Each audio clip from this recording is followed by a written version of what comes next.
knew him growing up, having resided in the area in your early formative years before going off in your separate ways for other school and or education, and then returning to Hamlet.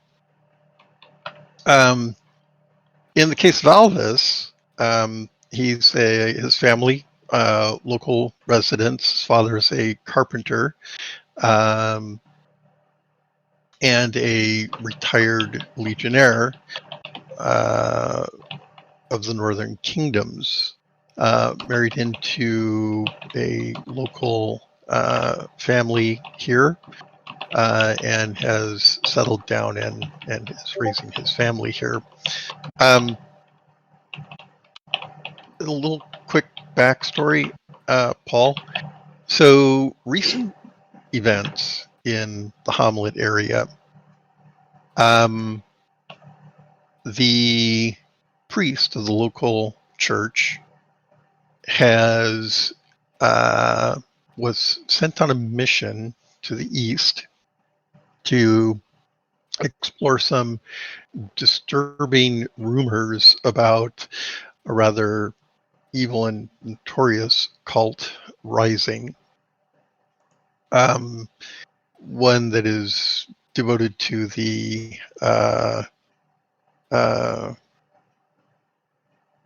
old ways of Forg's ancient kingdom. Forg being the evil, nasty ruler ages past. Well, ages past, 1,000 years past. So the resurgence of this cult worshipping Forg is somewhat disturbing. And so the priest, along with some other individuals, adventurous, were tasked with investigating these disturbing news. They went missing. You are aware that your childhood friends have been pursuing an investigation into that disappearance. They have gone off to the moat house a couple of times and returned with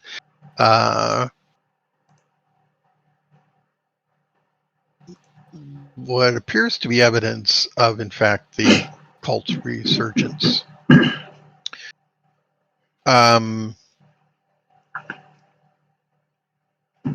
Subsequent to that, the newly minted priest of the church here in Hamlet was murdered.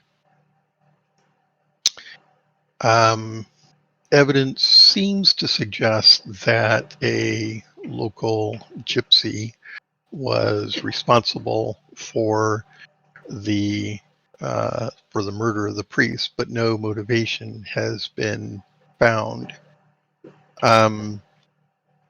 Unfortunately, the presumed murderer was himself found dead. A subsequent investigation into that discovered that this individual was not so much a gypsy, perhaps, but rather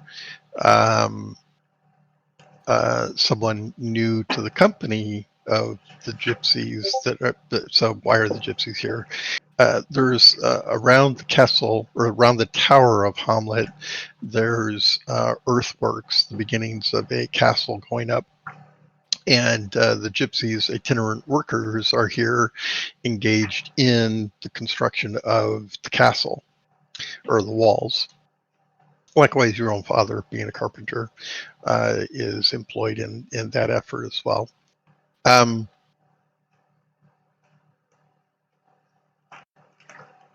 Okay, so some concern has been cast upon the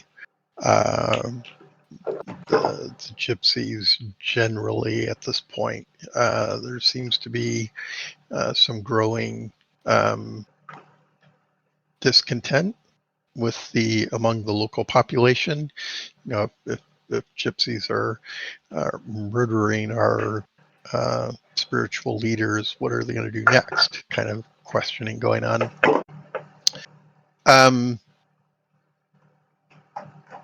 So the party, as you know, gossip runs pretty easily through the town, has gone back out to the moat house, recently returned.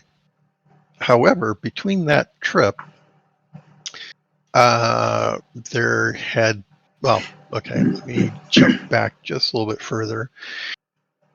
A few months ago, there had been some raids on trade supplies coming up from the south, raids by goblins. In fact, the party had been tasked with going out and protecting one of these, I think it was a shipment of wine coming up from Berrydale, and it had been attacked by goblins. The party was almost killed, and if not for the actions of the local rangers, would likely have died in that ambush. They, however, convalesced at the church and went about the business that I already described. So fast forward, there have been a couple more attacks on trade coming up from the south. The party did go to investigate another one of these attacks. They came back with, at the time it wasn't clear, but they came back, went directly to the local lord. His name's Rufus. There was a lot of marshaling of the militia subsequent to that conversation. And several days later, there was a goblin attack on farms out to the southeast, outside of Hamlet. At that point, Rufus called for assistance from Telgar being capital of the colonies here, as well from Castle Kirk. So a group of knights arrived shortly thereafter, and they are patrolling the immediate area around Hamlet. There are few in number. There's like 5 knights along with some squires. And they are stationed at the tower, and the horses stabled at the local inn. So Telgard has sent some knights over. Likewise, some rangers have come from Castle Kirk to assist. There's also news that an army, let me rephrase that, a detachment of the army is moving to a position south of Hamlet, and they're going to encamp. There's a fork in the river down there. They're going to encamp at that fork. So that's recent events.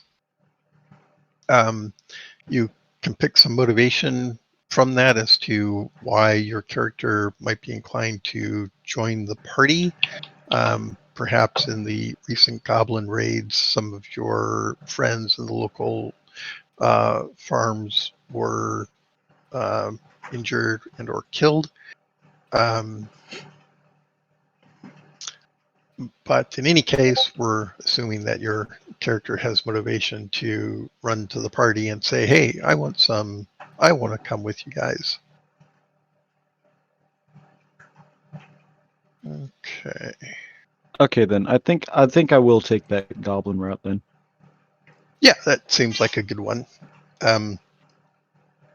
So, you know, of course, that the party is. I don't know if you've gotten a chance to get into the drive. There's a map of the village of Hamlet. See if I can find it. There it is. So, number 7 there on the map of the village of Hamlet is the Inn of the Welcome Wench. Is the what?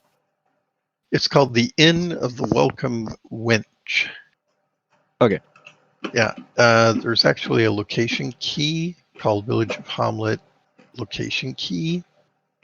So you can look at the location key and cross-reference that to the map. Okay. Okay. All right.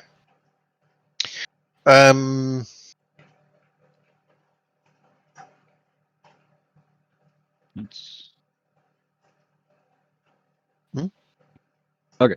So, Mm-hmm. yeah, I'm good. Okay. Wait, so I'm going to this tavern? Yes, that's where you would meet up with the. So, okay. being motivated to do something about the goblin attack on the village, you know that this group of friends of yours is at the Inn of the Welcome Wench, and they're off doing something for Rufus. So, a motivation for your character might be, I'm upset about what's going on with these goblins. I want to do something about it that's more than just standing a watch in the local militia. So by going to the inn, you can introduce yourselves to the party and say, hey, I want to come with you guys because, I want to kick some goblin ass. Let's take a step in this inn.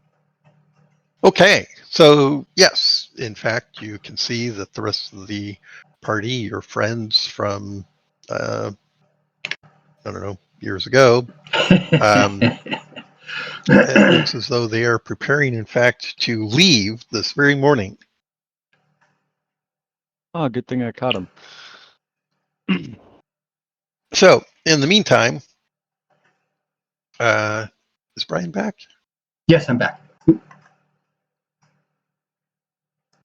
Yes, I'm looks back. like he is. Okay, great. Okay, so yes, you guys are just finishing the morning's meal, preparing to depart for the moat house when Elvis walks in.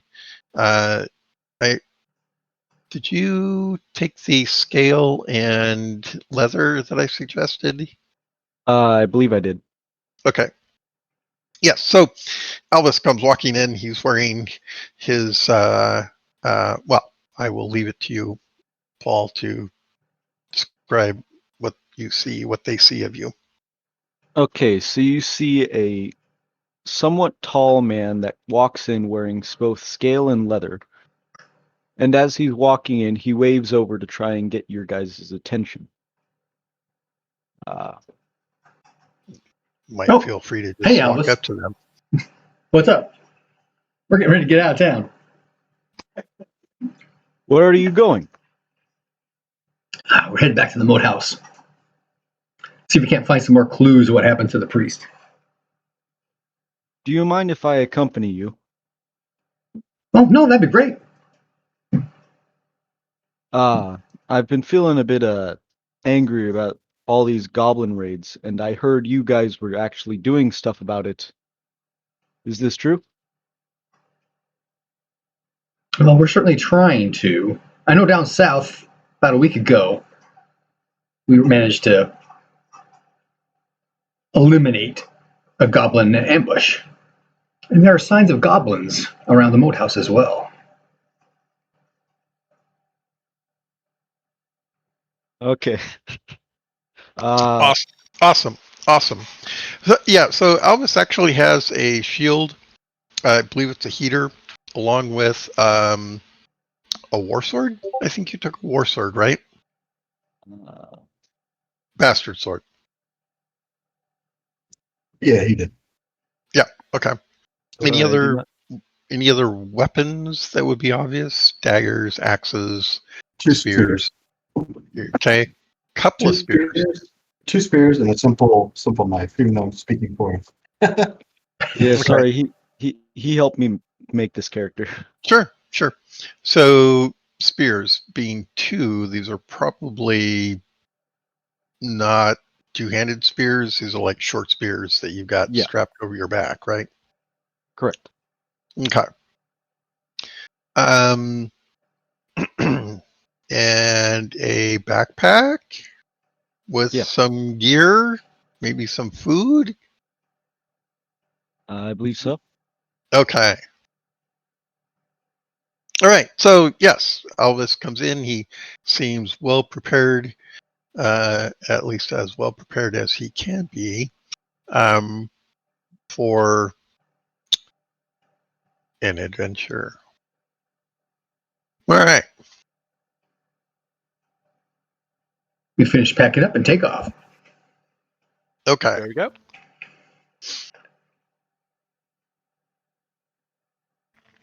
Okay. So everybody in Roll20. Yes. Perfect. Okay. It's only taken 6 months, but I know what I need to do to be ready now.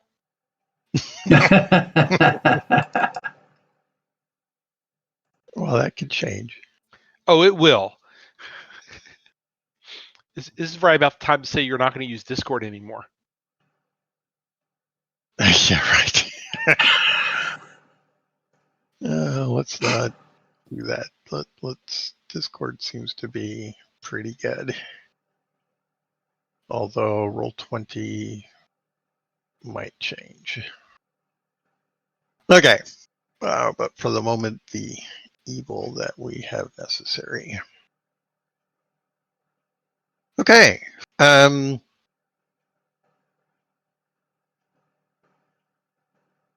Okay.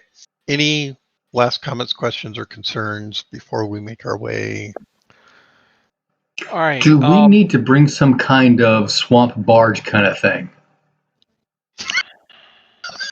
like a canoe? Yeah, but preferably inflatable. Right? Inflatable. Yeah. Why didn't I think of that? I think we need something with like a battering ram on the front. Just beat the crawfish with it. I was actually thinking about that fourth place where we believe there's a tower coming through because it's on the other side of the river. True. Deep in the swamp. Oh, I can't swim. You can't swim? Oh. No. Well, especially with that armor on, you can't. Well, I'm not wearing the chain now. Right. When we go adventuring, when we're going down in some place where I need to use my magic, I don't leave the chain on. Just padded leather. I would want to get a couple of supplies though before we go back and stuff like that. And I guess we're getting another mule for bait and a mule for carry. I was about to suggest that actually. I think you should get a giant hook. Hook the mule and into the boat. I think we should get a mule and poison the mule. Like right beforehand. And so the crawfish grabs the mule, he eats the mule, he gets poisoned, and he dies. The fact that we couldn't use magic against it, I wonder how effective the poison will be. Well, so Elvis, you might be experiencing some trepidation. They seem to be talking about a giant lobstrosity that could consume a mule. Easily consume a mule. But he's a brave fighter. He should not be afraid of this. Obviously, coming from Raymond, that should even put you on greater edge as he's sizing up the hook for you as well, the mule. Oh no, he's the one that has to reel it in.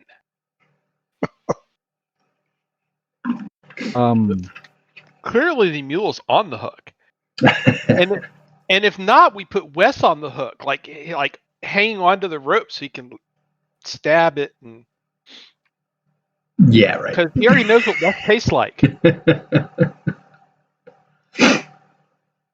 I ain't gonna ask. We'll just get to this place and hopefully So kill we goblins. probably should explain in a little more detail what we found. Because By all means. if all you have is gossip that's going around town, you probably it's either nothing or the vaults of the Drow, one or the other. Because that's the way rumors work. So, the big thing is we have found the remains of one of the previous moat houses. I believe the original, if I remember right. 5 towers, walls that run between them, and so on. One of the things that we have found down there is a, for lack of a better description, giant crawfish. Or as some people have put it, a lobstrosity. Ginormous. Lobstrosity. You hear pottery hit the ground in the kitchen area, and Gundygoot comes running out and says, "We need more butter." If we bring it back, you will need more butter. That is correct. Okay, so he's going to go back into the kitchen. You hear him shouting for one of the stable hands, and something about running off to the dairy. So, and I'll take the hint from this, and I'll lower my voice. And one of the things that we've seen is that it has, I think, multiple rings, if I remember correctly, which has made it magic resistant. So, giant armored carapace, magic resistant. You see the challenge. Have you tried taking off the rings? You're welcome to try to get at them. We have not been able to get close enough to get the rings off. Oh. Okay. If you have ideas along that road, we're delighted to hear them. Well, you were talking about a hook, correct? That was a joke, but but go on. Do you think if we like have 2 hooks, one that has food to distract it, and then the other one that is empty, do you think like with the other hook we could hook the ring and then just slowly pull it off? Let me clarify something. So, imagine a crawdad, right? Crayfish, right? Mm-hmm. It's got this giant, claws, right? Back here, behind the giant claw, there's the arm. Around the arm is where the ring is. Oh, I thought it was just like on its legs. No. Okay. No. A big arm. Wait, so is this a human-sized ring or? So, lobstrosity. Right. Giant. Right. That's why I'm asking. Yeah. So this is a ring that was clearly designed for it.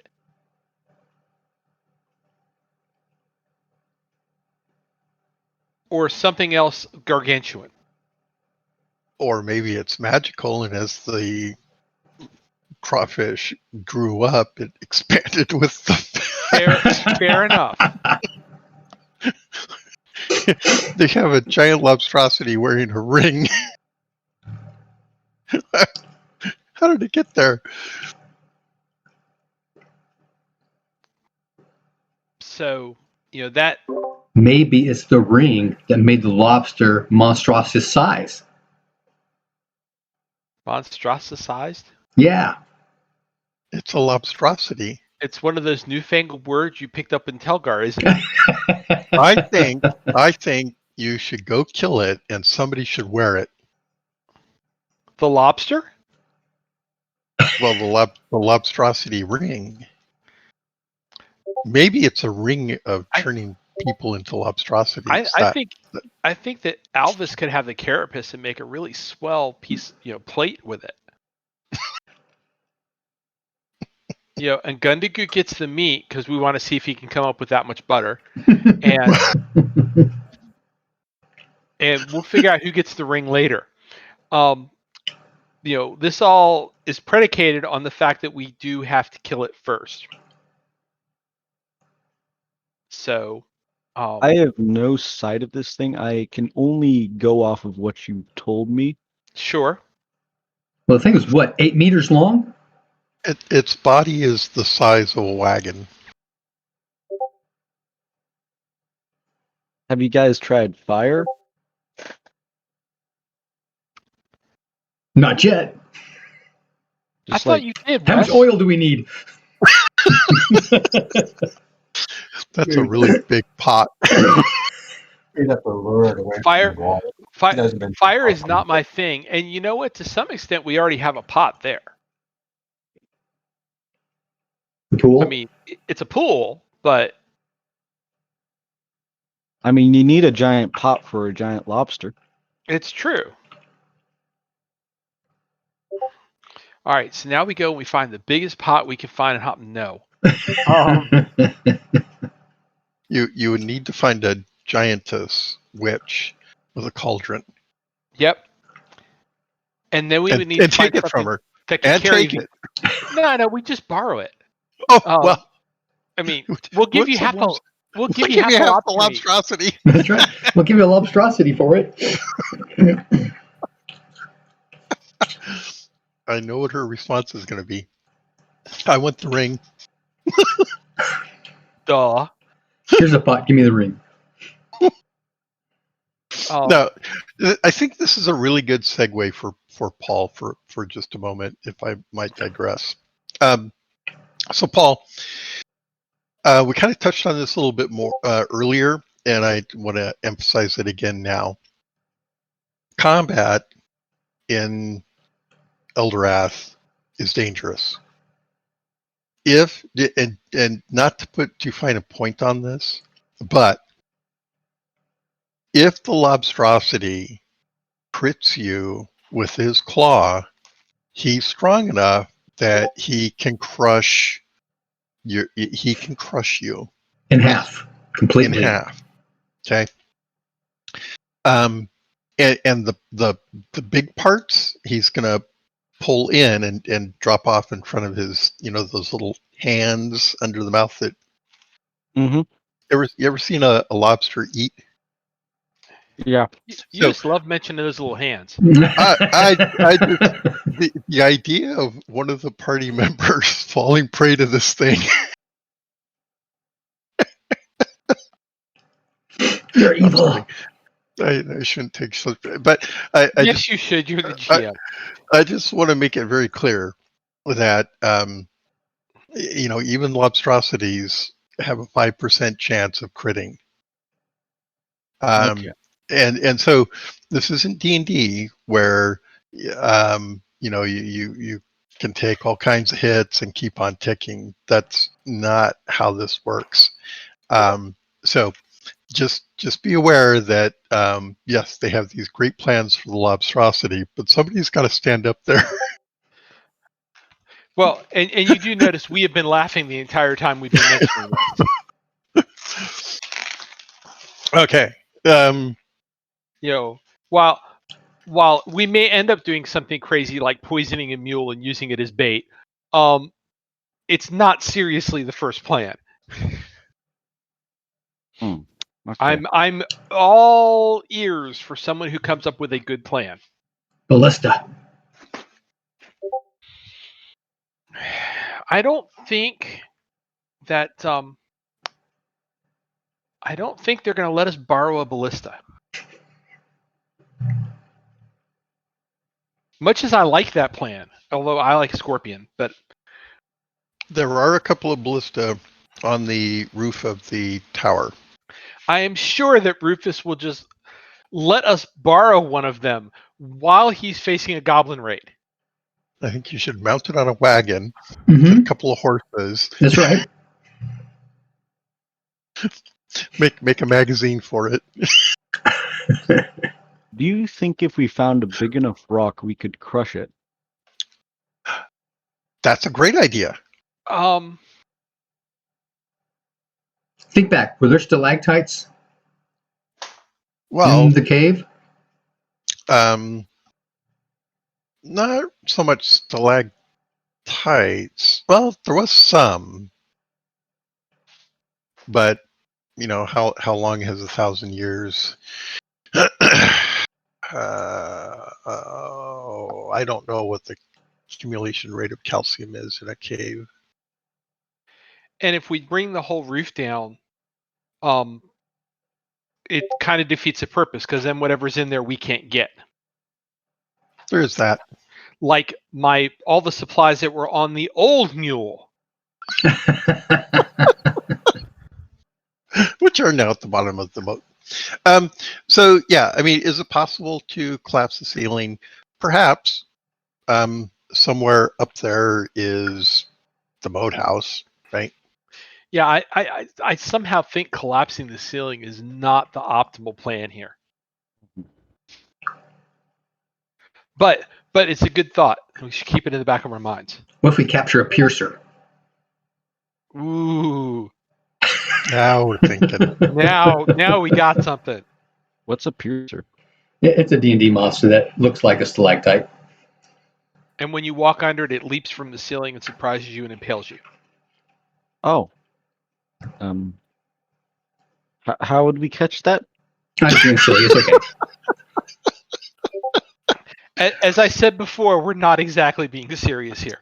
So the first problem with this particular plan is finding one, which usually involves pulling it out of somebody's body. Hence the new character. We'll call him Pierce. These plans work much better when somebody's just joined the party. Oh, you guys are killing me.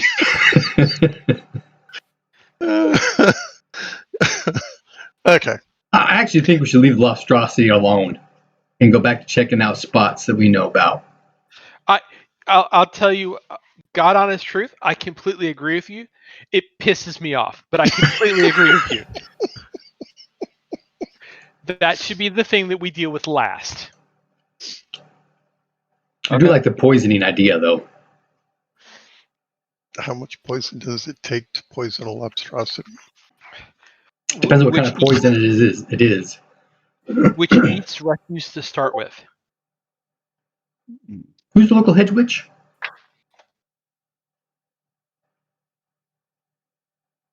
Wise woman?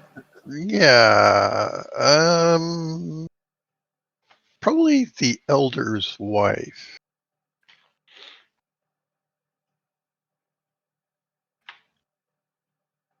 We're going to avoid the lobstrosity?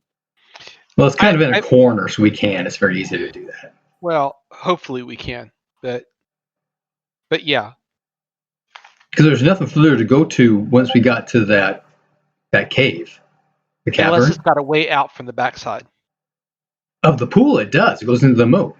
Right. So we have to be aware of that. But in general, yeah, I agree with you. At least I don't see anything.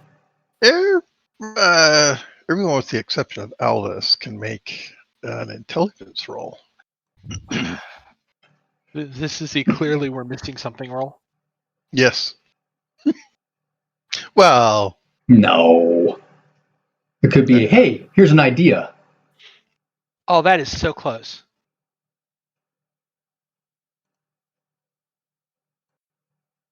I have an intelligence of 17 and I rolled an 18. Ah! Eat that! Obviously, the Roll20 randomizer is broken. There's something totally wrong with the randomizer, I think. No, there's Right. not, because we're wasting it on the stupid That intelligence beats roll. an We need this intelligence for times combat roll. 0.25. So, Wes, it occurs to you that the level of the water of the moat is higher than The pool was. the pool, correct?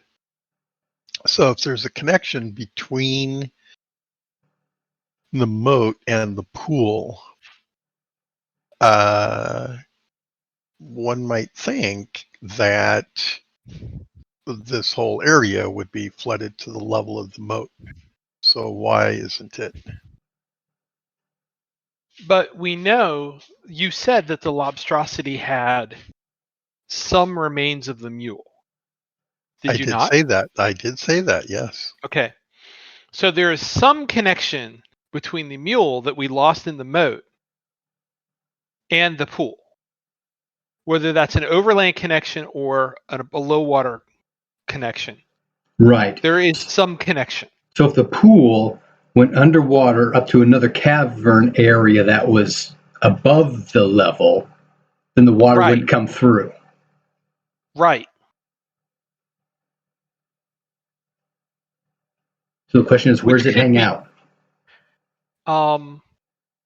that fourth section that we haven't looked at.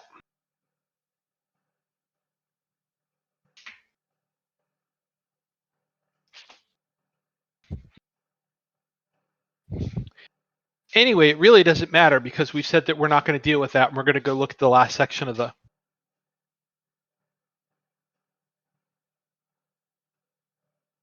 moat house, right? Yeah. Plus, we still actually need to go back and actually do an investigation in that area where you think there's another tower. Yes. That's where I thought we were going. No, there's actually the fourth tower space that we haven't been to yet. Right. But then there's remember the lower two towers, the walls angled out Oh, okay. rather than being parallel? Yeah, So yeah. you think there's another tower out there?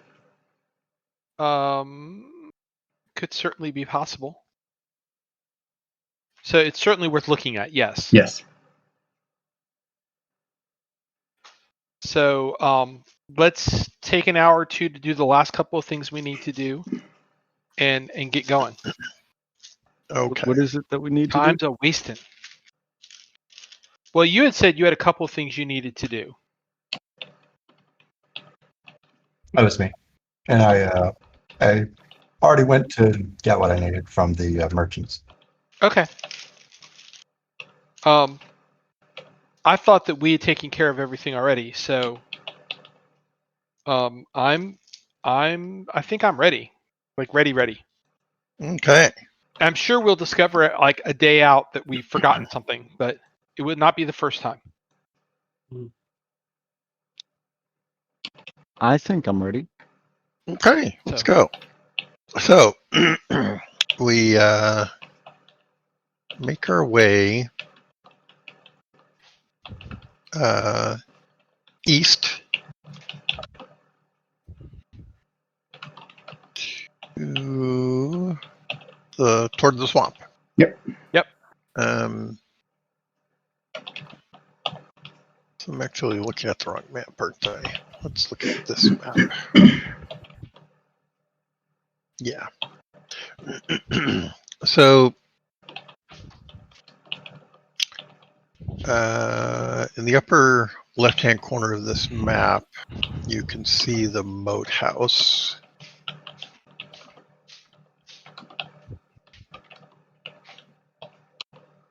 Right. So you can zoom into that. If you want me to switch over to the other map, just let me know.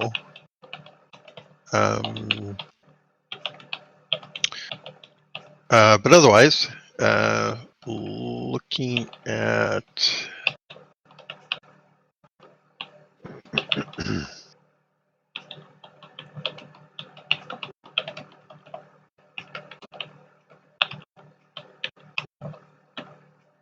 so there's a PDF called map Telgar area. And you can zoom into that, I believe. Yeah. Okay.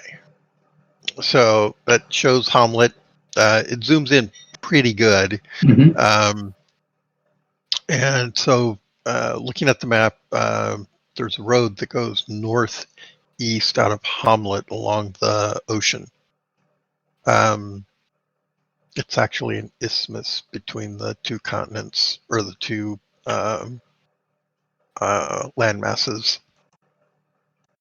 So that road goes northeast and over toward the swamp. There's a campsite just outside the swamp on a bluff that overlooks the swamp, and you can see north to the isthmus. And on a clear day, you can actually see the mountains north of Backwater up there.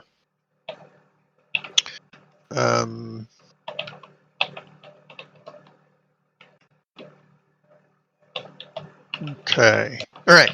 So, wow, we have dice rolling. Are there any encounters on the way?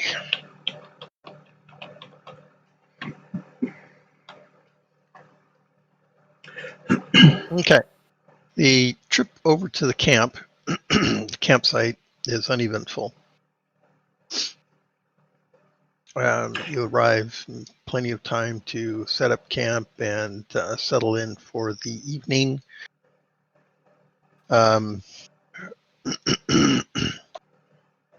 Do we bring a mule? I don't believe so. Okay. All right. Okay.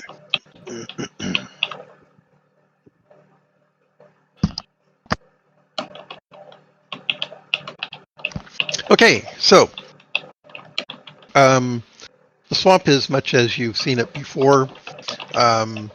In the declining light towards dusk, you start to see the reflective eyes of the giant frogs that are in the swamp. Giant carnivorous frogs. Yes. We will point those out to Alvin. Yes. So yes, Alvin, you've probably never been this far east. The swamp is sort of a local taboo area. It is the site of an ancient battle, and there are all kinds of ghost stories and such about people going into the swamp and never coming back. And the tales of those who do come back are of the horrific sort. That is, the dead revisiting the living and so on. So lots of nasty connections with the swamp itself. It's known that in ancient times, Ford had a fortress here. There were lots of battles in the area.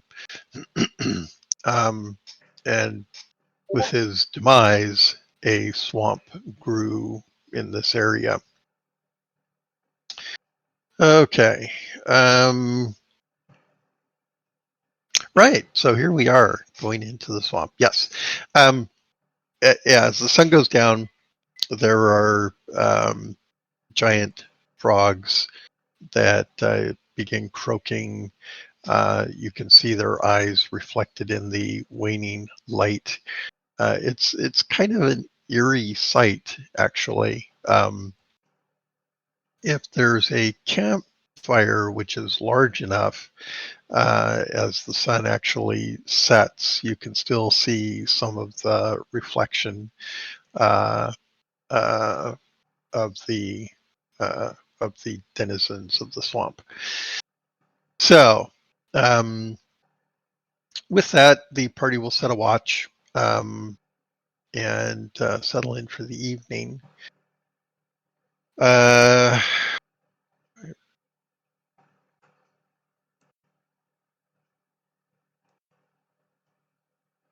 Okay.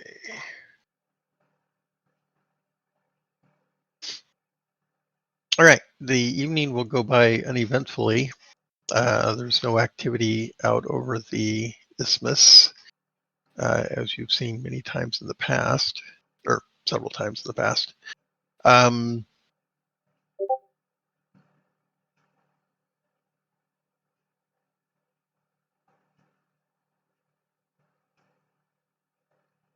Everyone can make a scan roll.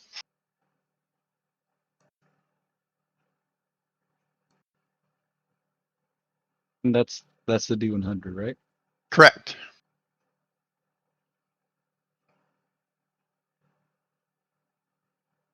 That's a success. Okay. All right.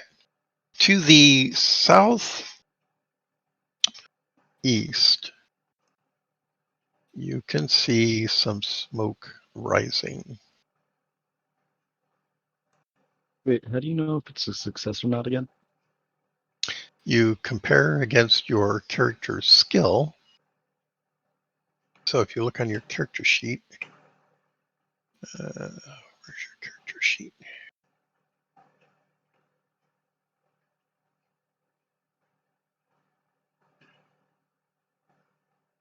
So go into the, are you in the Google Drive for Elderath? Yeah. Okay, so look on your character sheet. And there's a skill called Scan under Perception. Oh, okay. Yeah, I see it. Okay.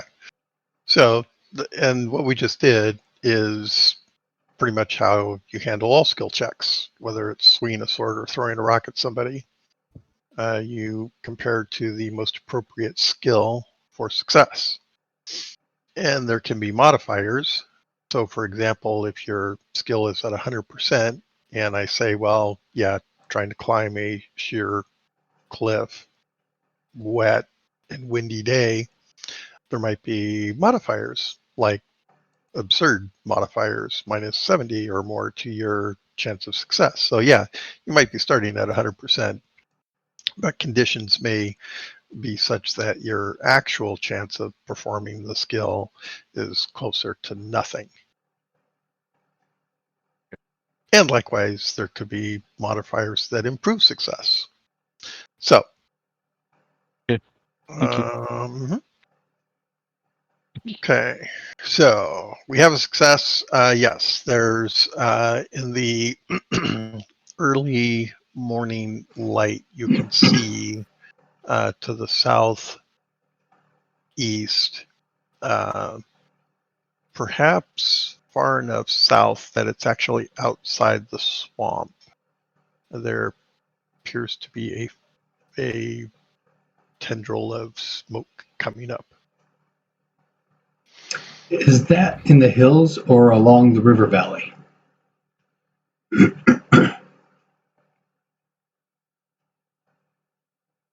on, I have to go back to the map. You don't keep them both up? Well, I have to flip between various screens too, but yeah.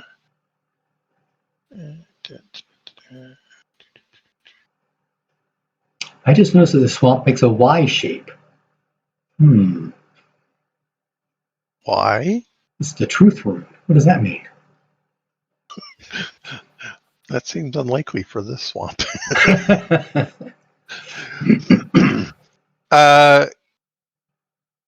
Yes, it does appear to be in the river valley.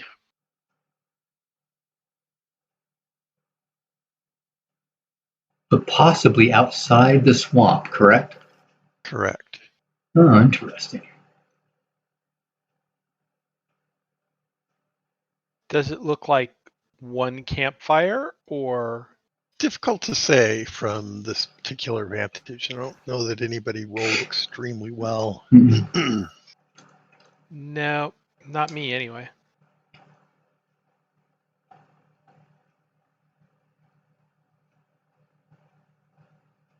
And we're on the east side of the mountains. So not all of the mountains, but there's a set of mountains that runs up between the swamp and Hamlet. Well, those are just hills, right? The hills, yeah. And we're looking down the east side of those hills. Correct. So it could be human, but it could also not be human.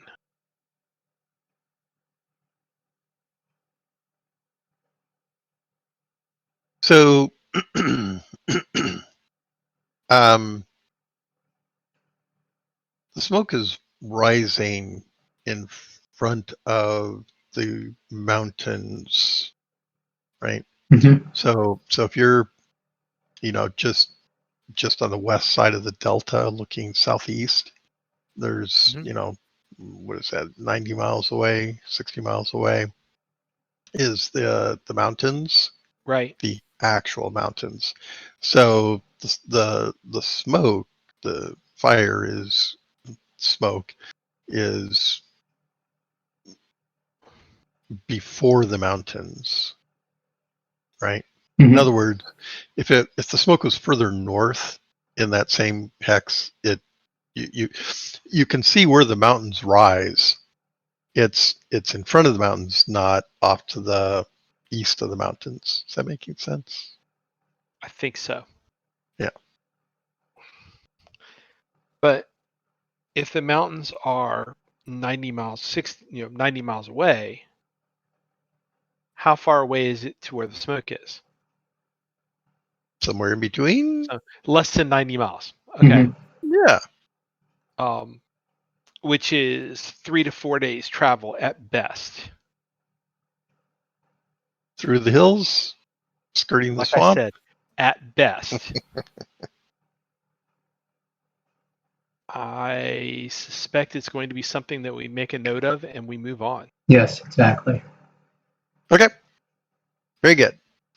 So we make our way into the swamp. Okay.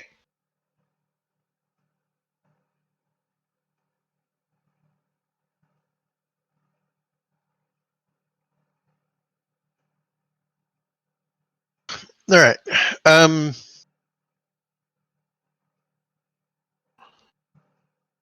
So the road goes into the swamp, and as I've said before, it kind of disappears and reappears here and there. Mm-hmm.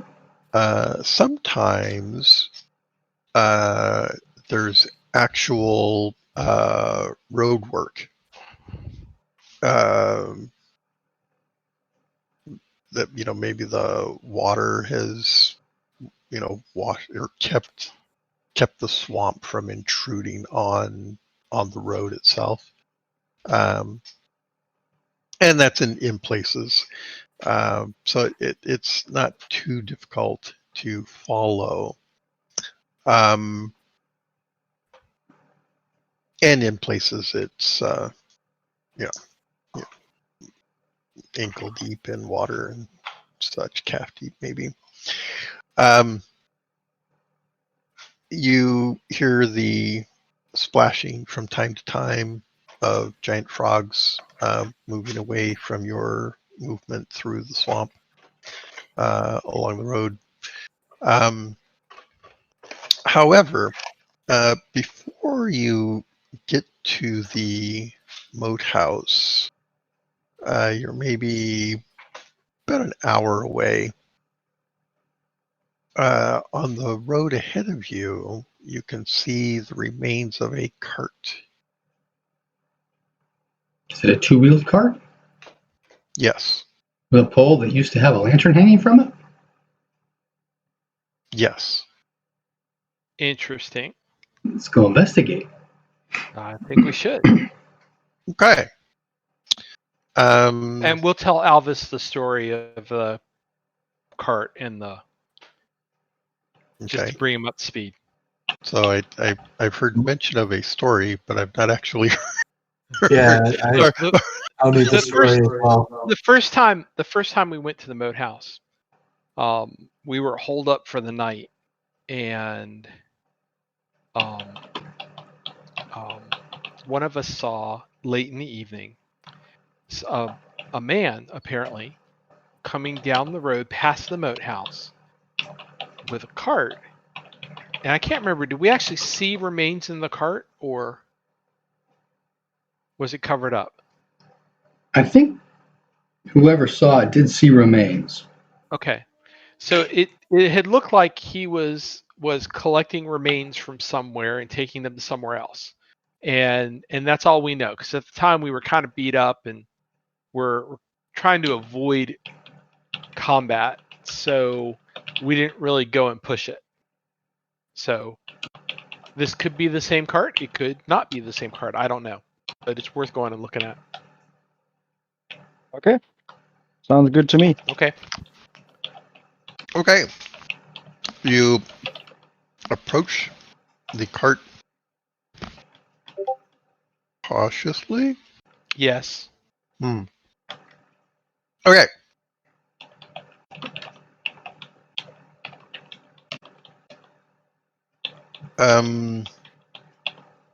You see scattered bones. The cart is a ruin at this point. And yeah, scattered sort of around the wreckage of the cart are bones, bits and pieces of, rib cages and body. Well, no body parts per se, but bones. So there isn't an actual remains of the person who pulled the cart. Correct. Are there any tracks that might indicate what attacked? Maybe. Do you have any skill at, I don't know, tracking? I believe I have to find it. I do. It's not very much. I don't. Oh, I don't see anything. Okay. Standing upon any obvious tracks, Raymond declares that there are no tracks to be seen. Yep. Apparently. Can we tell what sort of creatures the bones were? Human. All human? Okay. Yes, and old, by the way. Oh. You mean elderly humans or old bones? I guess that should give you a chance to get it wrong. So go ahead and roll. Make a roll. Well, that's better. Yeah, but not better enough. Okay. So yeah, they're bones. Okay. They got some mud on them, and yeah. Was the cart going east or west? East. Okay. I don't have any training in tracking, so I can't. I wouldn't see anything. Unfortunately, our tracker is the one who's not here. Yeah. And I don't have anything in tracking either. What's this tracking I keep hearing people talk about? The skill to see the tracks of animals. So, like this giant webfoot here, right? That would be a giant frog track.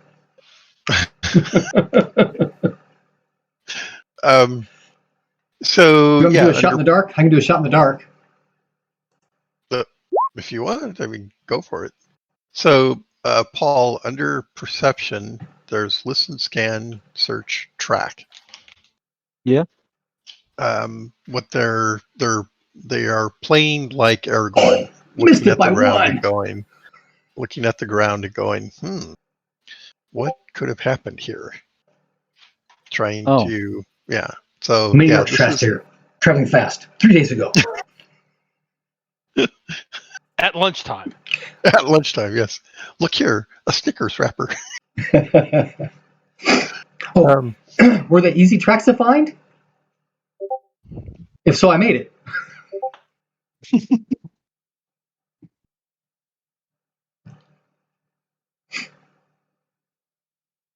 I missed by one. Should I try and roll too? If you want, maybe you'll step on the tracks that Wes is Wes standing is on. looking at. Well, Holy cow, that would have made it for me. that actually did make it for me, but There I didn't you know what I go. was doing. Okay. Hey guys, you mean like I don't this? think that made it for me. I'll point out the stuff that everyone's been stepping on. Hey, don't step on that. Don't step on that. Okay. Yeah, okay. So everybody's kind of trying to get a sense of Wandering around. what might have happened here.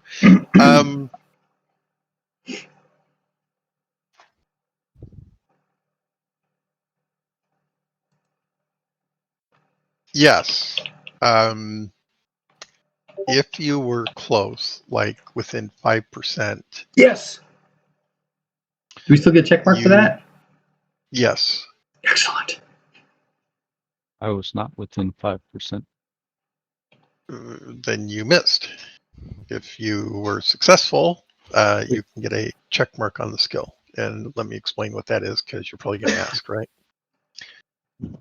Oh, never mind. You got it. Yay. Okay. So what are we looking at? You see what looks like a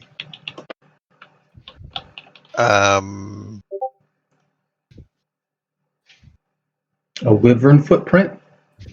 Exactly. Yes. That's exactly what it looks like. A wyvern footprint.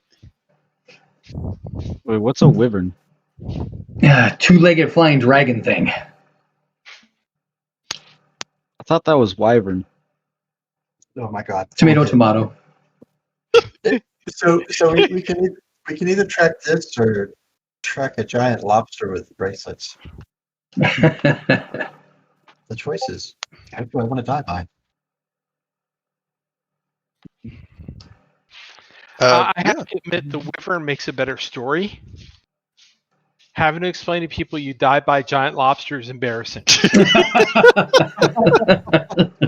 True. And besides, they've got wings. Lobstrosities don't. Exactly. I mean, yeah, if you're going to die, go out big. That's right. And riders. That's why when I'm about to die, I start yelling, Haster, Haster, Haster.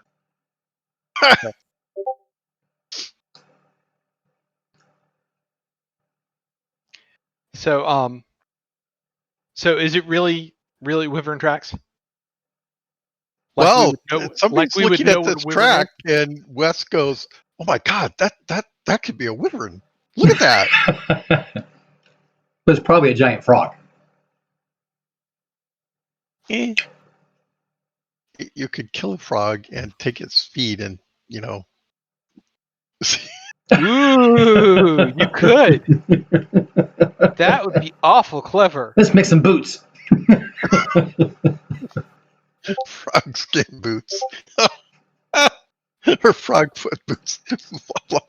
Exactly. Flop, flop, flop, flop. You ever try to run in snowshoes? Well, I was going to say fins. Oh, that's right. Diving fins. Diving fins. Now that would be awesome to get a pair of those and run around Hamlet.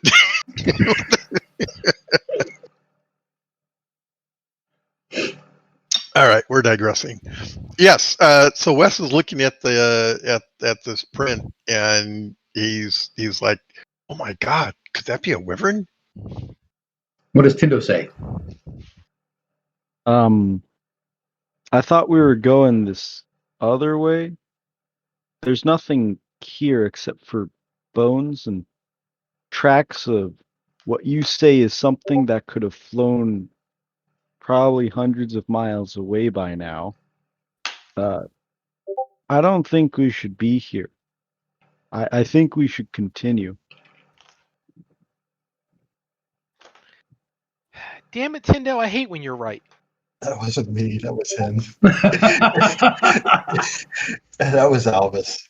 I know it gets a little confusing because he got confused, but I haven't said anything. Albus started speaking.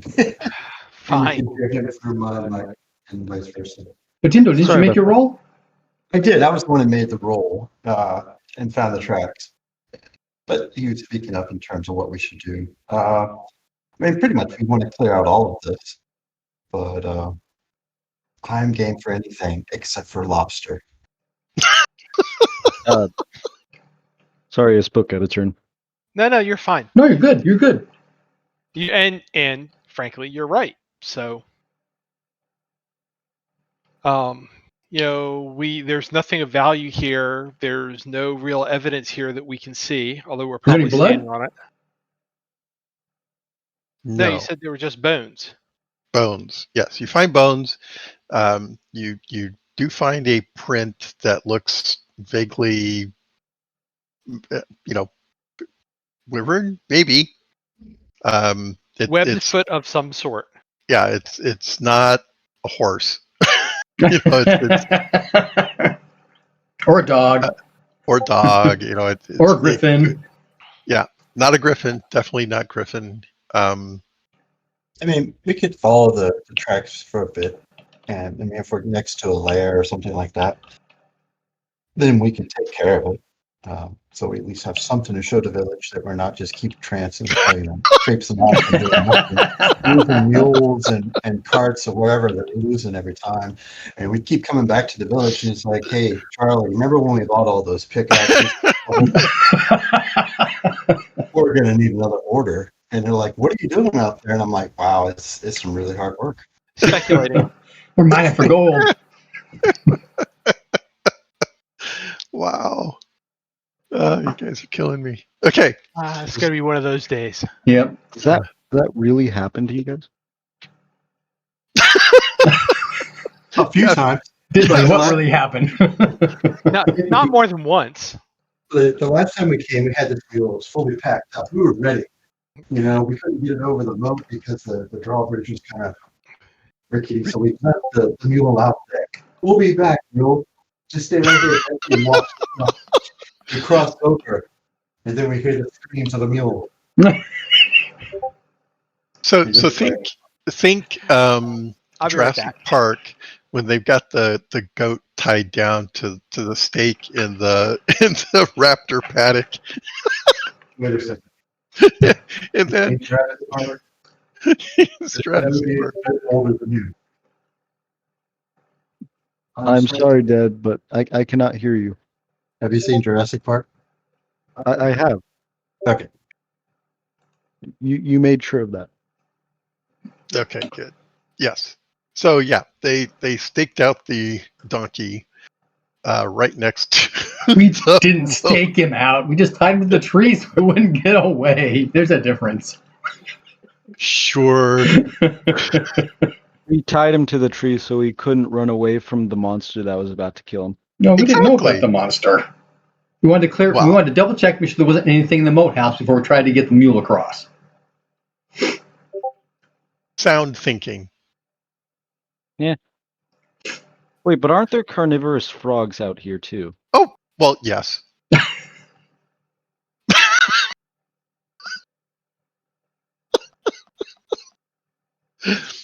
This is true. We didn't really confirm if it was a lobster that took it. I mean, it could very well have been the frog.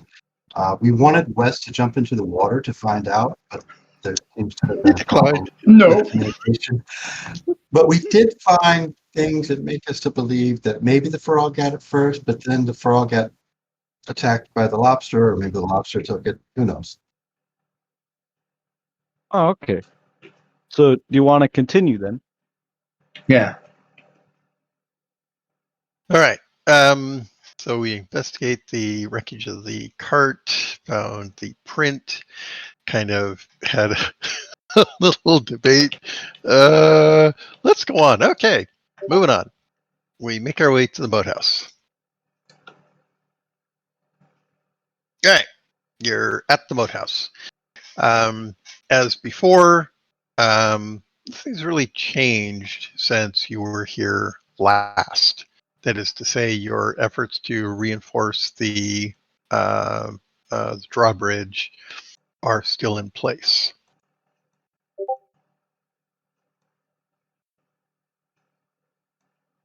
Okay, let me just pull this up.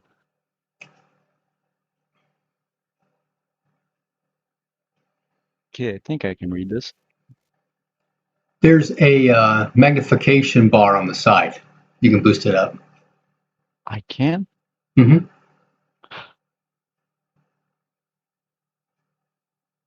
So you're looking in roll 20. Yeah. Yeah. So Oh, my magnification drop doesn't go that far. Okay. I can see. Oh, so that's the drawbridge right there at the bottom. hmm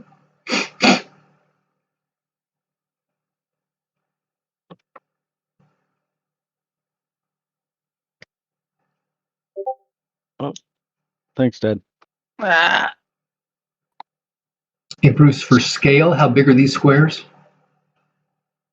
10 feet, I believe.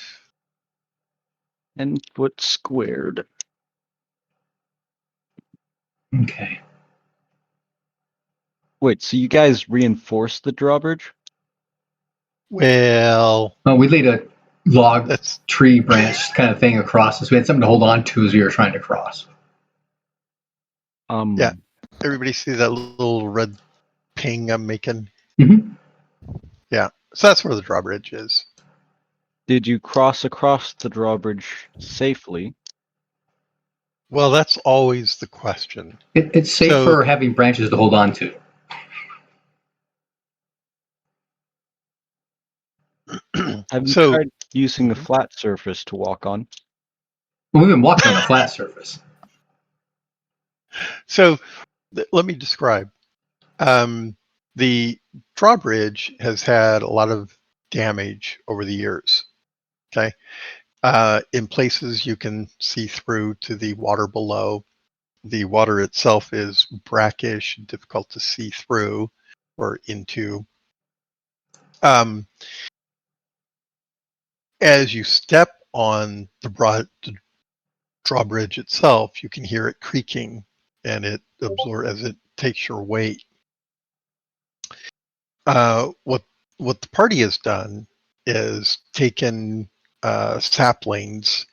As I recall, you lashed several together to sort of make a plank-like thing and laid that across the drawbridge to kind of reinforce where you would be walking.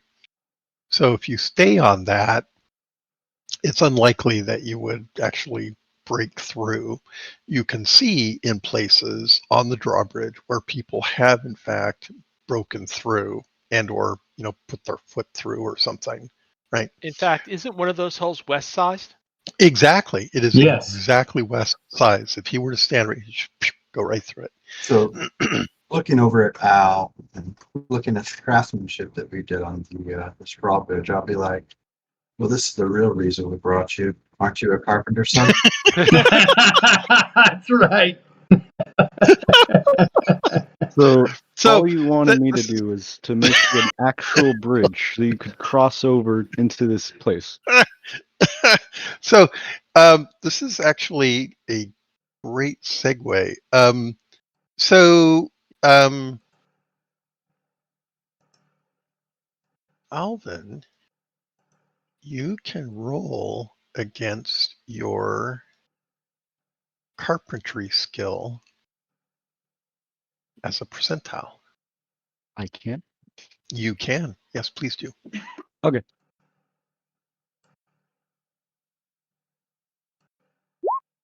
Wow, look at you.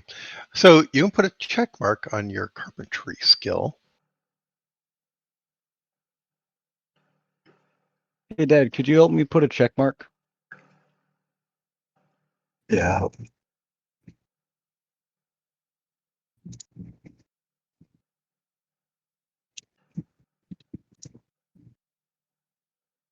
All right, we just expand that a little bit so you got room to put Oh, stuff so in. it's like that. Yep, just like that. Easy. Okay. Okay. Okay. Okay. So, so Alvin takes a look, sort of a critical look at this, and he goes, "Well, you know, there's actually places here that have not too distant, you know, like several weeks ago, maybe somebody came and actually reinforced certain areas of the drawbridge. So if you knew where those places were, you could safely walk across the bridge. If not, yeah, there are places that are eroded that you could easily fall through. So there's actually a safe way to go. Get out the without. chalk.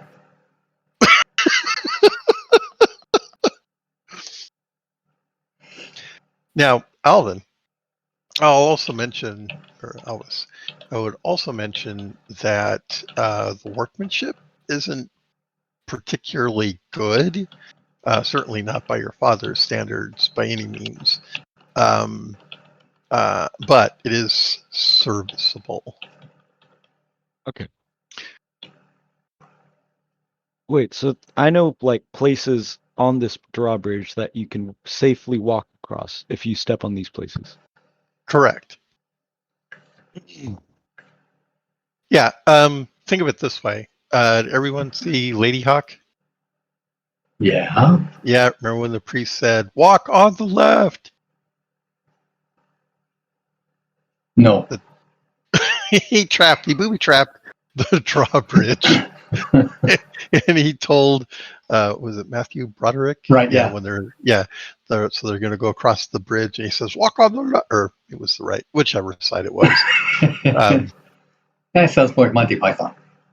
Well, that too. But anyway, so yes. So Mm-hmm. could I just try and mark out places with my knife in which you shouldn't step? Or is it broad enough to say just walk on this plank kind of thing? Yeah. Yeah, it's more the latter. Okay. Oh, so Yeah, yeah, but just walk Wes is. Mm-hmm. walk here. Yeah, just And stay on you'll this be one, fine. guys. Or Hopefully. you could use the chalk that Wes is handing you to mark it out. It's like, Draw little footprints. So that everybody who goes by knows exactly where to step. You know what? Sure, I'll do that. Including the intelligent giant frogs. yes. So there is a safe path across the drawbridge, and apparently someone with some actual skill in construction would successfully identify. As for their reinforcement efforts, you're pretty confident that that would only work a few times. And you know, once they started to rely on it, is probably when it would fail. Okay. So you might want to do away with it. Oh, our reinforcements. Yeah, okay. You know, it'll work a few times. So if you make a mistake in stepping, you know, it'll save you a few times. So I'll keep it there for now. Okay, Use it as a distraction. that's right. People Okay, coming all after right. us. Wow, who would have thought the carpentry would be such a useful skill? Holy cow. Thank you, thank you, thank you.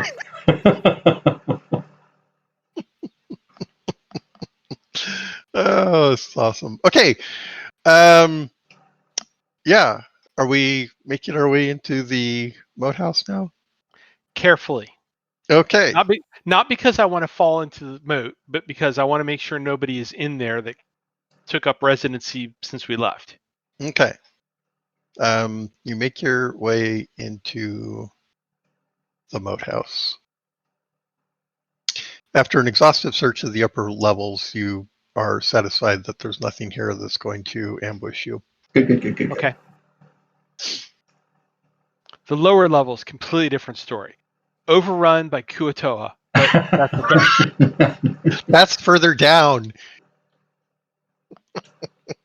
That's in the first construction. Now, as I remember, Bruce, this spot here, Yes. we tried climbing up that at one point, but rocks were sliding down on us. Is that correct? Correct. So, right, there's this thing called the angle of repose, right? Mm-hmm. Everybody knows what the angle of repose is. So, apparently, this particular area is not at the angle of repose, which means if you're going to climb on it, you're going to disturb it enough that it's going to slide. How tall is the wall south of that?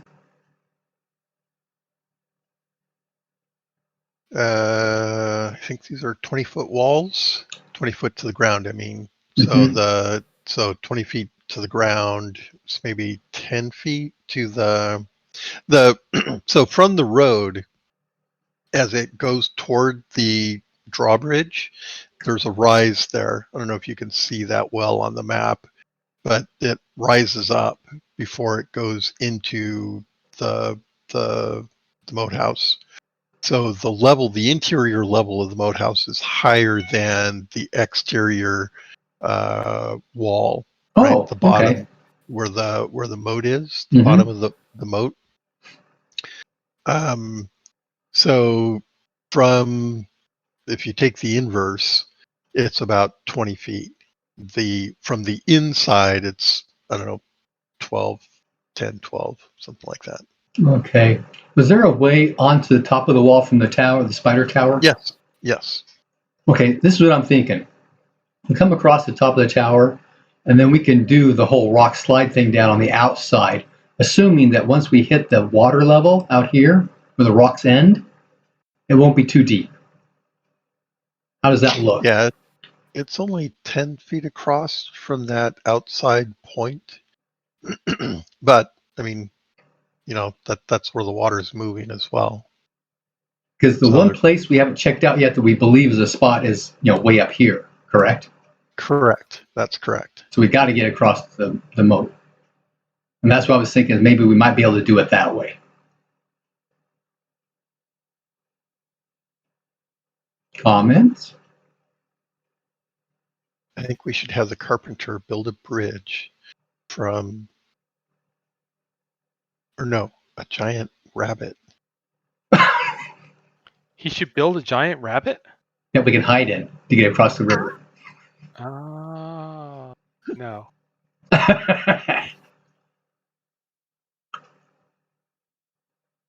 I was just thinking though, the Okay, no. drawbridge, is it detached from the castle? I mean, the moat house? It could be. We could surf down this rock thing on it and use this to bridge across the last piece. If you're going to do that, why don't we just use it as that large skiff thing you were talking about? Well, we'll need to once we get into the actual swamp part. Wait, what are we trying to do? Sorry, I had to use the restroom real quick. It's okay. There's a piece of ground out here where my green circle is Mm-hmm. that we believe is the top of a lower building tower breaking the surface. We have not checked that out yet. There's one on this side and two down here that we have already checked out. Where's my circle going? Here we go. South of us. We've already checked out. So the only one we haven't checked out yet is up here. So we need to get across the moat so we can get out here to actually get to it. So that's what we're trying to discuss on how do we do that. And there's no place along the river, either down here or up here, that's fordable? So I think, as I recall from the prior debate, the question was, where do we cross that gets us closest to that area out there. Mm-hmm. So from up here, actually, we can. Let me pull up the other map so we've got another view of what we're Ooh, another map. talking. Yeah, this is the other. That's just what this campaign needs, another map.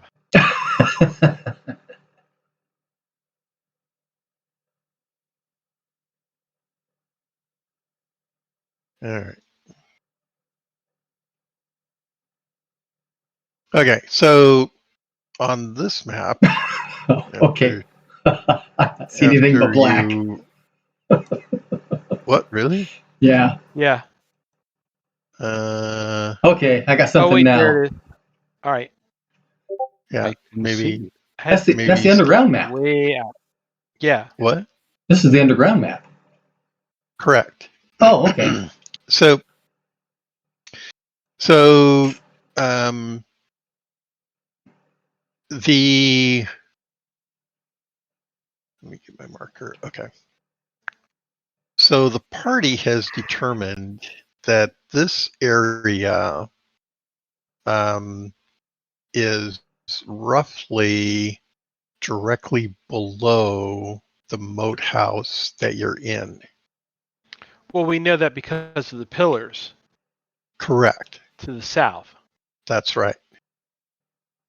So the towers that you've identified, there's one out here, there's one out here, and there's this one up here. And they're assuming that there's another one over here somewhere. And they've actually, as I recall, you were successful in seeing a flattish grassy area Yes, we in were the moat or in the swamp out in out the here. swamp. So they're thinking the boathouse is built on an older structure, and they're thinking that these areas are the older structure that they're looking at. Okay. Okay. Now, with the exception of this tower, the others are not necessarily to scale. Okay. Which tower? The one that I'm pinging now, Oh, okay. this tower, they went through, they actually found a trapdoor that dropped him into this area.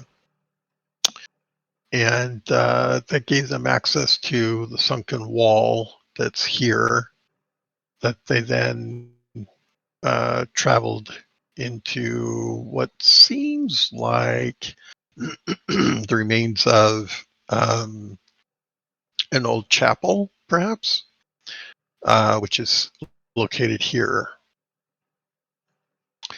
And so this area is below the moat house. Okay. We know that specifically because one of these pillars goes into a pillar that's in the basement of the moat house. Do you want to see that map? That was the other map that we were on. So flipping back there, the pillar here that has an S on it is the pillar that drops down to the torture chamber below. Okay.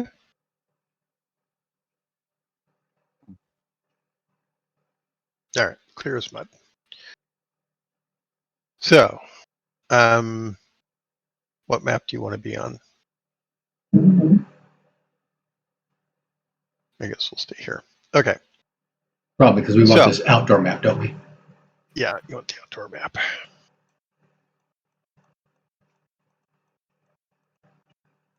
Okay, so it's actually, by the time you get here, it's late afternoon. So you've got a few hours before you might want to set up camp.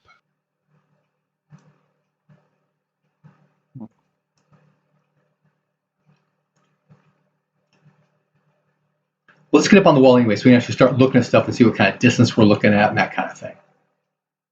Sure. Okay. So it's no trouble to go into the tower, go up the stairs, get on the wall, make your way over to where the breach is. As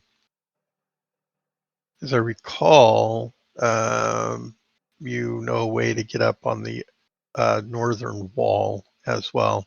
And for edification, Paul, top of map is always going to be referred to as north unless I indicate otherwise. But if not stated, top of map is north. So on that north wall, as I recall from location 7, you can through that breach in the wall in room 7, you can get up on the wall and make your way over to the turret in the northwest. There should also be a way to do that from 17 because the lizard was doing that. Was he getting up on the wall? Yeah, because we saw his tail. When Alexander was climbing up the rubble, he spied a tail. Yeah. Yeah, but I don't know that it was up on the. Was it?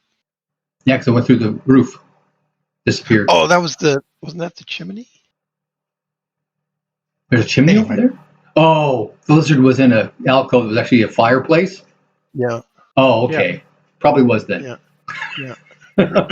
Yeah. Play Santa. Sure that's what it was. Yeah. Okay. So anyway, yeah, you can easily get up on that turret if you wish to and survey the swamp. And we're trying to figure out the shortest distance across the water kind of thing. Right. So, yeah, getting across the moat from anywhere in the northwest would be the shortest distance over to the grassy knoll. That's right, grassy knoll. Keep your eye out.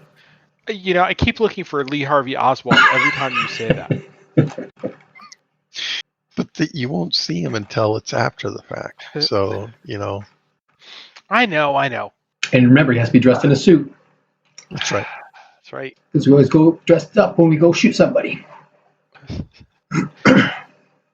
Okay. So alternatives. Yes, you can get to the tower in the northeast.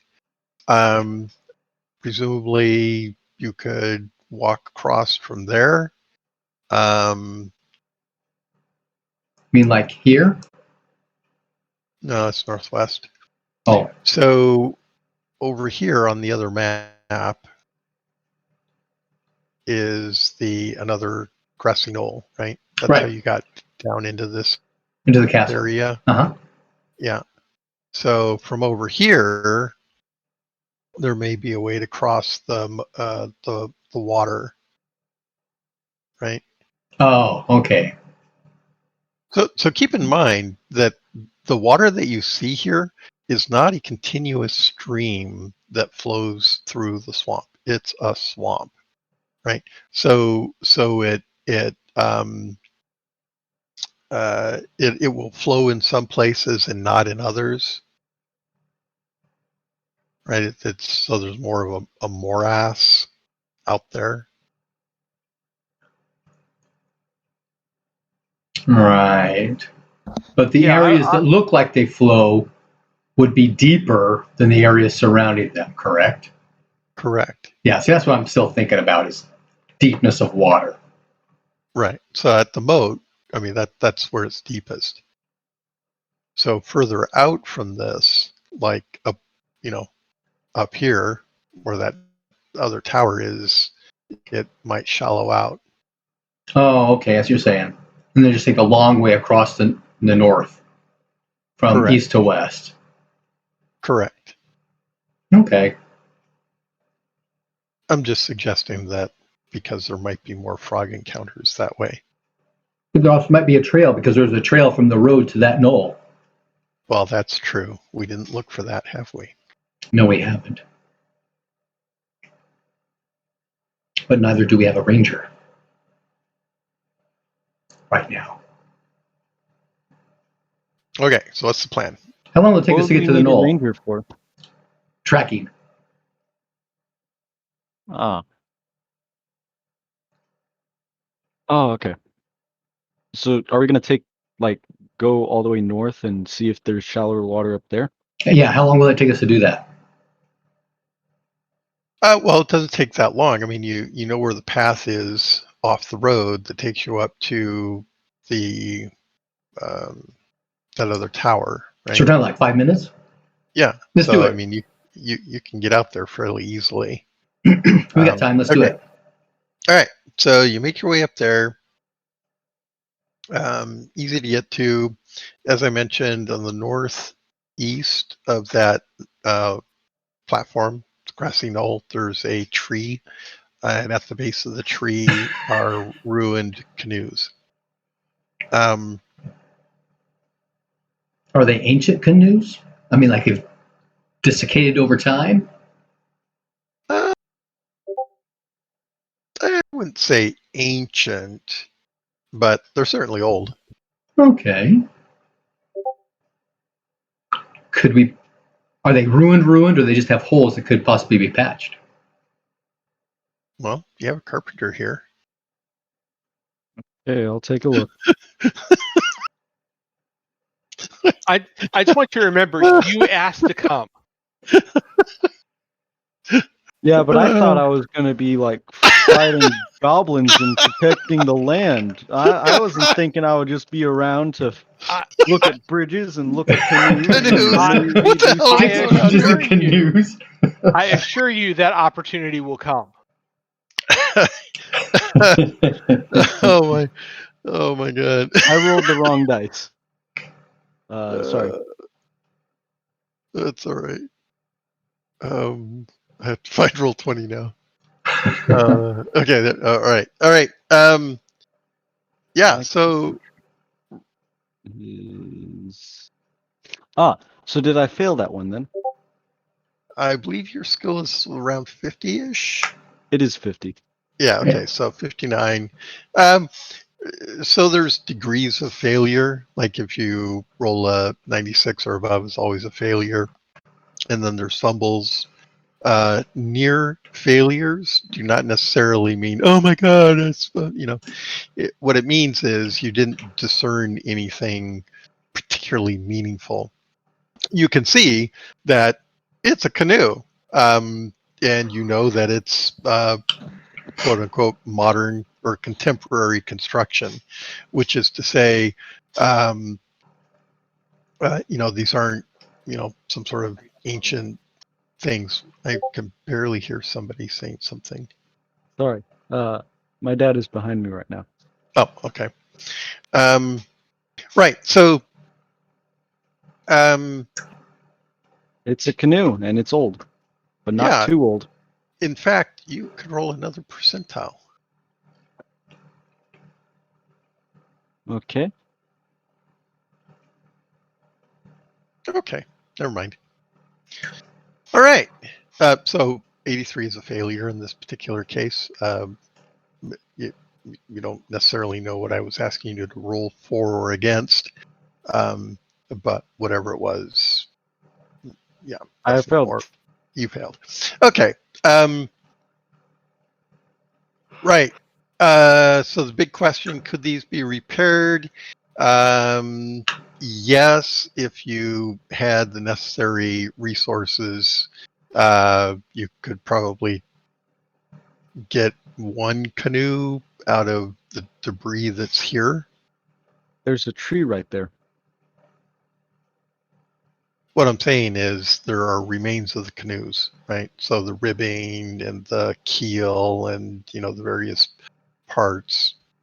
If you had to actually make a canoe from a tree, this is a totally different deal that we're not talking about. But you can The bottom scavenge line. parts of one to repair the other. Right. The bottom line, though, is you don't have enough siding type material. You would have to get that from Hamlet. So, like leather and pitch and, some way to waterproof and so on. Well, who's an idea? Not a bad one. would mean a cheaper canoe than actually buying one. It's true. But more to the point, can we see a way across the Everyone make a scan roll. whatever it is?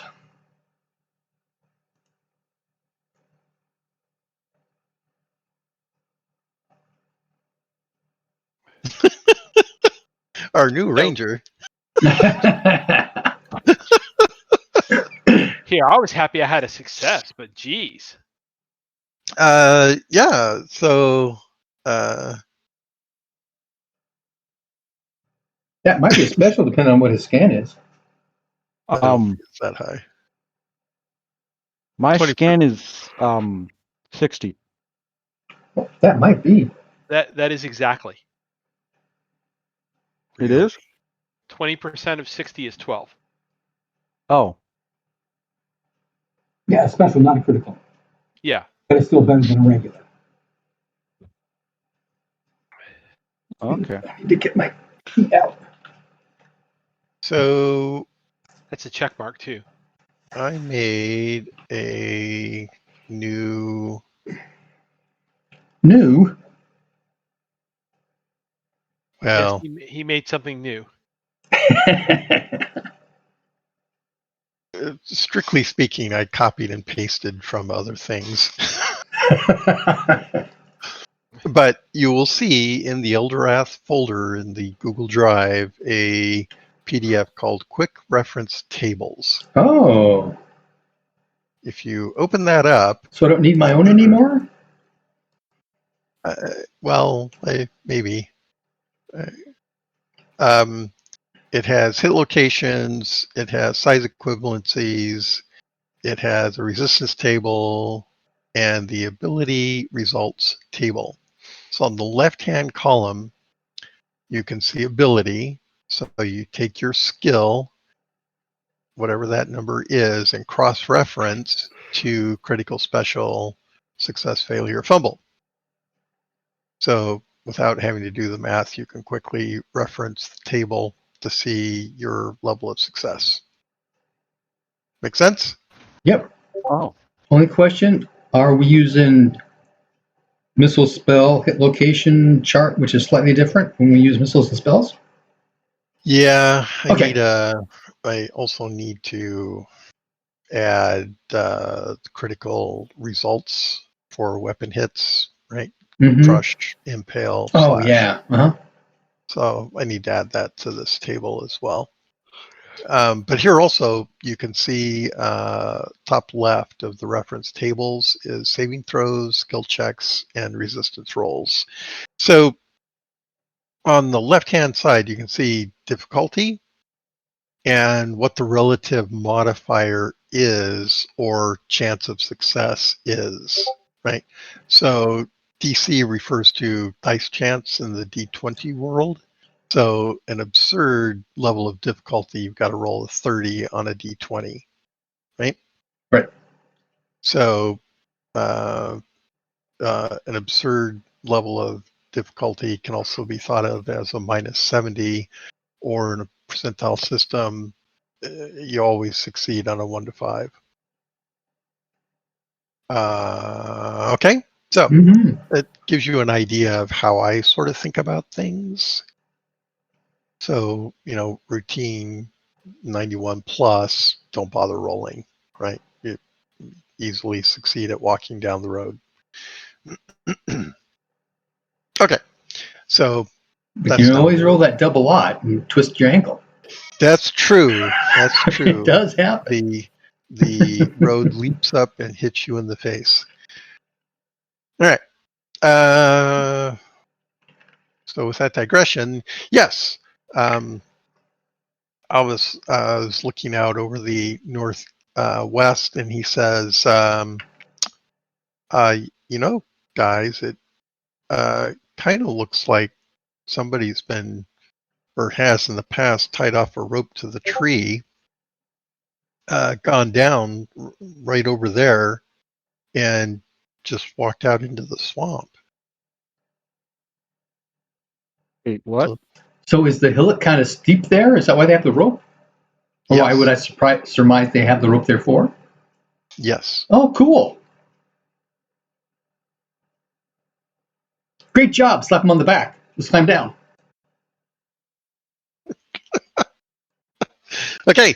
There is no rope there now. I think we need to there's keep not. him and get rid of the other ranger.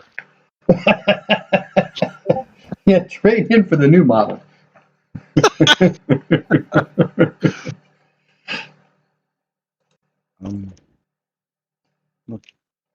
Look. Oh, I think I get what you just said. Sorry, I'm slow. It's all right. It might take a little while to catch up with that. Well, on a lot of things. I should perhaps make more clear. You should Brian and always I- make more clear. Brian and I have known each other for 1983? 80. Yeah, 84. I was trying to 84. Okay. No, what? The So- fall of 83. 83. All right. So that's by way of saying, yeah, we've known each other for a long time. We've gamed together. And so, some of the things we might talk about are oftentimes or can be inside jokes. It's not, that we're trying to, leave anybody out or anything. But anyway. Like the canoes? Yeah, the canoes. I actually know the story of the canoes. I thought the Wandering Monster Bridge was the one. That's another one. That's another one.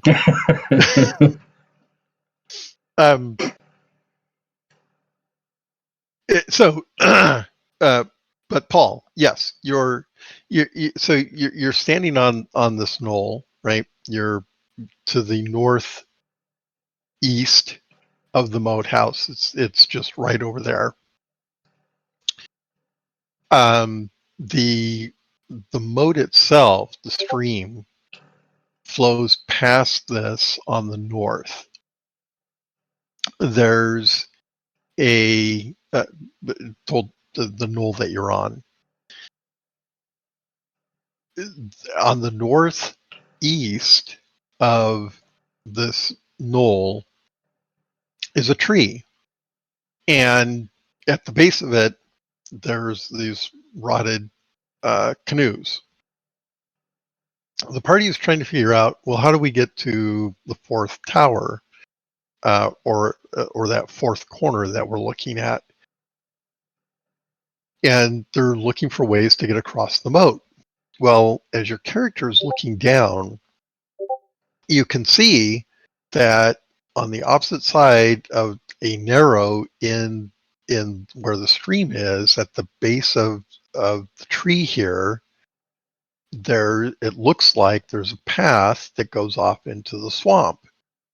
And looking at the tree, you can see that, hey, that looks like a spot where people have tied a rope off in the past and gone down right here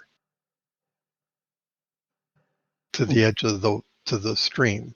So you know how a rope will wear on bark, right, of a tree. You can see where that has occurred as people have put weight on the rope and have worn the bark, maybe not 100% smooth, but not easily discernible to the casual eye.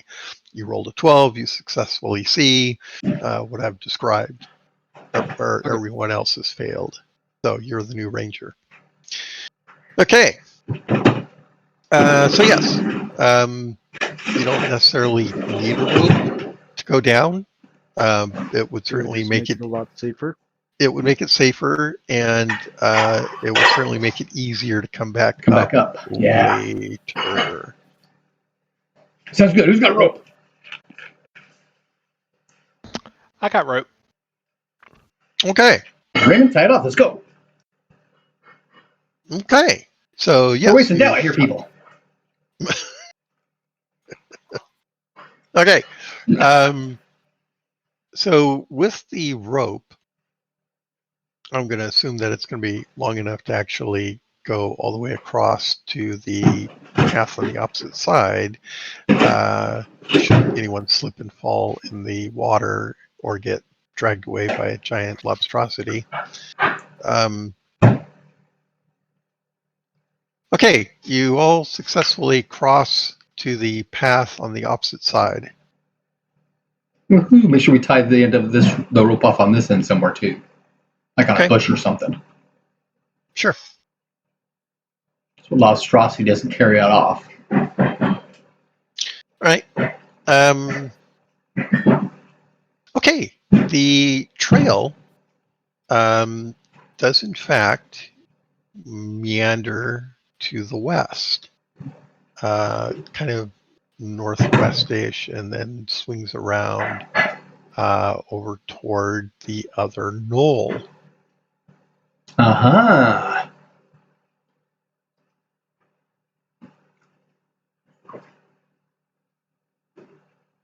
We need to look for similar trails at the other knolls at some later point. Yep, I could see that. Everyone can make a scan roll.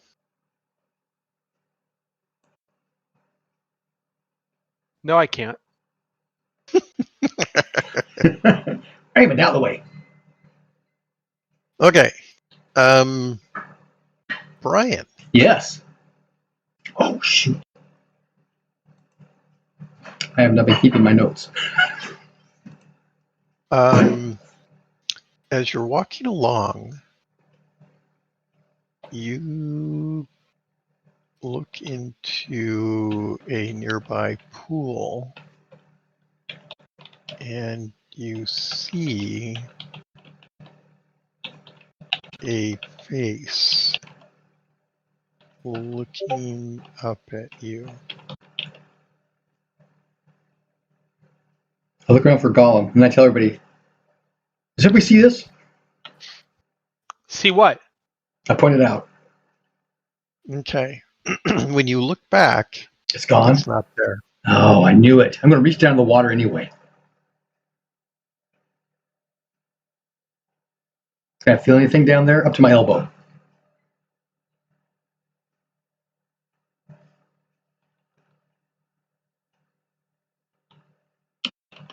What's your strength? That's pretty low. Hold on. I think the swamp 10. passes are starting to get to him.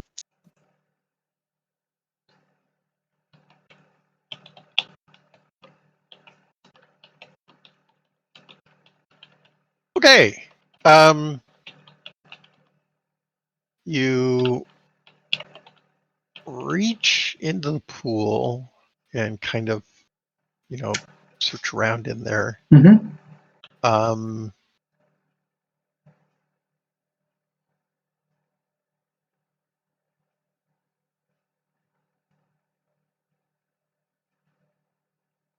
What is everyone else doing? Let me take this one at a time, actually.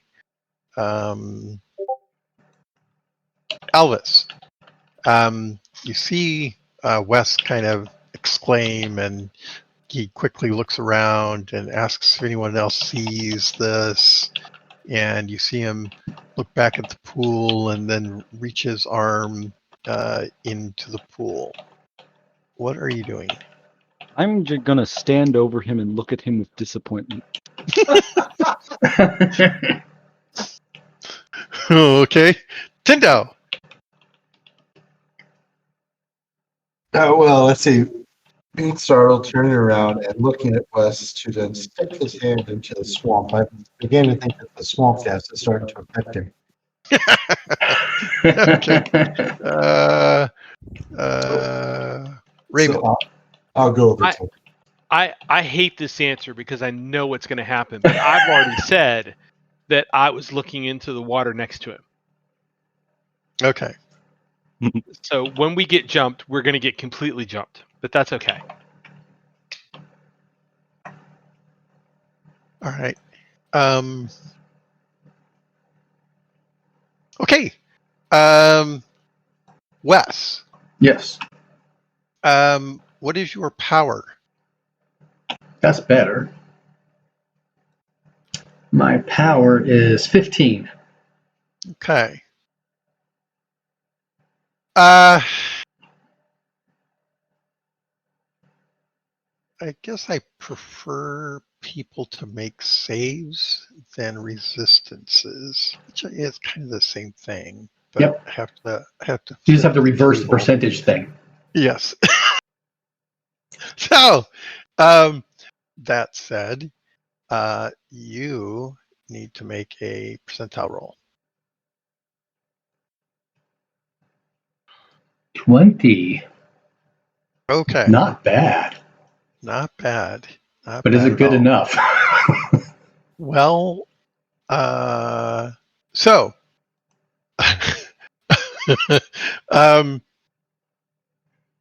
Alvis. Yeah. Roll a percentile. Okay.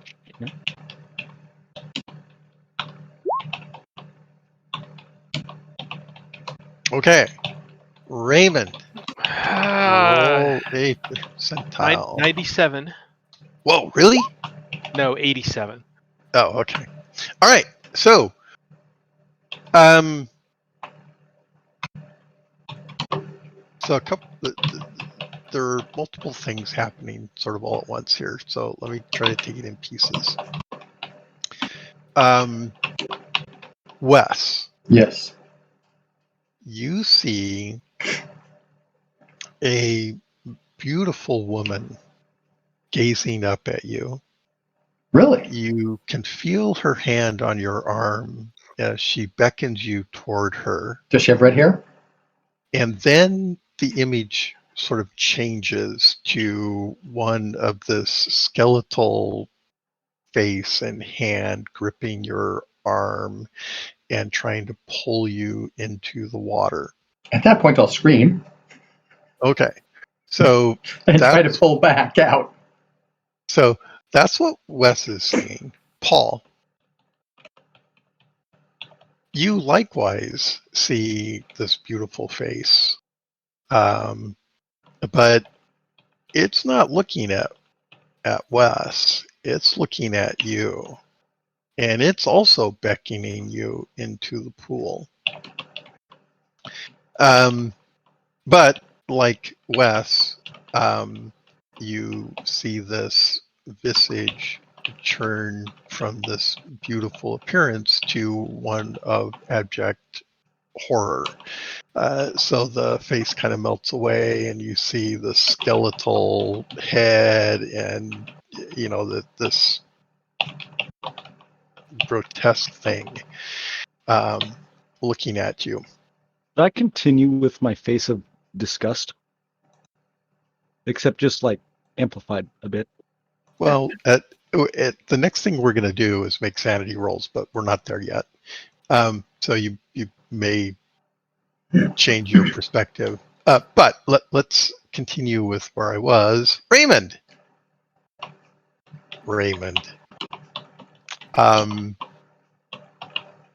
You see this beautiful figure in the pool. And at first it was looking at Wes, but then it sees you. And this smile spreads across its face and welcomes you with open arms.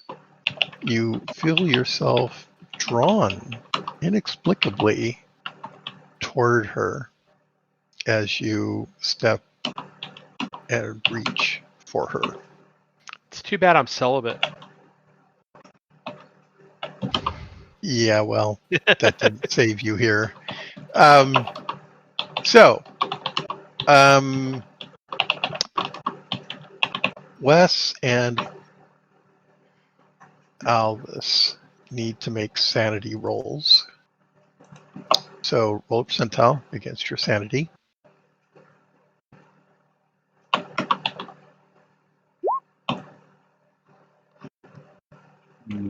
My sanity is... Okay, I'm pretty sure that will succeed.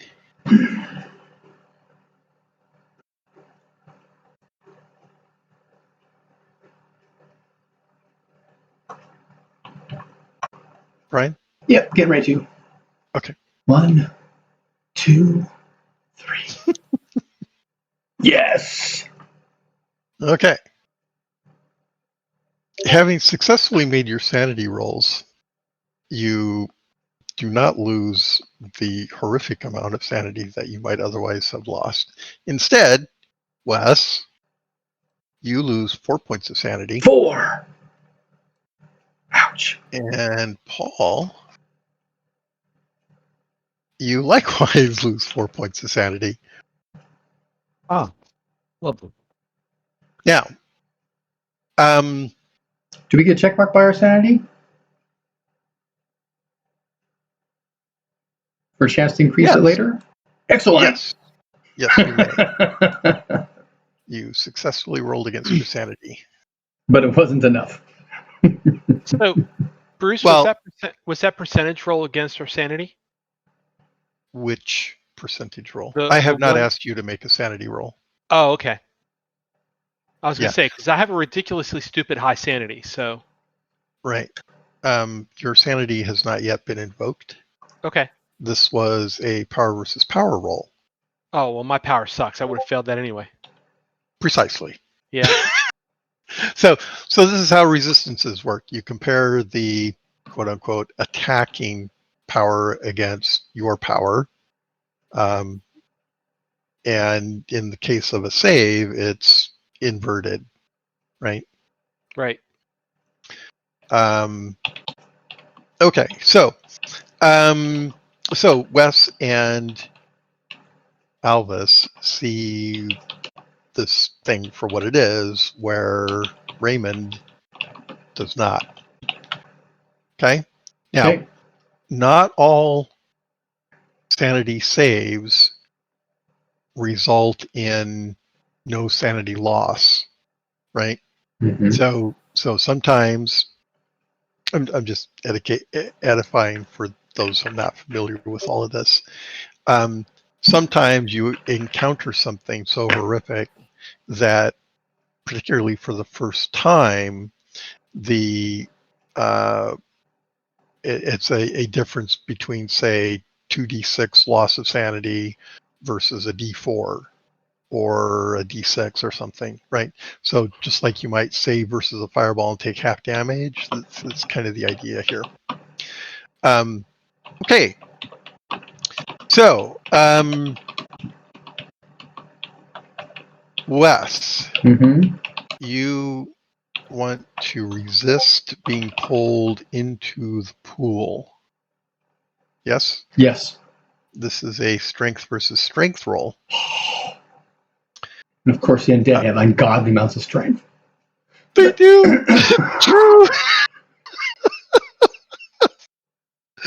Alvis, Yes. you can see that Wes is horrified and is trying to pull his arm out of the pool.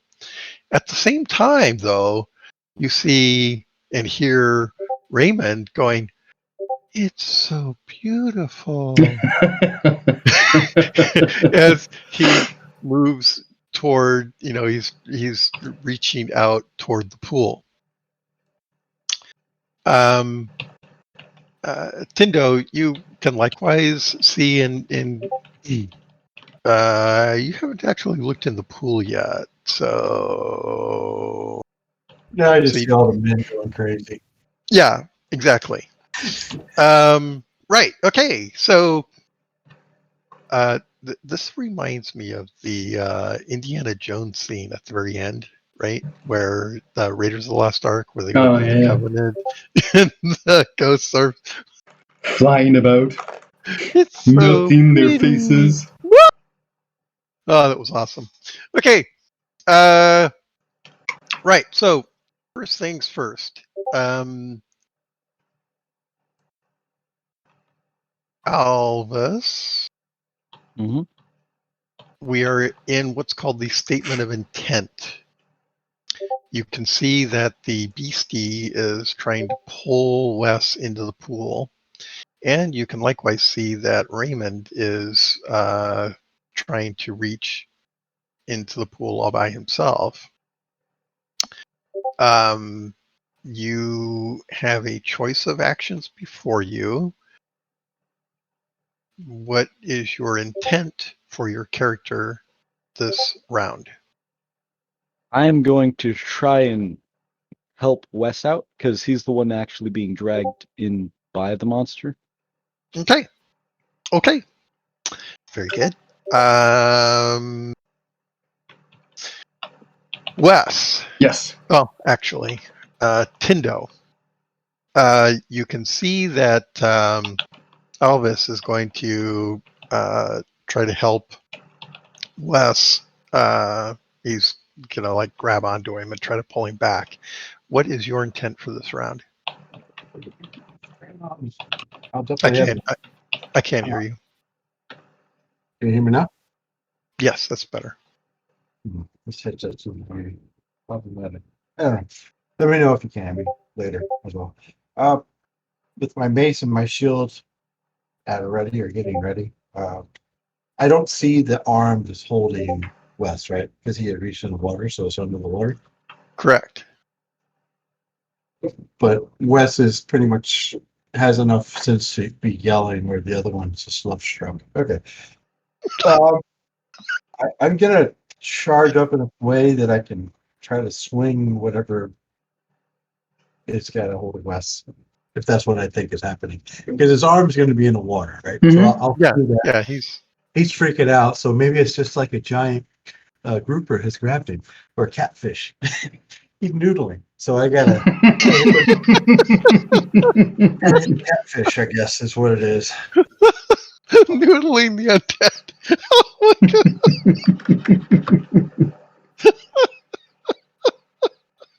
Oh my god. Okay. Well, that may be Raymond's fate here in a moment. We'll see. That's okay. Noodling. Oh, right. Sorry. Okay. Right. So you're going to move up where you can swing into the pool. Is that what I heard? It depends. Like, are they all three kind of gathered around each other, and there's not really a way to get? Yeah. I don't. If you had a spear, you might be able to jab into the pool, but I'm not sure I can see. Well, Raymond's like next to me. If Albus is behind me, he can come to either side of either me or Raymond. Well, we didn't establish a marching order, did we? Mm-hmm. So my bad on that. So you can choose where you are, Tindo, in relation to Wes and Raymond. If there's an opening on the left side, I'll be on the left side. I mean, that.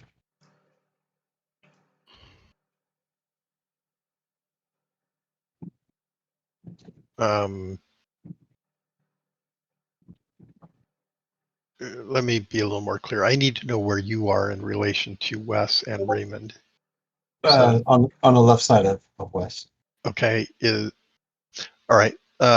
So Steve, where are you in relation to Wes?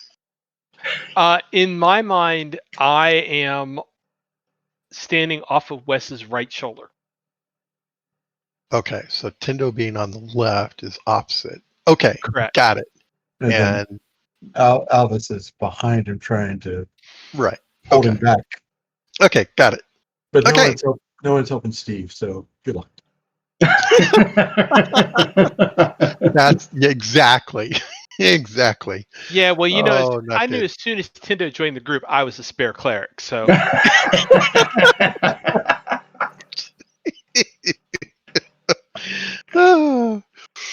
Okay, so first things first.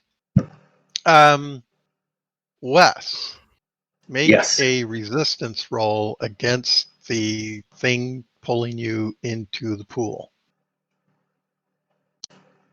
Thing pulling me into the pool, resistance roll. Yes. Yes! Oh my god! Yes! Look at that! Yes! Unbelievable. Do I pull her out? You can always tell you did something right when the DM sounds disappointed. I am He's got a strength of 10. This should be like a pushover. It's like, yeah, you're mine. No, she looked at Raymond. That blew her concentration. That may be true. What's her size? Do I pull her out? Doubt it. She's got more strength than that. Yeah, but it's size at this point. Mm, Unless she's like holding onto the ground with her feet. no, I think it's her strength versus your size and strength, or something like that. It's reversed, Oh, okay. right? It's like the grappling thing. Mm-hmm. As long as she's got somewhere with leverage, that makes sense.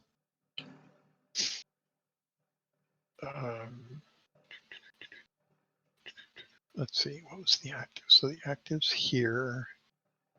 Passive is here. And then I reverse it. Okay. Yeah, wow, you just made it. Yeah. Okay. I didn't even think I'd have to look that up. It should have been just he's in. Okay. So now, to be clear, what this means is that you didn't get pulled into the pool. Correct. It does not mean, because you didn't like critical or special in this case, move her toward you. Maybe Right. slightly. I was Maybe expecting to have to slightly. do another roll. Kind of think that happened myself. Yeah, Just been thinking things through my head. Yeah, that might be next, or that might be an attack roll on your part. Yeah. I didn't even Oh. have to do anything. You just got Well- it up by yourself. We're not, well, we're at you now. So your intent was to help Wes. So I take that to mean you're going to try to pull him back, right? Yeah. Okay. So you can likewise roll on the resistance table. I already know what your strength is. So roll a percentile. Oh! Does he go flying over my head into the water? Or does he just simply lose grip and fall back?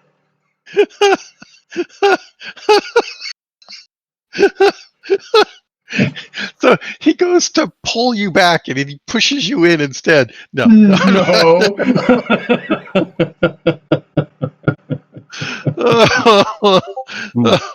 It doesn't get any worse than this. Let me think for a minute.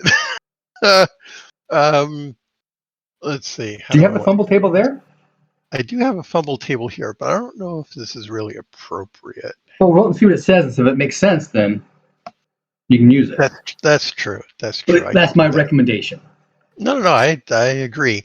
So, all right, the way this is going to work, the low numbers are not particularly onerous, where the high numbers are worse, right?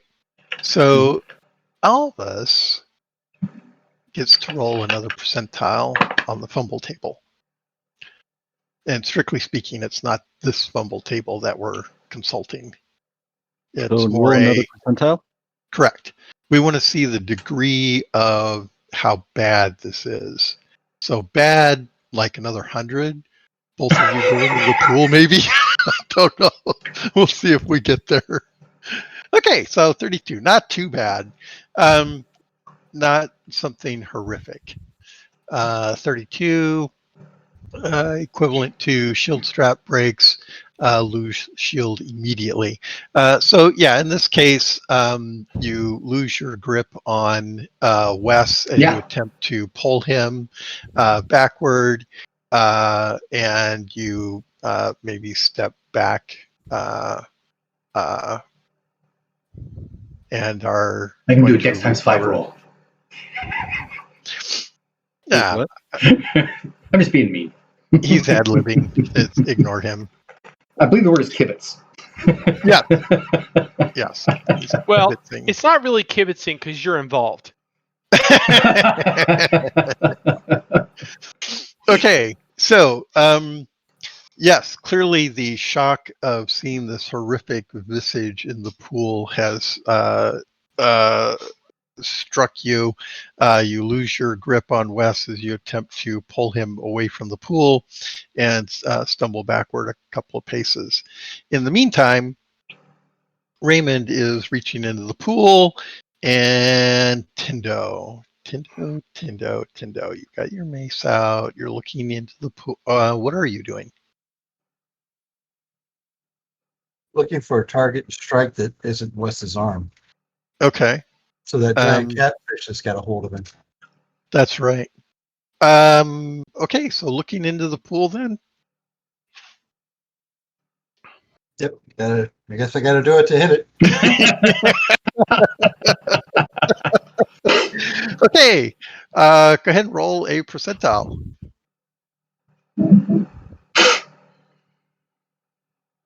Oh, but you're okay. So as you look into the pool, you can see this shapely female form, but you know instinctively that this is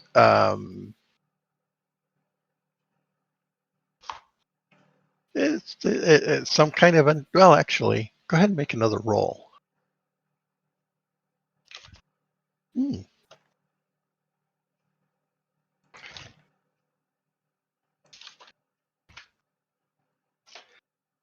This is not the vixen you're looking for.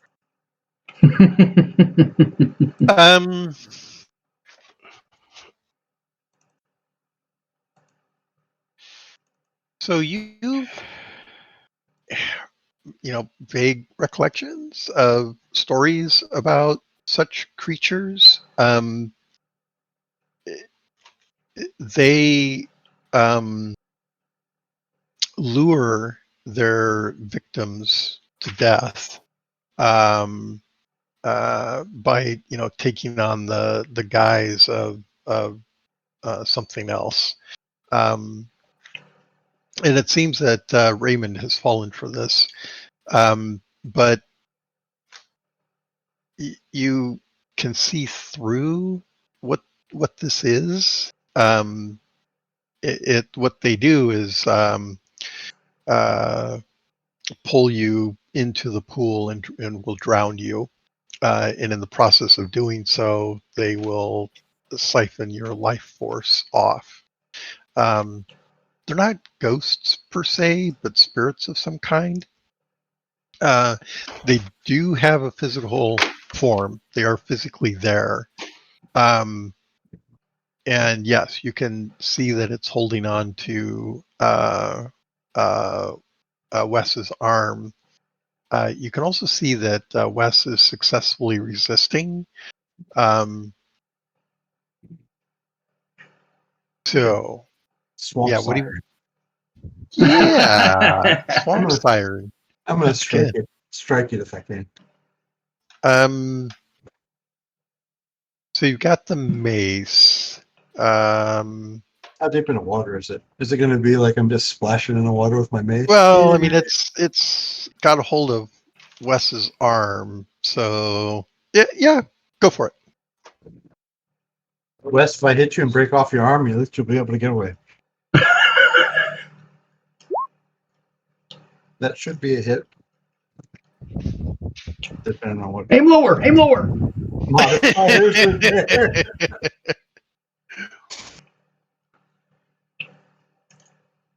Okay, roll damage.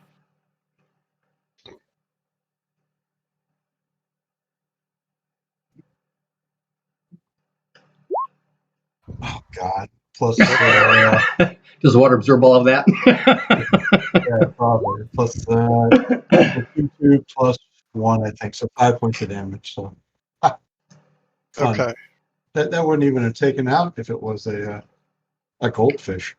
Okay, goldfish. As I recall, your mace is iron, correct? It's not steel. It doesn't have any silver lining on it or anything fancy, right? Just Well, I have 2 maces. I got Okay. the original mace I have, which I'm not using, based upon the things that I Because experienced it was last fruit that I found. time. Well, that was a shield. Oh. But after my experience last time, when we went back to town, I bought a bigger mace. So that is the mace I need. Okay, It's so like, this is heavy mace instead of the light mace from earlier. Right. correct. Okay, got it. Yeah, it's like the Okay. light mace is from Dad, but the other one is, yeah, we were meeting things a little bit bigger. Okay, so you likely got that from the local trader then, right? Exactly. Yeah. Okay, perfect. All Oh, right. does that mean it So- breaks?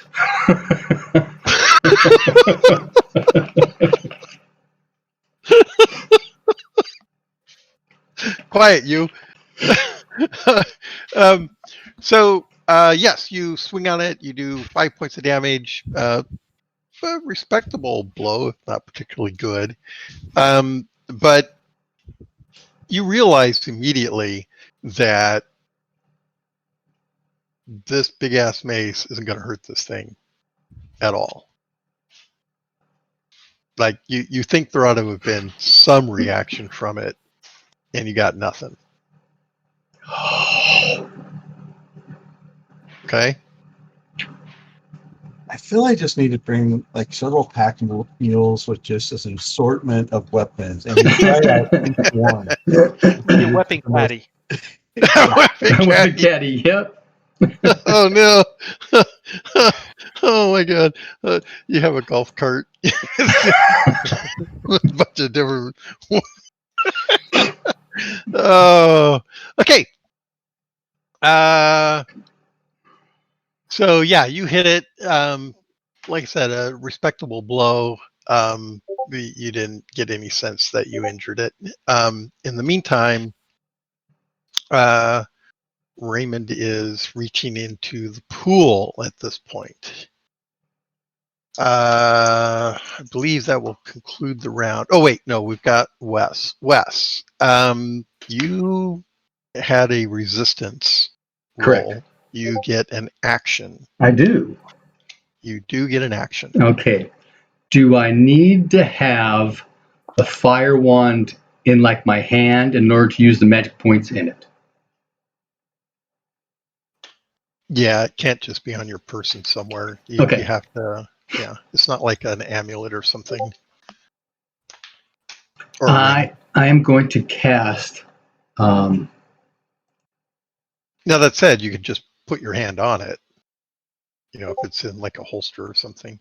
But it Oh, probably okay. isn't. Yeah, I'll do that with my left hand, which is open. I'll go ahead and grab a hold of the wand so I can use its magic points. I'm going to cast a shock bolt 1 overcharged with 5 magic points. Okay, roll. That'll come later in the round, right? It's Yep. not going to be immediate. All right.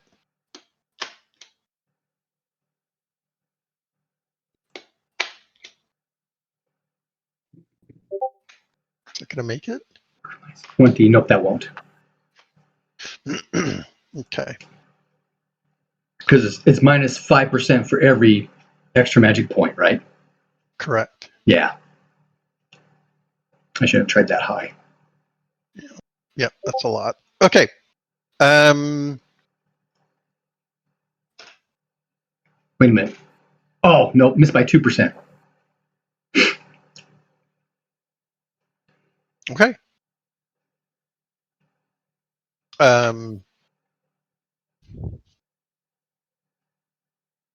Oh, it's the fire wand, right? Yes, the fire wand. And you're using lightning. But I'm cast. Well, it's shock. Yeah, well, it's shock bolt. That's true. Okay. All right. Okay. So no. Charged light. successful. Charged light. Light. It's a Okay. phaser. All right. Bottom line is not fire. No, it's not fire. No. Okay. So yes, not successful. Okay. Okay, I believe that will conclude the round. Right? It So Raymond's reaching into the pool. Wes is not in the pool. Well, strictly speaking. Okay. So we're in a new round. statements of intent. I'm going to Right. reattempt my shock bolt. Okay.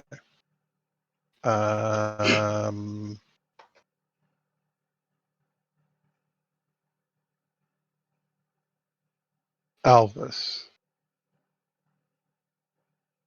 I think I'm gonna wait. Wes is out, right? Because he got the resistance, correct? I'm not out, but I did not get pulled in. I'm still grabbed by it, and my hand is still in the water. Oh, okay. Then I guess I'm. And he's probably I'm going, again, shit. I am again going to try and pull you out. Hopefully, better this time. Okay. Tindo. I imagine that calming spirits or spells like that wouldn't work on undead. But could I do? I don't think I can do a holding spell on Wes. It's like as I'm looking at it, I guess I'm thinking about it. It's like what I want to do is I want to cast a hold spell on Wes to tell him to stop doing what he's doing. But You mean Raymond? or yeah, well, I mean, do it to Wes would be hilarious. But Stop resisting. just go into the night. Yeah, to do it to Raymond. I'm trying to understand. Can't because that's not even effective. I'll just go around and grab Raymond then and drag him back before he goes headfirst into the water. Since I can't, it didn't feel like I could do anything to this creature. So, with respect to the hold, yes, potentially you could cast that on Raymond Mm-hmm. if you wanted to go that way. I would, but it would, as I'm looking at the spell list, and I don't want to take too much time, but like it looks like I need to have true hold, right? Which my problem is that looks like it's a level 11 spell. So anything Right. else would just slow him down or make him not do aggressive or offensive actions, which he's not. He's just enjoying a good walk and water. So I'm not sure how I could use anything outside of true hold to really stop. Right. So the early hold spells limit the total amount of like movement or actions that you can do.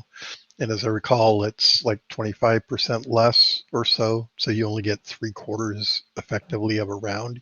Yeah, so it's not Makes worth sense. it. It'd be better for me to just go over there and smack him and say, "Hey, snap out of it," or grab him. You could do that, or you could try to hold him back. Yes. So, but I need to know which you're going to attempt. Hold him back.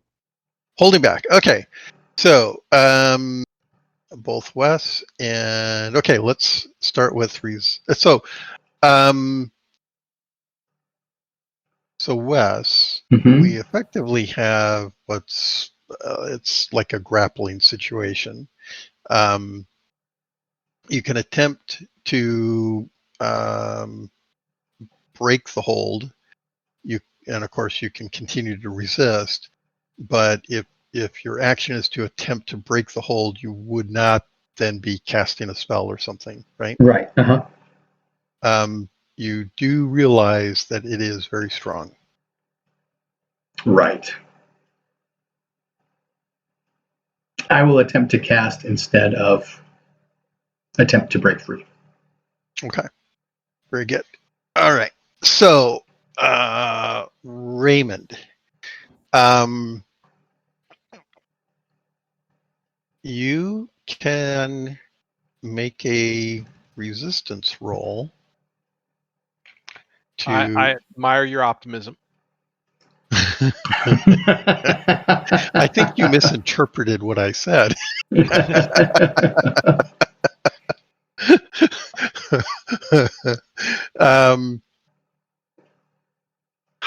I'm pretty sure that's really your only course of action is to try to resist. Yeah, I would agree with that. Now,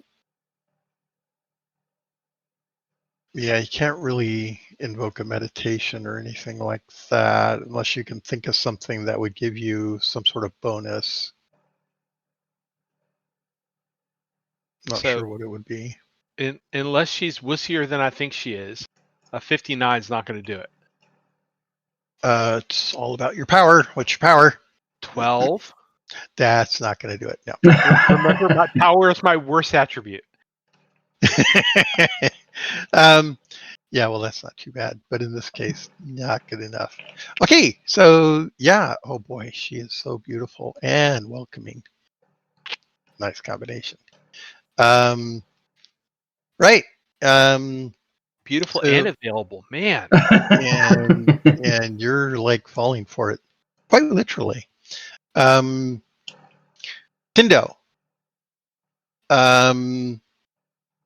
You're going to grab hold of Raymond. Yep. And attempt to keep him from diving into the pool. Yep. So please do so. That is roll a percentile. All right. What is your strength? My strength. 16. Okay.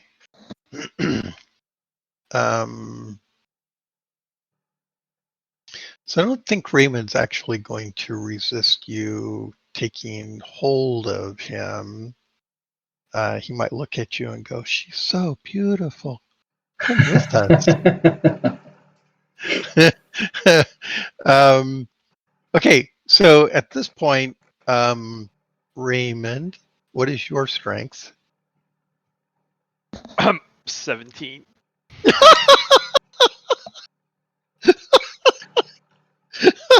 Hey, just drag us both into the water together. It'll be fun. This is awesome. This all I can think of is Monty Python. But I want to face the danger. Bad suit. Okay.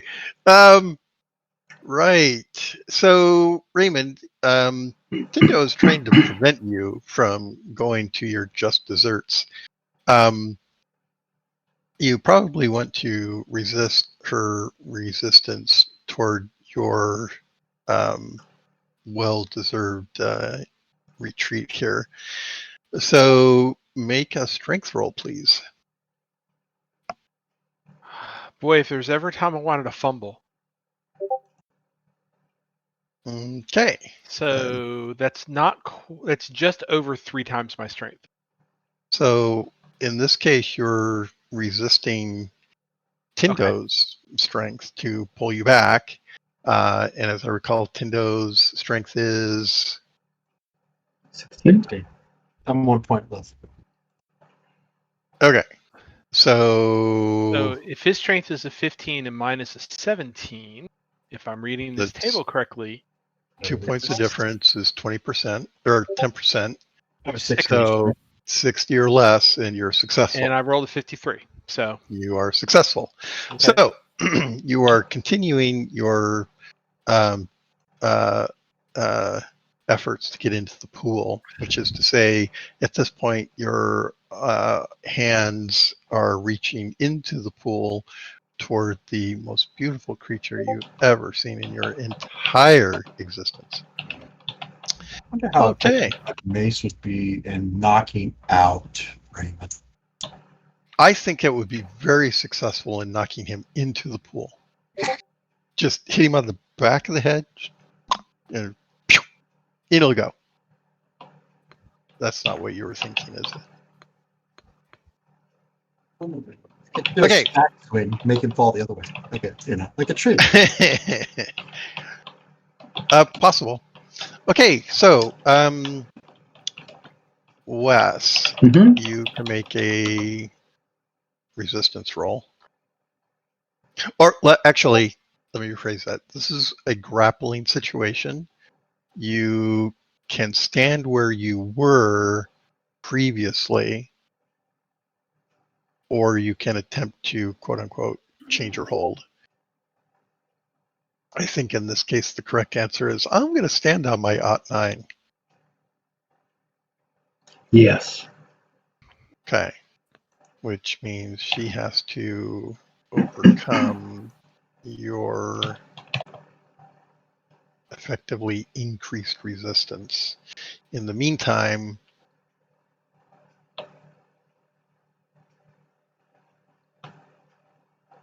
Alvis is going to assist you in coming out of the pool. Okay, so Alvis, make Yeah. a strength roll. Okay. Oh, Yes. okay, this is exactly what I didn't want to have happen. Okay, so Alvis takes a deep breath, pulls on Wes, and the creature comes out of the water Ooh. a bit. Raymond, you can make another roll. Okay, And it all falls apart. it all falls apart exactly. So this beautiful, lovely creature is in fact some sort of swamp siren who is luring you to your doom. You can make a sanity roll. And that will likewise be successful. So you only lose 3 points of sanity. Okay. And So should I keep the base value and just note that I've lost 3 points, or Yes. okay? yes, yeah, we need to know where you started. Okay, cool. Got it. Okay, and Tindo, you recognized it for what it was in the beginning, but I don't think I asked you to make a sanity roll, did I? No, and this is where I get real bad because my sanity is barely there. I had a crazy childhood, it seems. Go ahead and make a sanity roll. That did beat my sanity roll, so that's good. Okay, successful sanity roll grants a. You lose 2 points of sanity. Sweet. And for all of you who were successful on your sanity, be sure to mark that you have a check mark for sanity. Lord knows I need it. Okay, so yeah, this undead is now partially out of the water. You can see it for what it is. And let's see, what's it going to do? It does not want to be out of the water.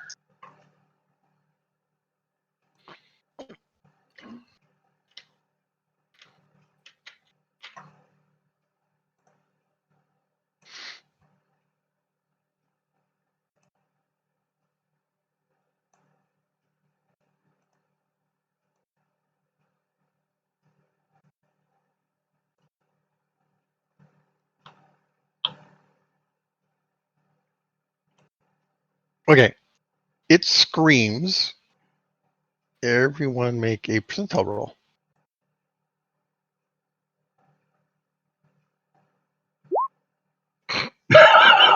Raymond.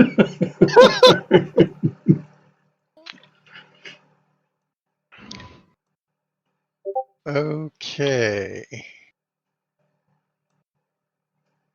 So I have Tindo at 94. I have Raymond at 98. I have Wes at 72. And all right.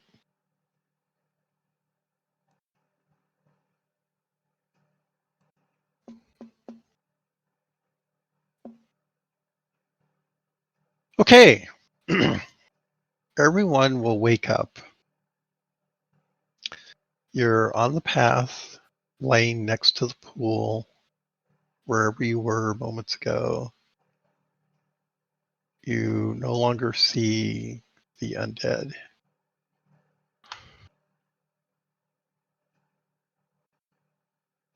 But we still have our clothes and stuff. Everyone but you. No, I'm kidding. Yes. Okay. And we're all So alive.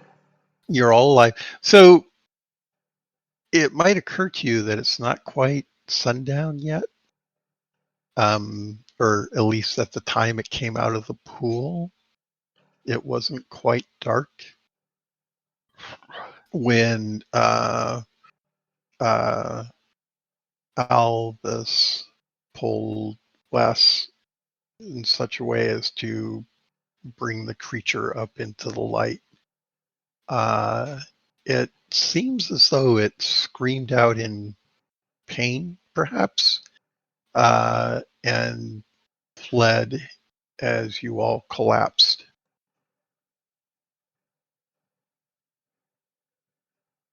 Well, it's not dark. We should probably go. It is now dark. Yeah, I kind of don't want to camp here. Could we go somewhere else? There's two places we can go. Yep. We can go back to the moat house into the spider tower, or we can actually go down inside the hillock and into the wall underground. Which is closer? The wall underground. He means where the lobstrosity is. Not that far, though. Just saying. That is probably what we want to do, and quickly, because I don't want to be frog food. Yep. Ribbit. I might rather be drained from it by an undead. So Okay. Where's my thing? Yes, you make your way back to the hillock. The rope is still there. You easily climb up on top, and it's only 5 minutes to the tower from here, or the keep. It's not like it's very far.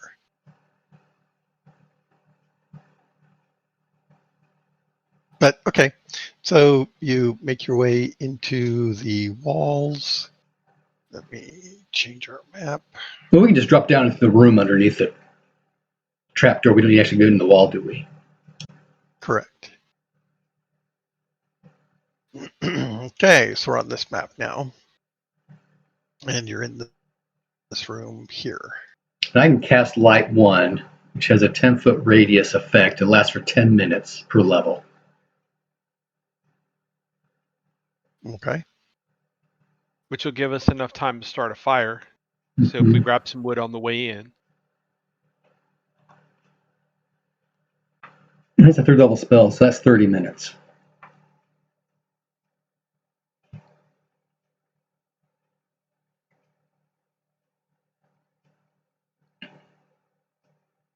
Okay.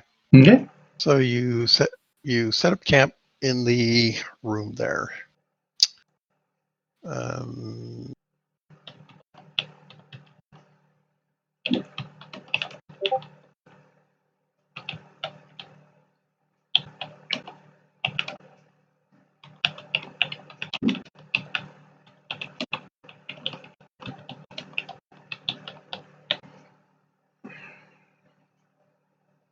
All right. Who's on third watch? I can be. Okay. Make a listen roll. What? Roll a percentile. Your listen skill. Okay. The evening or the night goes by uneventfully. Yay! Morning comes. Climb back out. In the morning, since we're here, we should probably take a couple minutes and give Alvis the nickel tour. Oh, sure, yeah. We don't need to go in the room where the lobstrosity is. And we can show them the broken doors. Yeah, and we don't need to go down the steps to the lower level where the death ward is, or whatever the hell that thing is. But, show him enough to justify his knowledge of the map. Okay. So, and then we'll go out. Okay. You're going to go out. Okay. To where? The other... Not where we almost died. We have to go by there. Okay. I'm going to close my eyes.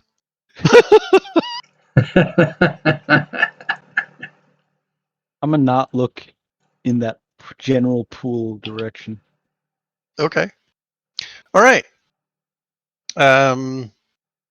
Marching. Okay, so we're going to make our way out to the other hill. Okay.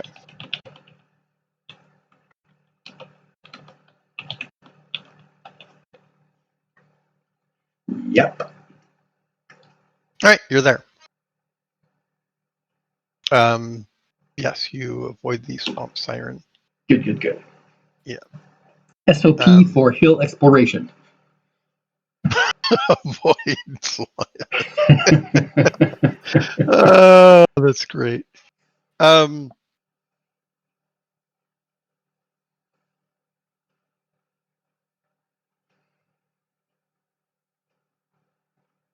We go to the southeast corner of the hillock. That's where we start, digging, cutting around, looking for leftover fortress stuff, and possibly a trapdoor.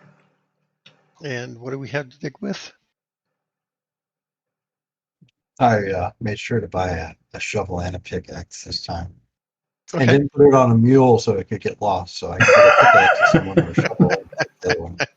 Okay. Well, with proper tools, the excavation is much, much easier.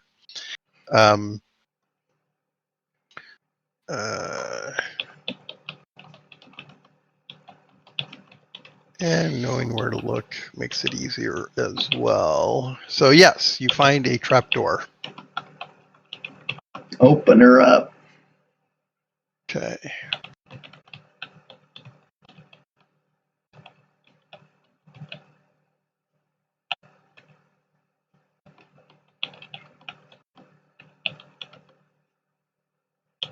Everyone see that?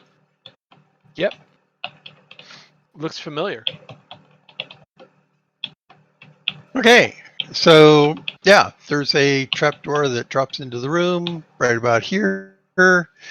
Looking through the door that you opened, you can see two doors, south and east walls. There is a floor. Are the doors at floor level or? Yes. Okay, that's kind of interesting, but because some of the other towers actually had doors at platform, so there's no refuse dumped in this one.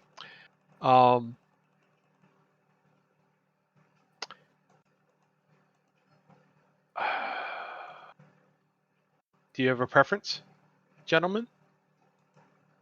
East. Sounds good Okay. to me. East it is. Okay. Who's going to jump down? The ranger. I will jump down. We We tie tie a him rope off to him and lower him his down. head. Oh, okay. Okay. That's good. Because, yes, as soon as he puts foot on the, well, actually, Alvis, go ahead and make a percentile roll. Okay. Yeah. So he puts his weight on the floor, and as soon as he does, the floor disappears below him. The whole floor, just that area where he's trying to stand. No, the whole, well, yeah, only 98% of it gave way. Oh, okay. He must have been on one of those beams or something. So yes, loud crashing noise as the floor collapses into the next floor that then collapses into the pool below. So crashing and splashing.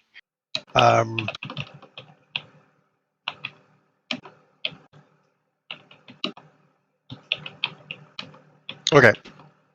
Elvis, make a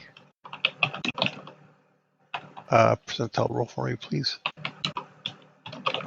There's a large volume of debris floating up through the air and circulating around. Pull him up. Okay. All right. You pull him out of the Yeah, it's pretty bad. He's coughing terribly. He can hardly breathe. Is this the case like before where Oh yeah, well, a lot like exactly that. purification then? Okay, mark the points off, and as you cast the spell, his inability to breathe will clear up.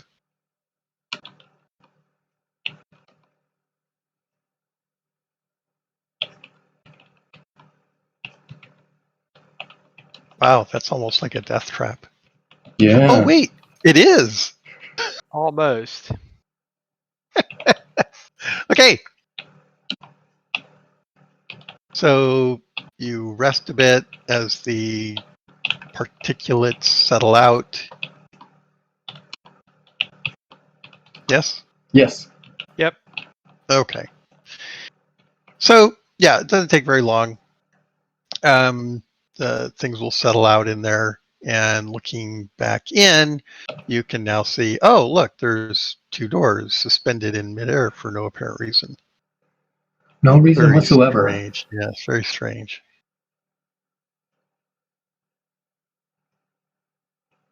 In looking down, there's obviously Mhm. all the debris from the floors. But is there like Yes. anything else? Well, pool of water. But like no bones or Make a scan roll. maybe other types of stuff? Yeah, everyone can make a scan roll. That is anyone who's examining the. Raymond says, nope, nothing to see down there. I just Wes, listen. Wes, you're in my light. I never try to look. I just listen all the time.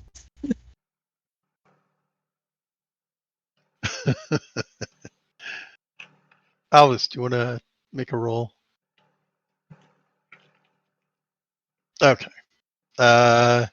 Yeah, I mean, so there's the debris from the floors, right? So there's beams and stuff sitting at odd angles Right. to the floor, and then it goes into the water.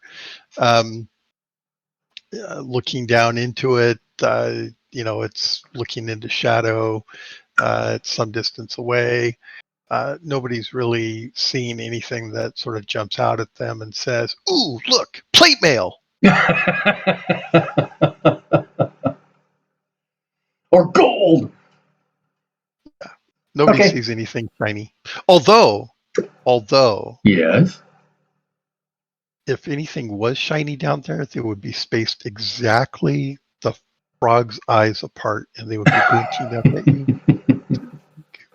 Well, as long as they didn't blink, we'd be okay. Okay, I guess we lower him down to check out the doors. Okay, are you ready to go back down, Elvis?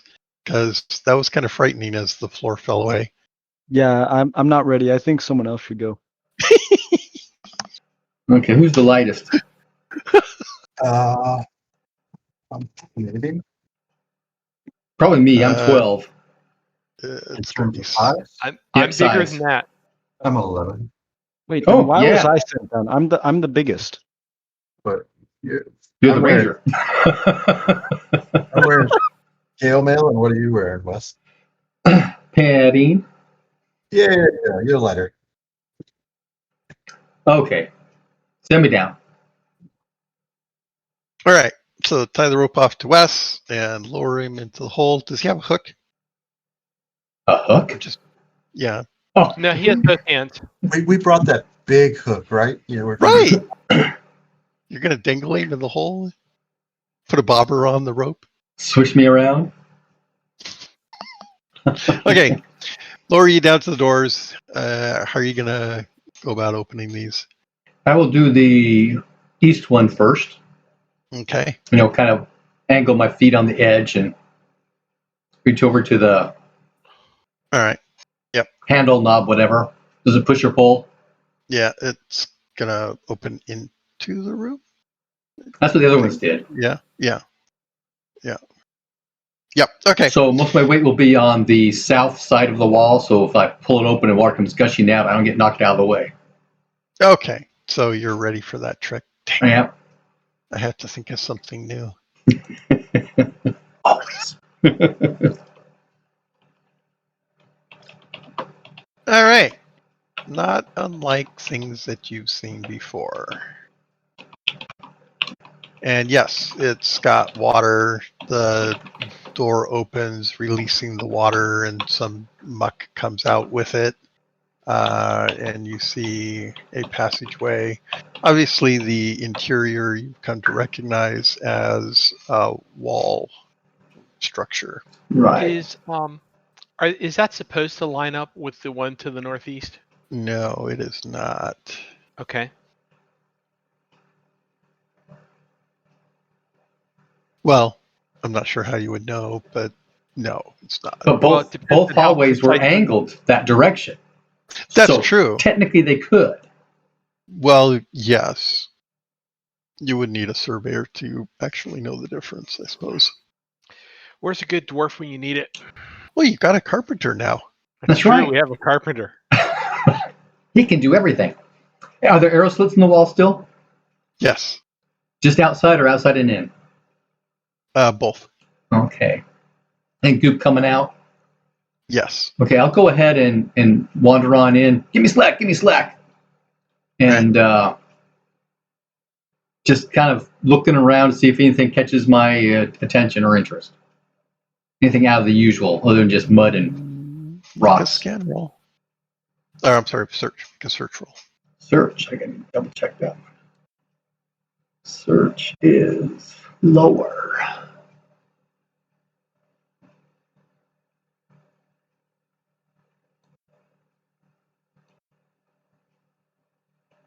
Nope. Okay. Okay, yeah, come back out. Okay, tighten it up, guys. Nothing in this one. Okay. Open up the next one. Yep, same. Okay. Waiting for water to come pouring out. Stand out of the way of the door. All right. A very similar situation on the other side.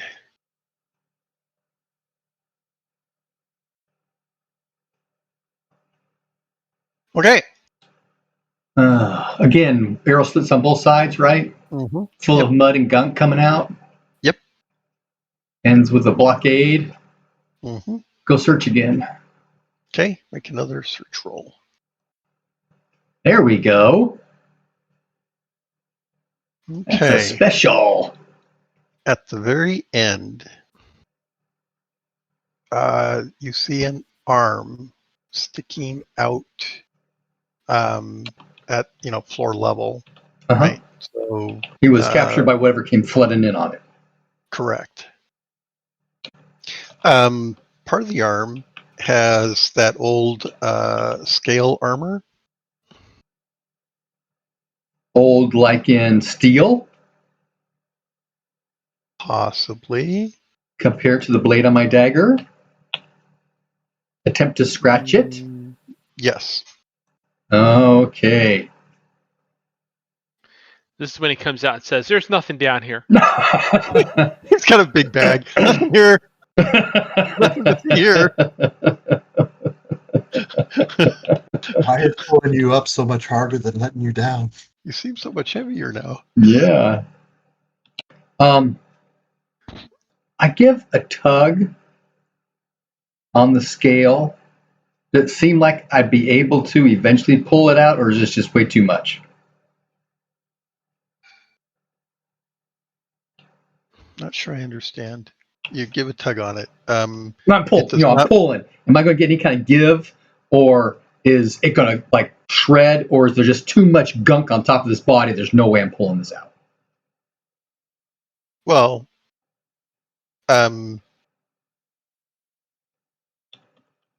yeah, it's not just gonna, break free. And no, scales don't break off in your hand. Okay, I'll go back to the doorways and shout up that there's another set of steel scale down here. Do we want to dig it out? Well, we have a shovel and a pickaxe now. That we do.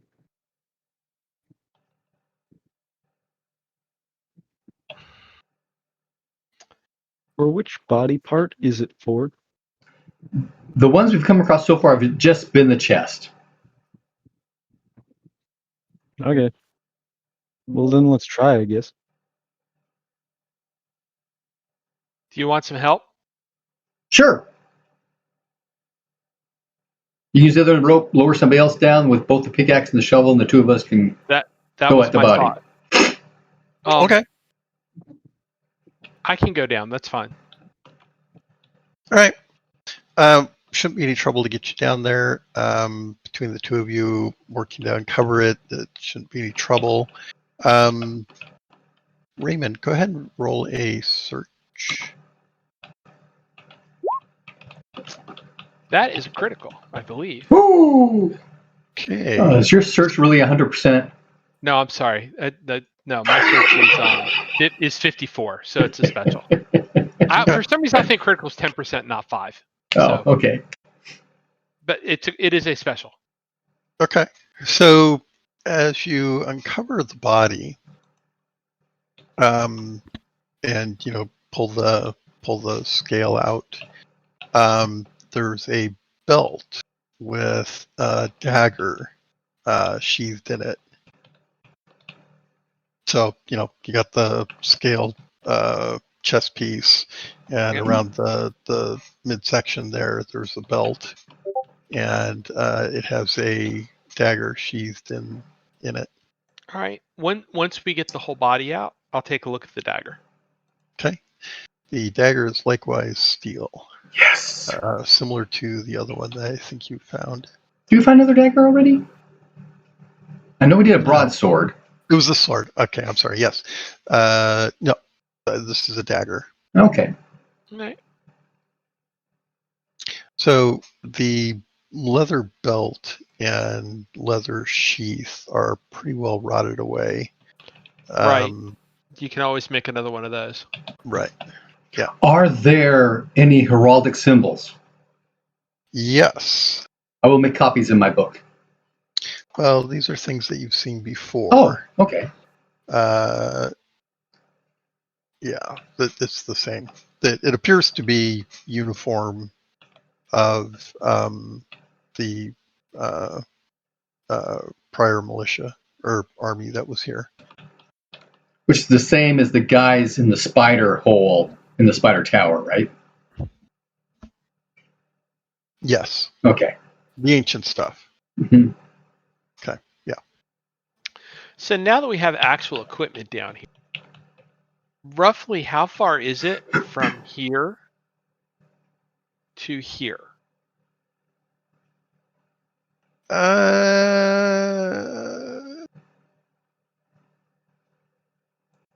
Wait. What do you mean actual equipment? What do you mean? With Now a that we pickaxe have and a a pickaxe- shovel. Oh, and a pick shovel. section. Oh. If we had to guess, how long would it take If us? I wanted to, how long would it take me to dig from where I am now to here? It's going to be a swag, but whatever. Yeah. I have no idea offhand. I would have to do math to figure that out. We could leave it at many hours at this, and that's fine. Okay. How Yeah, about I'm not. hours or days? Yeah, I'm thinking days. Okay. Okay, that's and fine.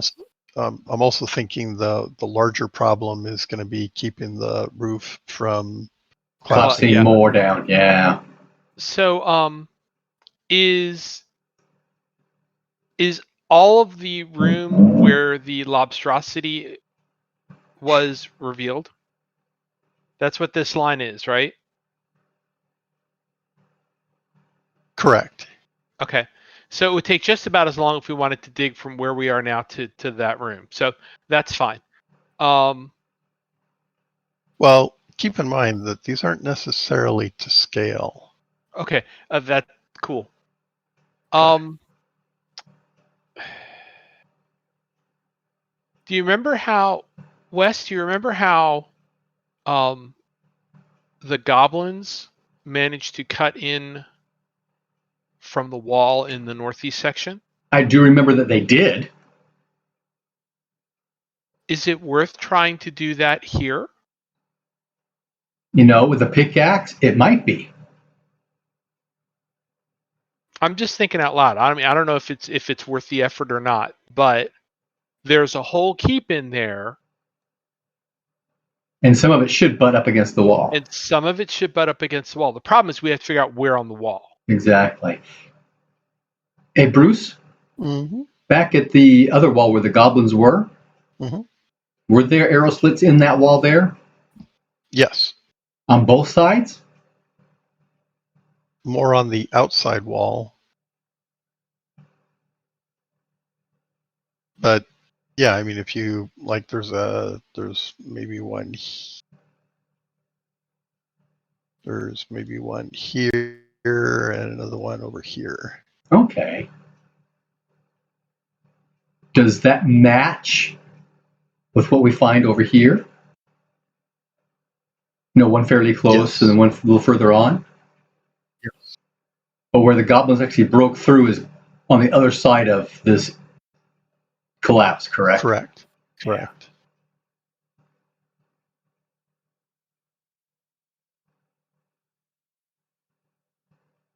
Well, we could try and do it right here before the collapse.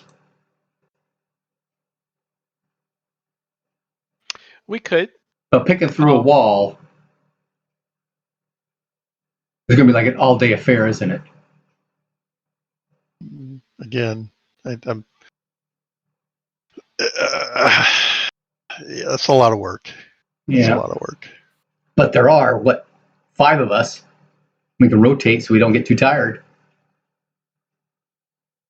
And this is easily defensible.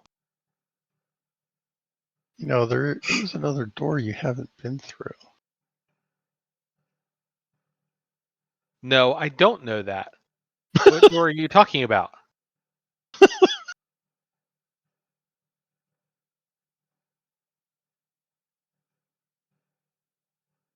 Okay, everyone see where I'm pinging? Over We there. didn't check that door out? Looks great to me. Oh, jeez. Oh, well, in that Can case. we retcon to last night when we were sitting in there doing nothing? Okay, but the answer is whatever we find beyond there, we're going to do this in the morning next. Right?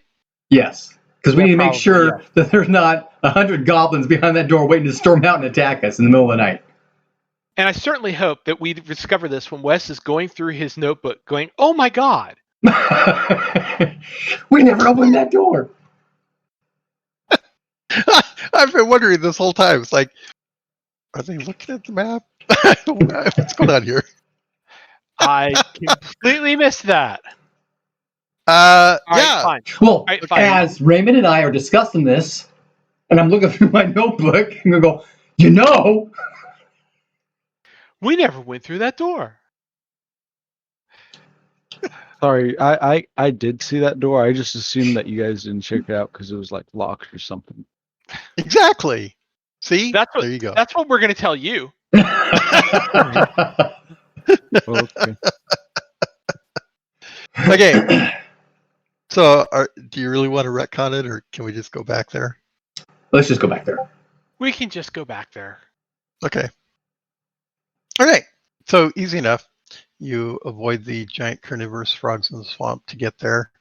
And you open the door. And We need to find the underground river. What underground river? What are you talking about? The one for the canoes. And there's a 10 by 10 room and nothing in it.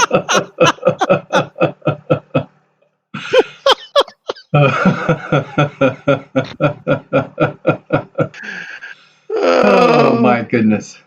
Oh my god. Okay. Lo and behold, stairs that go down. Stairs. Oh.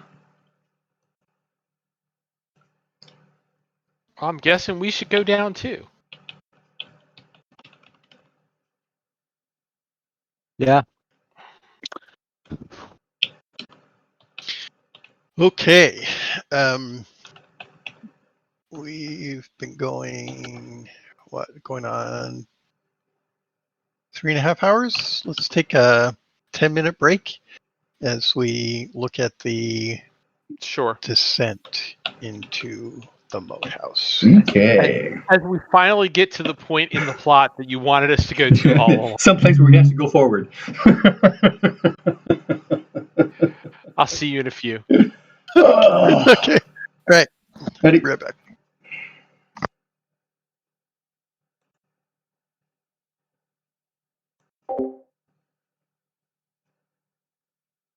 Feels so stupid. There's nothing to do.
Okay.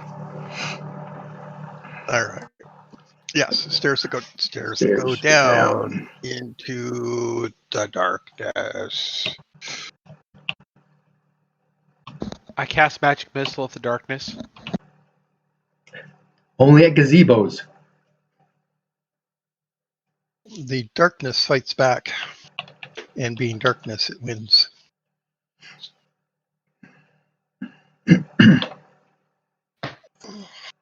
Down, down to Goblin Town. Oh, it's worse than that. Oh, really? Oh, wait, I'm sorry. What? There are worse and fouler things than orcs in the deep? Or the deep places of the earth? Yes, very much so. All right.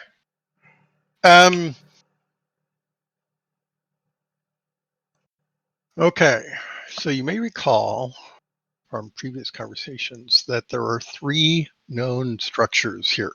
Mm-hmm. One is the moat house.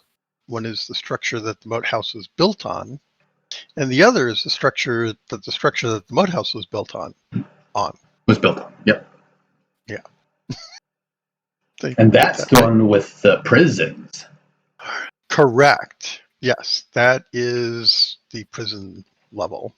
So what they're... Do you want to fill Alvis in on that statement? The prison level? Yes. That's where they escaped from. I think there's maybe 2 groups of them now. Could I get some more clues? Yeah. Yeah, the first time we got here, some evil entity we thought was a vampire had been let loose upon the moat house and escaped in the night. It turns out that there was a lieutenant of Forg, the ancient lich bad guy, and some of his leaders had been captured, but you can't really kill them. So they were placed in prison tombs that are in the base of these structures here somewhere. We investigated one. Is that on this map or the other map? Other map. You want to pull that up or? Okay. We can show it.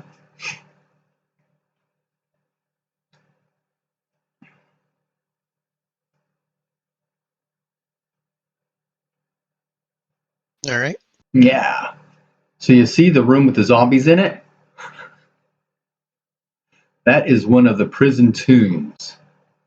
There's a trap door that from the actual moat house level itself that comes down to this hallway. At the end of this hallway, it was it portcullis or like a barred gate? Barred gate. A barred gate, and there are these runes carved into these archways, and throughout this whole place, they're like warding runes, right, to keep things in place. Well, somebody previous to us had come down here, had broken through this gate here, and there were 2 dead bodies. So we carefully entered the room, came to investigate further, and that's right, the 3 bodies, I don't remember where they were initially, but there were 3 bodies in here. And they came up, we engaged them, the 2 dead bodies from behind us came forward to where this blue box is. And so there were 5 zombies total we ended up killing, if you can call that killing. And the actual tomb itself, this little room here, the door was cracked open. I don't remember if there's like a seal on it or not. There was, yes. And the seal was broken. Correct. And inside the room was this, it was all empty, but there was a slab and there's like a layer of dust everywhere. So there weren't any footprints or anything. And the slab was empty. We're assuming the slab is where this lieutenant was actually supposed to be laying and that he had gotten out. So it turns out we went back and talked to Rufus and Burns about this stuff. And it turns out that they didn't tell us how many, but some of the lieutenants of Ford were captured. And since you can't really kill them, they were imprisoned in these tombs. And we know of this one. We speculate there was a second one. Is that on the other map? Yep. Let's go back.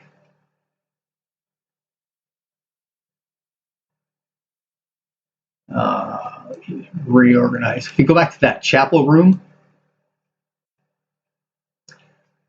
behind the altar here is a set of stairs that go down. They go down, they go down, they go down. And every so often there's another set of these arches with these runes carved in them.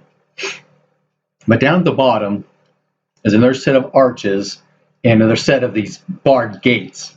And on the other side, we can see there's an intersection going north-south and continuing on west. And I believe, or east rather. And I believe the east one actually ended in a collapse. Is that correct, Bruce? Correct. Yeah. So since there's this set of barred gates here, we're assuming that there's at least one other tomb. Although now think about it, since they're going north to south, there's probably 3 tombs down here.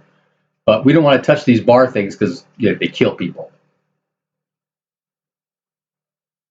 Okay. Does that make sense? No, not at all.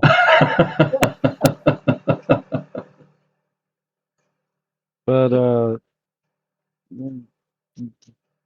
let's just go. Yeah, so this prison level stuff is all from the time of Forg, which was how long ago, Bruce? 1,000 years. 1,000 years ago. It's talking about ancient evils.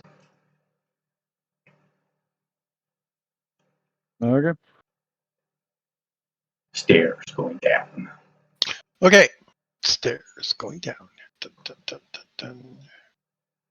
I hope they're not too long. Well, as it happens, they don't go down as far as the tomb, the prison level, right? So Okay. behind the portcullis, right, there's those stairs, and that goes down to granite, right, stone, and that's it starts tunneling into the actual stone. This does not go down that deep. It does go down a distance and then levels off and terminates in a wall.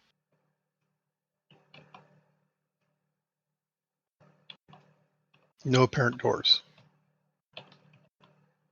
Search for secret doors. Roll.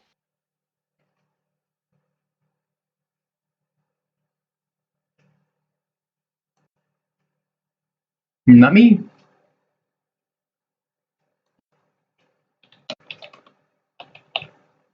Not unless I get a bonus. Oh, Tindo! Wow. Yeah, I might not be able to see it, but I can trip over it.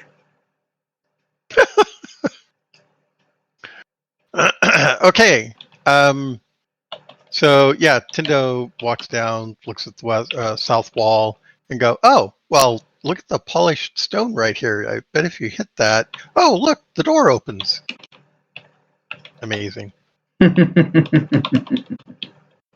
Yeah, this opens into a hallway that runs east-west. This is of similar construction as the prison level construction, but not as deep. Is that making sense? Does it I have think so. runes written in the wall? Are these archways every so often or anything like that? Yes, there are archways. No, there are no warding runes. Okay. Per se. And I need to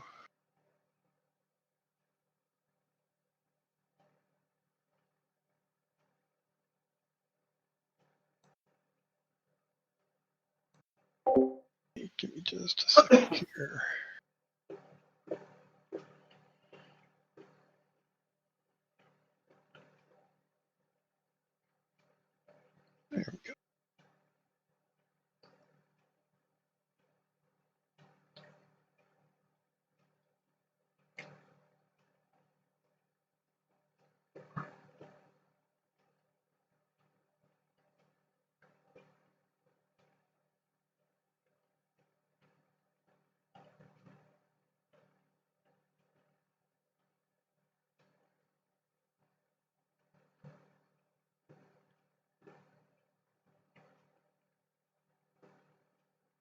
Okay. It's probably not big enough. I'm going to have to expand that. Bear with me one moment.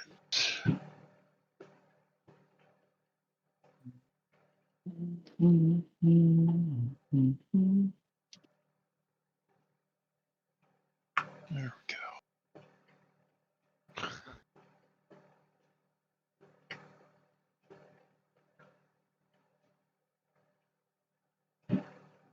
Okay.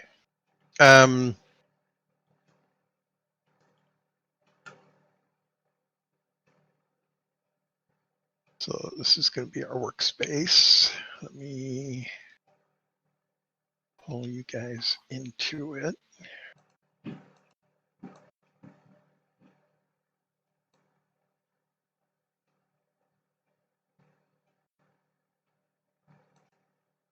Let's see, don't need that. I need Wes, Raymond, Alexander is not here.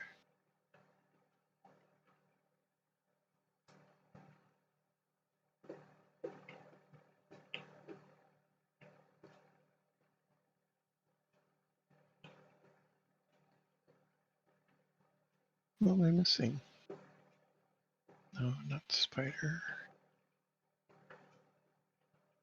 Huh. Where's Raymond? He's Here we probably go. still mesmerized by that swamp witch. Ooh, could be.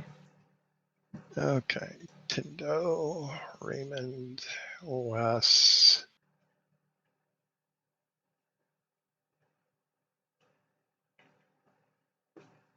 Alexander is not here.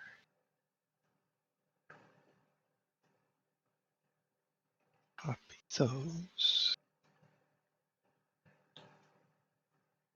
All right, here we go. Okay, there's Tindo, Wes, and Raymond. We also need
here we go.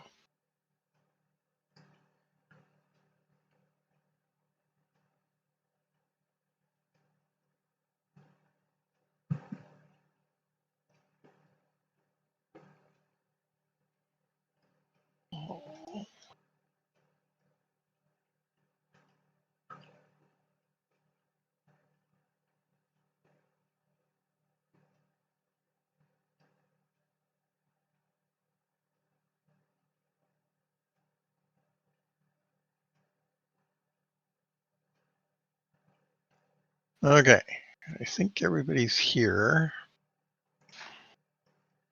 Elvis, you want to make sure you can control your character.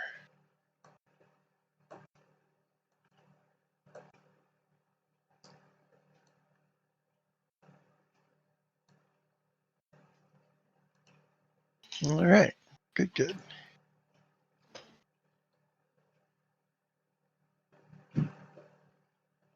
Okay, give him a name as well. Who am I missing? You guys see everybody else's name but Alvis's. Oh,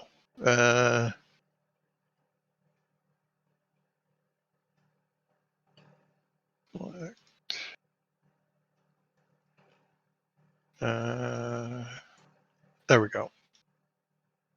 I don't know why they don't default this in a meaningful way. All right. Nameplate visible? Yep. Yep. Okay, good. All right. And now I need line.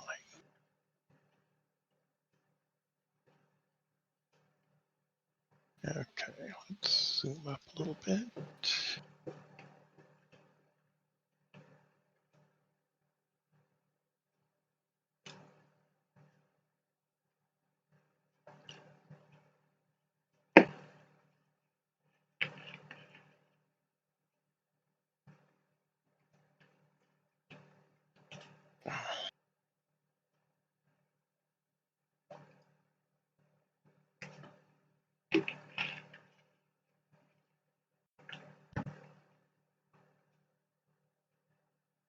Yeah, working with Roll20 is not intuitive.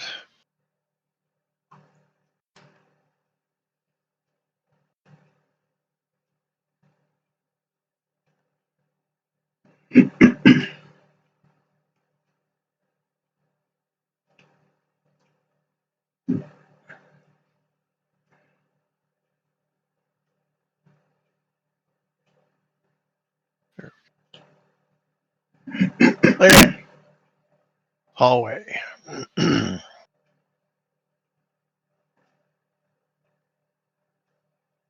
So I'm not going to map out the whole thing this way. We're just going to use sections where events occur.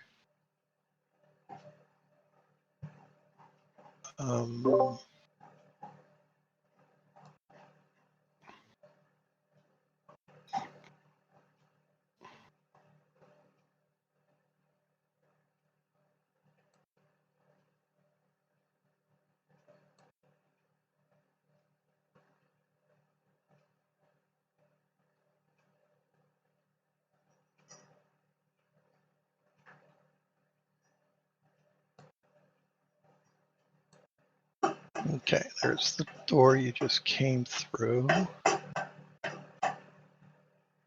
And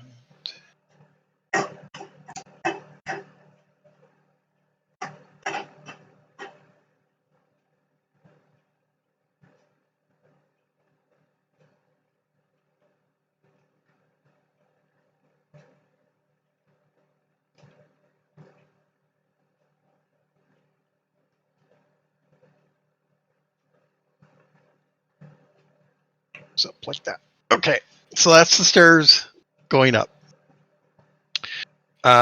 Each hex is a meter. Strictly speaking, only two people can fight side by side in a hallway like this.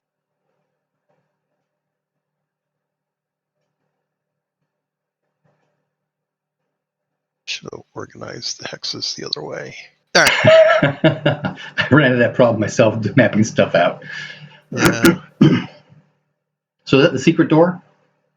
Yes. Okay. That is the secret door. Freehand. I'm covering the rear. There. Okay. So, there is some dust and debris on the sides of the hallway, right? The corners in particular. There has been movement through this area.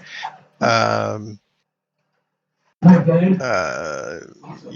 can see that there have been footprints and so on. Enough traffic that at least the sort of the center walk area doesn't have the same level of buildup of dust and stuff as do the sides. Hey, Bruce? Yes. Aiden just got home and asked if he was dead yet. I told him Yes. no, and he ran up the stairs, so I think he's going to try and get in. Okay. Wait for me! Wait for me! So that means we have 2 bait. I mean, rangers. Yeah, but you only brought 1 hook. They can take turns.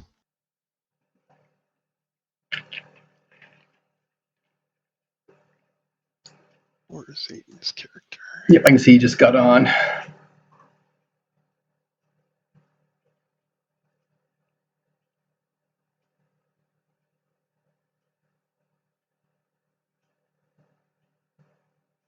He seems pretty excited to play.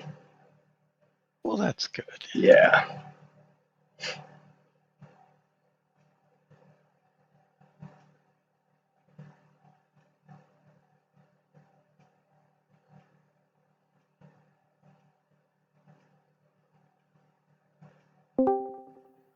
There he is.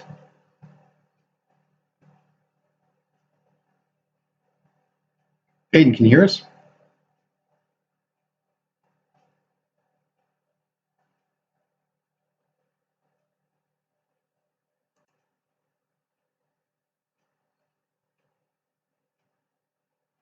Maybe still getting stuff ready. So you hear above you someone calling out, Hey, you guys, where are you? We're down here. Is everything safe in the spider tower?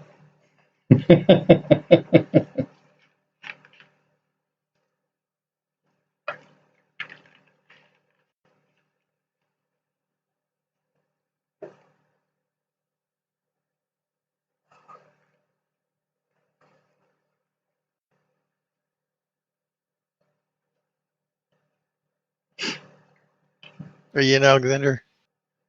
Yes. Oh, Sorry. I gotta tune your microphone way up. Yeah, I think everything. All right. On everything. All right. You are here. Awesome. So Aiden, meet Paul, who's playing the character Alvis. Paul is David's son. Oh, okay. Nice to meet you. Nice to meet you too. I'm Brian's son.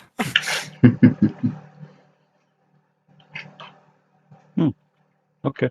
All right.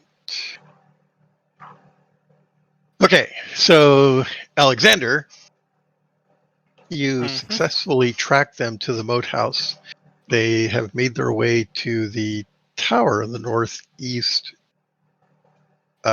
corner of the site, following the trail down into the structure. You see that they've opened the door on the south wall, which had hitherto gone ignored until this very moment. You can hear in the actually you can see down the stairs. So opening, stepping through and looking down the stairs, you can see them at the bottom of the stairs. They standing before an open doorway. Hi. Hey guys. I'm back. One thing I should note, the door at the top of the stairs on the outside looks a lot like all the other doors that you've seen, pretty beat up. On the inside, it appears as though someone has made an effort to maintain it. So the hinges are oiled, the wood is oiled on the inside of the, in fact, looks like there might be a facade on the outside. The secret door that Tindo found, is in no way obvious other than, oh, look, this is more polished than everything else here. This must be a button. I'm going to push it. And lo and behold, the secret door opens up, revealing a hallway that runs east-west.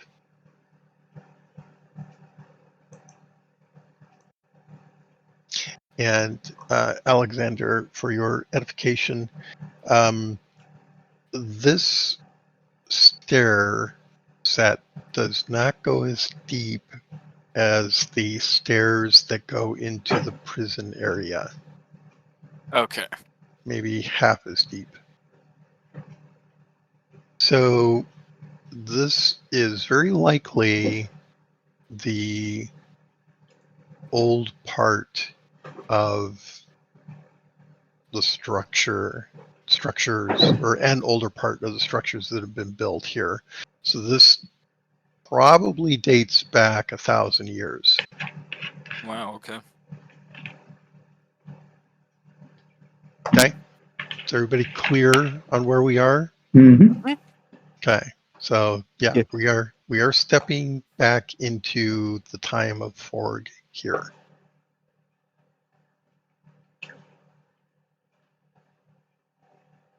Beware of powerful things. Beware. Look No, for. don't be aware. Don't be aware. That's bad. Rangers will have to come hunt you down with silver weapons if you're aware. There we go. I got it. Okay. Okay. That was good. That was a good play on words, Bruce. That's from the 1980s, dude. What? Really? Yeah. Oh boy. Okay, you guys do know that we're closer to 2050 than I'm not. the 80s? No. No. Nope. Yes, we're closer to 2050 than the 80s. Move I'm on. just saying. I'm just... That's a good one, though. What's it from? All right. You're here. We must be wary in here. Yeah. No. That's bad. So Alvis and Alexander should be up front. I'll cover the rear. That leaves Raymond and Tindo to the middle to heal whoever gets hit first. Yep. Oh, gosh. Wait, did you just say Alvis and Alexander are leading? Yes, I did. Rangers in the front, Wow. clerics in the middle. Magic user in the rear. It's pretty standard. Exactly. That's why all the bad guys come from behind. So I'm always watching the back. Wait, so like what, not to like break it, but like what class or whatever is Elvis? He has a war sword. He's wearing scale armor along as a chest piece and boiled leather everywhere else. But he's a carpenter. He's a carpenter. Yes. He's got a cheater, shield cheater. He's already proven his worth as a carpenter. Yeah, that's right. Twice. Yes. Twice? True. Valuable member of the party. Dang, I've never been called that, and I've been here a while. That really hurt. Okay, you know what? I'm going in front a couple extra steps.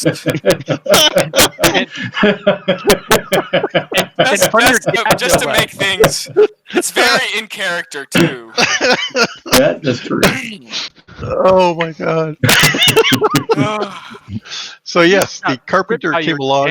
This was awesome. The carpenter comes along. He looks at the drawbridge, right, the gate into the moat house, and he's like, "Well, you know, guys, this side of the drawbridge is pretty solid. It's pretty safe over here. There's a safe way to walk across the drawbridge. Just stay out of the soft spots. Like, oh yeah, look at this big hole." He looks at what is it? That's about your size, isn't it? Oh god, it was great. Okay, so yeah, we're in the hole. I'm not going to move your characters for you, so we can wait as long as you like to start figuring out where you want to go and how you want to get there. I thought Alexander busted through the door. Yeah, I know. So I was. Isn't that what I was doing? I don't know which way we're going. Well, hey, you guys are in front, Oh. so Oh, I'm sorry. Alexander. I have the hallways backwards. Sorry. Alexander steps through, looks both ways. Again, top of map is north, so Alexander is looks like he's looking to the east. How long does this hallway extend in both directions? What Long. is your light source? Torch. Okay, you can see about 15 feet, and then it gets kind of phased, fuzzy beyond that, and then dark. Okay. So 15 feet in either direction is hallway. That's a start. All right, Alexander, you're in front. Which way do you want to go? So we're going east. Actually, no, I switched around. I always go left. Well, when When I go through, left is this way. Yes, yeah, that's also in character. That also fits. I walk around 30 feet, I spin, and then go back the other way. Wait, oops. I always go left, and then he turns right. That was awesome. Man, I'm really pulling him out today. Whew. Okay. Just All right. following your lead. Yeah. You might not want to follow too closely, though. I will get us killed. Hopefully not. Either that or we all win. Either that. Okay, so You have a lot of healers. I'm not going to map out it's, okay. So you're in a hallway, you're walking along, you've gone some distance, and it turns to the north. Okay, I'll do the corner if you really need to see a corner. Hey, Bruce? Yeah. When I step through the secret door, I'm going to look for any sign of how to open it from this side. Okay, roll. You want Alexander to help you with that? No, he doesn't. He got that. Okay, you could do it yourself, but... And once I got that figured out, I'll go ahead and close it. Okay. Yeah, it shouldn't. But yeah, usually I would find that. So it's behind us.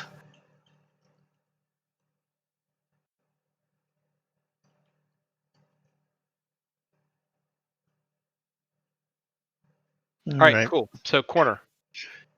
Yes, 12 will certainly find the. There's a piece of stone that is slightly depressed because the door is already open, and it's a little more polished than the other stonework around it. It's obviously the mechanism. Okay. Okay, I'm not going to put a corner in. We don't need it necessarily. Okay, so heading east, you march for some distance. I don't know that anybody's got a tape measure, so how far you're actually going, God knows. Unless somebody actually wants to try to pace out the distance. I didn't think so. Okay. Sorry. How many steps is it?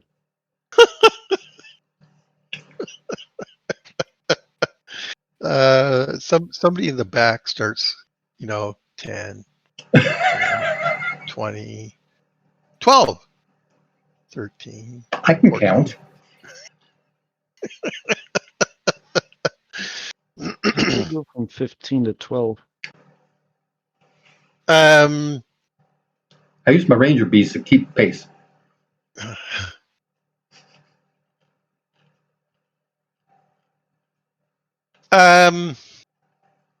I think we're all making this overly complicated. Yes. Yeah. So, how many paces is it? It's somewhere around 90 feet that you've traveled, maybe, and then it turns north. Okay. At which point you go another maybe 70 feet, And the hallway will continue north, but it also churns to the east.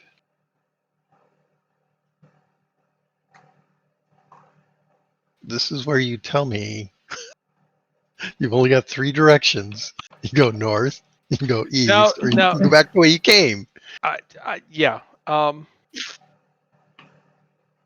I think east is the correct decision. Well, I know Alexander would want to continue north because he always goes left. So Yeah, left. Yeah, well, This is a maze. You gotta go left. That way. we already went that way. We turned left to go north. Now we're tasked with either continuing north or Oh going yeah, and right. then we. Yeah. Okay. Now. Yeah. I There think is we no should- left How, in this so how are you situation. going to draw this out? Maybe I do need to draw this out. I think you want to draw this out. All right. You want to take 5 while you draw it out? Yeah, I'm going to give you a corner and a T. Or not a T, but a. Don't worry about drawing it to scale, though. Just Well. Yeah, just do a single maybe line. Oh, I see. I could just do a single line. Yeah. Okay. So it goes up like that. And somewhere over here, it goes like that. All right. Is this starting to make sense? So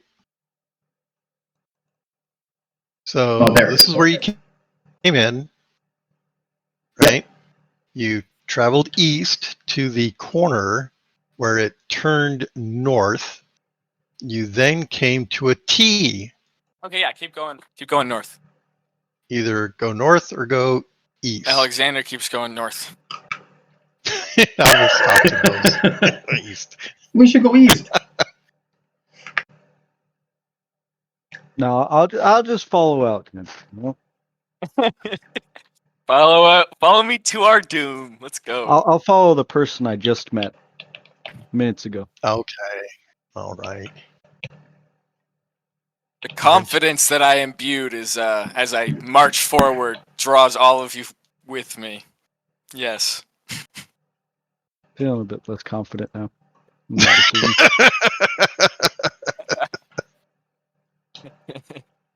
All right. The hallway continues north for some distance and then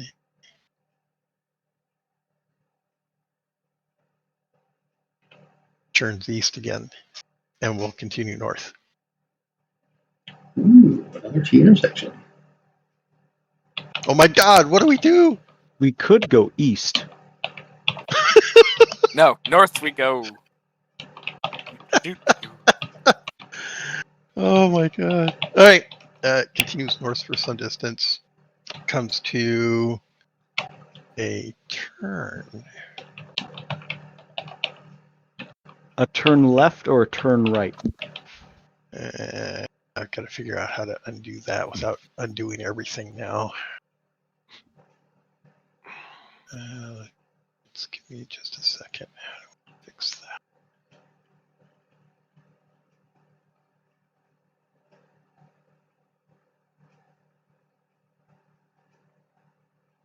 No, that's not it.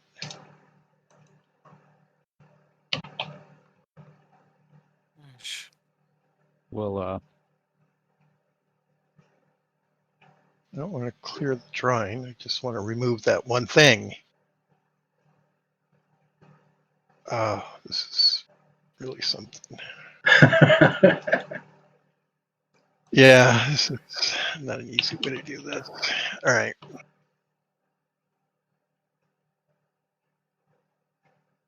So, hallway went up here.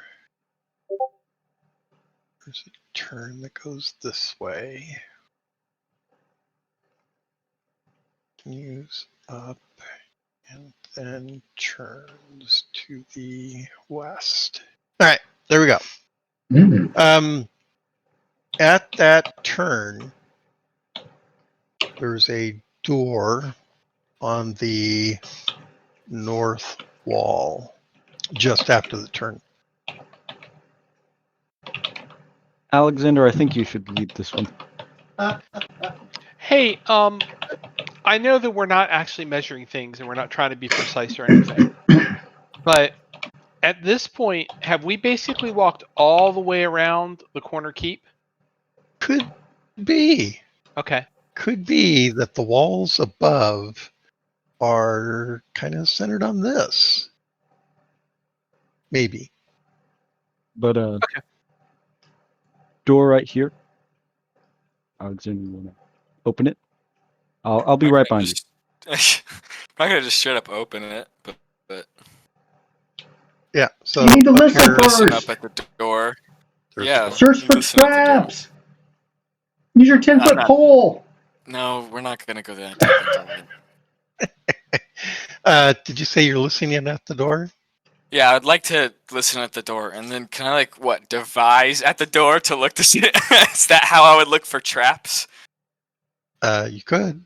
Okay, I was just wondering if that's how it works. I'm not gonna do that though, because they're not gonna trap something that they don't think anyone's gonna find. Okay. I mean, they might. But you I'm just listening. are. Okay, we are listening. So Yeah, make a listening. list. No, All I right. hear nothing. Opens the door.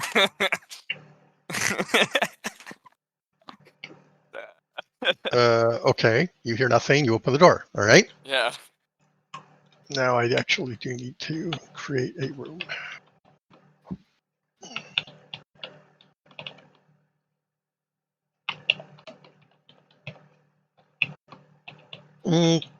Okay, let's put this. Let's see.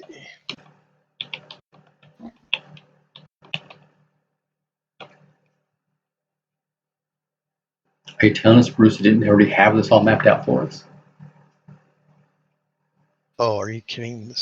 I have no way of knowing where you guys are going to go. Is this really that big? Holy cow. Let's see.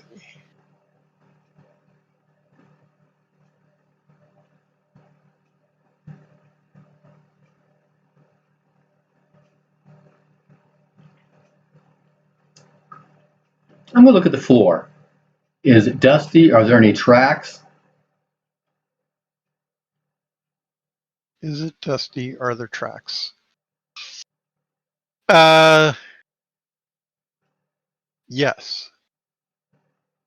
Yes, it's dusty, or yes, there are tracks, or both. All the above. Are the tracks my size or smaller? Smaller. I'll point that out and go, hey guys, I think there might be goblins running around down here.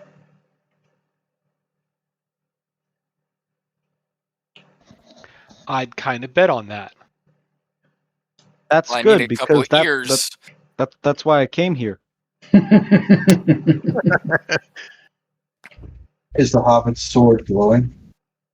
It's the hobbit's sword glowing.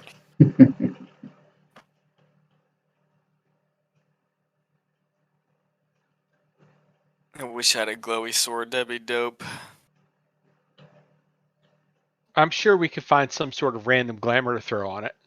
It'll probably just be like a really big glow stick. Yeah. Holy cow, that's a huge room. 1 meter It's not to hex. scale. It's not to scale. Or it's perfectly to scale or whatever.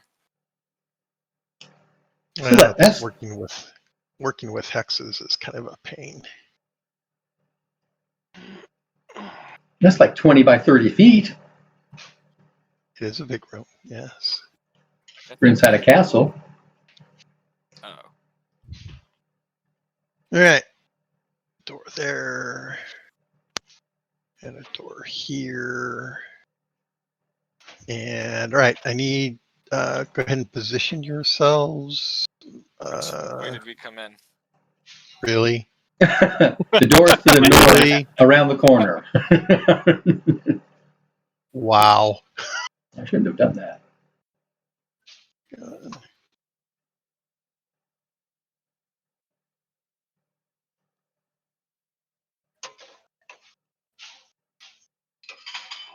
Okay. Yeah, Pardon me. that's pretty good. Okay, now.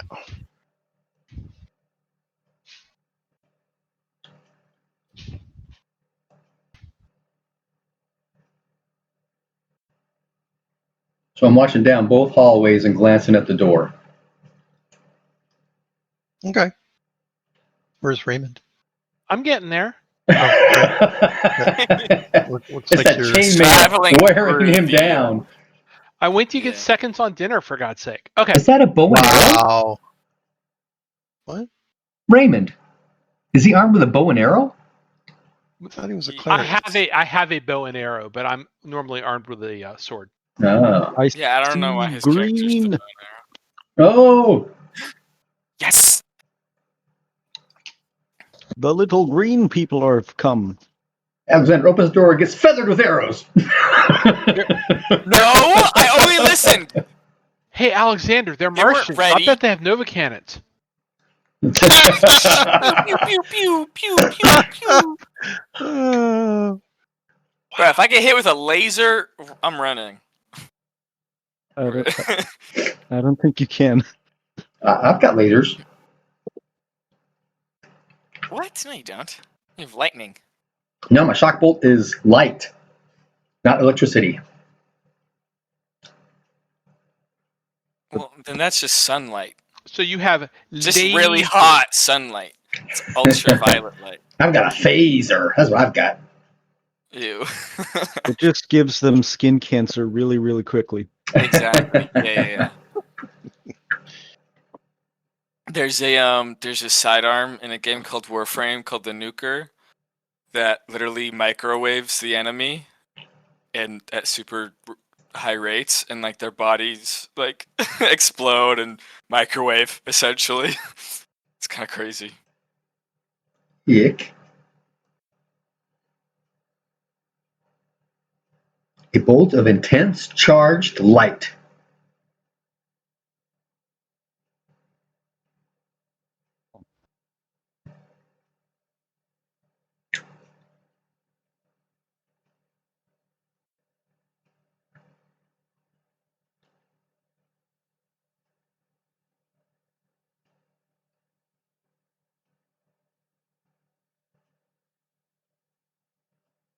okay. Everyone see the numbered?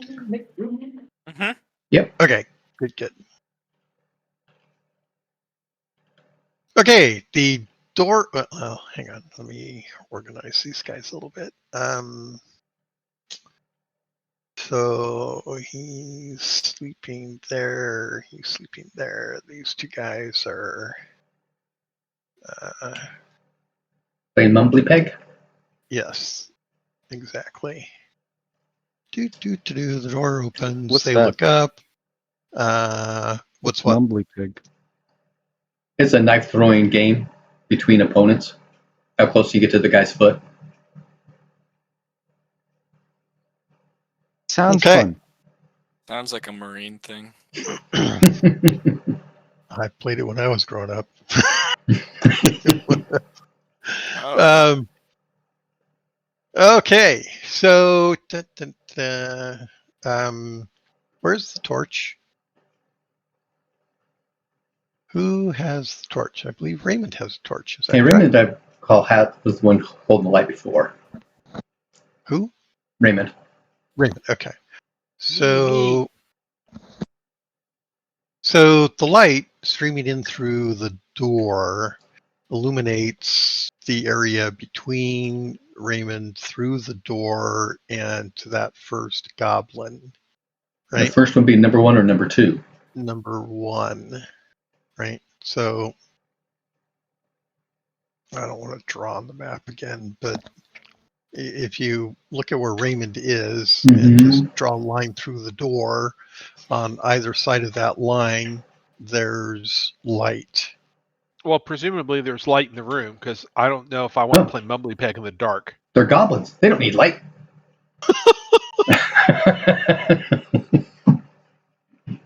The room is dark. Yes, as the door opens, you can see a goblin looking over at you. outside the beam of light, you can see shadows and vague shapes and movement. Okay. However, having opened the door, stepped in, and looked around, the goblin screams out something. Does anybody speak Goblinese? I don't think so. I do not. No. So the goblin says, shouts out something. Was it And- Briark? Briark. Nothing. It's an old D&D joke. Oh, Wow, I don't know that one. I don't either. So he is readying a sword and shield, and he might step forward, snarling at you. I'm going to put an arrow in his head. It's a name shot. Okay. Oh man, that's a bit violent, don't you Last think? of the round. Well, I mean, it was So- more of a metaphor. I'd rather shoot twice. All right. So Alexander has his bow out and Yes, sir. is taking aim at the goblin. Well, actually, before I take aim, I'm going to turn around and say, Wes, I think you need to cause lightning in here, or whatever that magic cloud is. That only works on undead. It works very effectively on undead, that's true. Excuse me, sorry. So I know what Alexander's doing. Elvis, what is your intent for this round?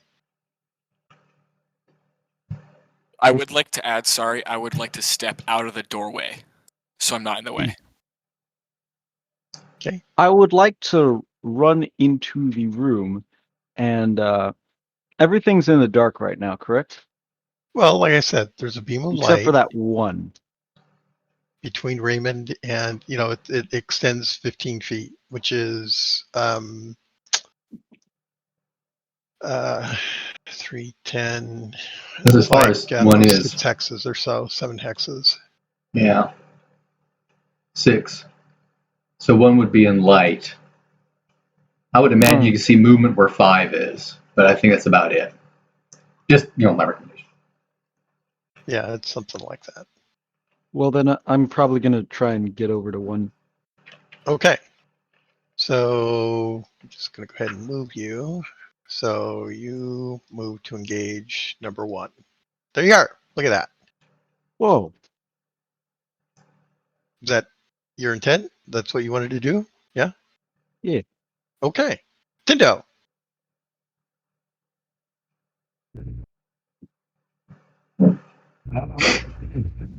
From my experiences from the previous adventure fighting goblins, do any of these look like the type that likes to do stupid things like oil and fire? They all do. Bitch. No. No. So you can clearly see number 1. You can vaguely see number, what is that? 5. Yep. Beyond 5, you can see shadowy movement further back. Beyond that, you don't know. Yeah, the others I can't see. I will charge with the intent of attacking 1 as well. I don't want to go too deep in. Okay. So All right. Perfect. Excellent. Raymond. Statement of intent. I am going to cast +1 on Tindo. Okay. Wes.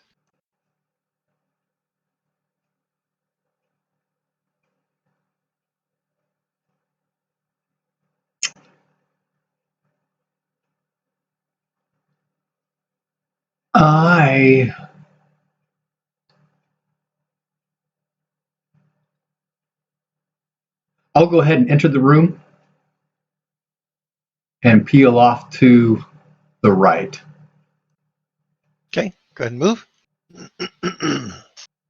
Okay. Now,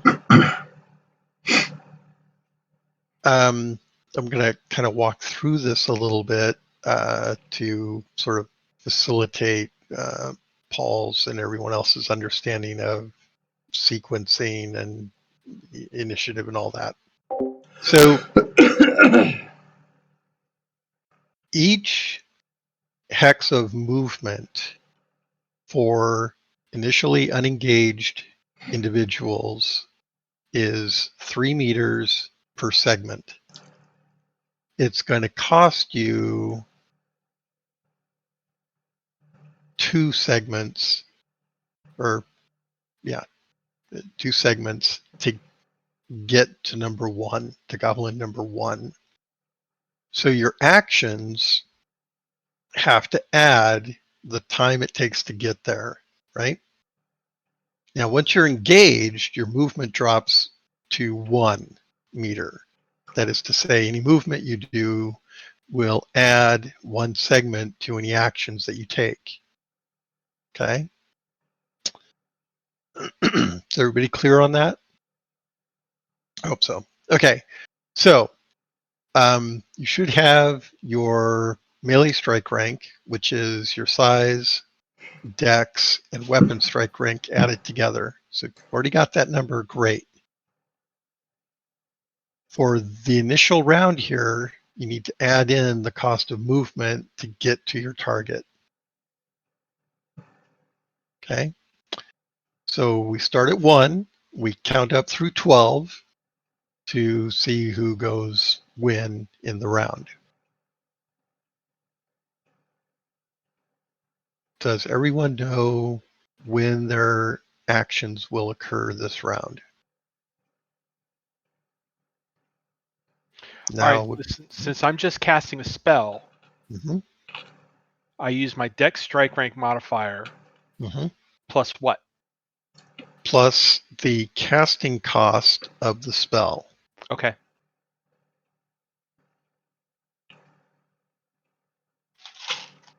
Okay. All right. Got it. For movement, you said initial phase, every segment is 3 until we're engaged. Correct. So yes. So your movement rate is 3 3 meters.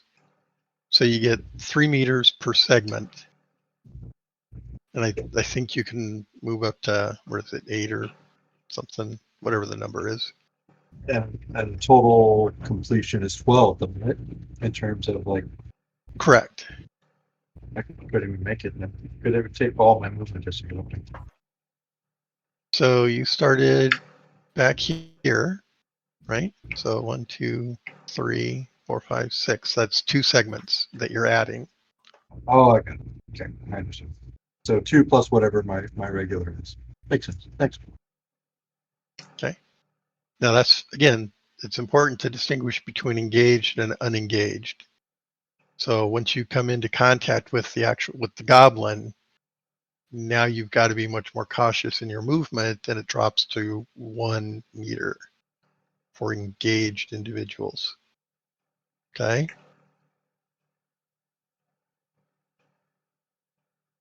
Okay. So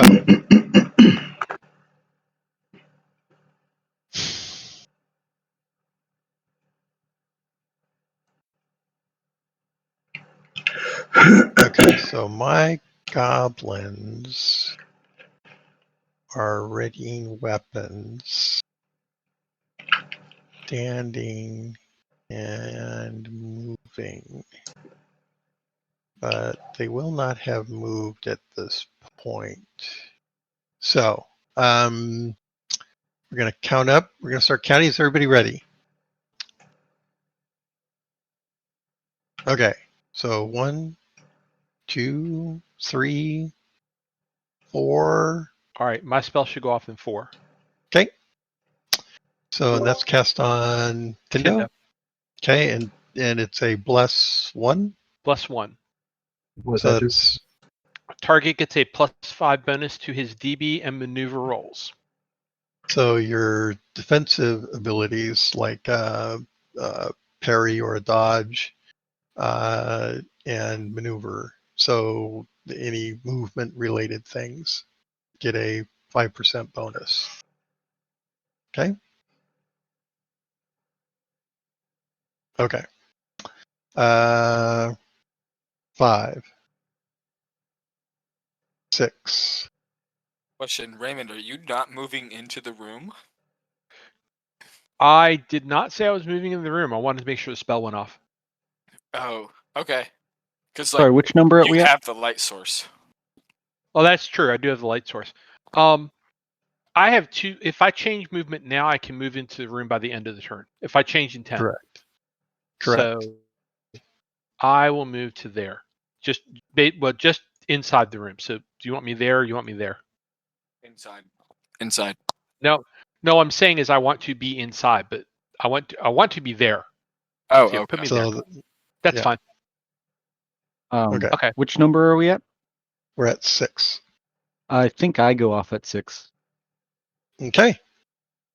The goblin has readied his weapon by 6. Okay, go ahead. Do your worst. So that's the percentage rolling, right? Correct. You're rolling against your weapon skill. Okay. That'll probably hit.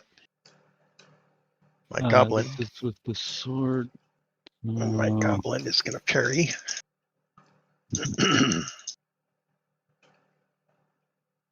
My goblin successfully parries.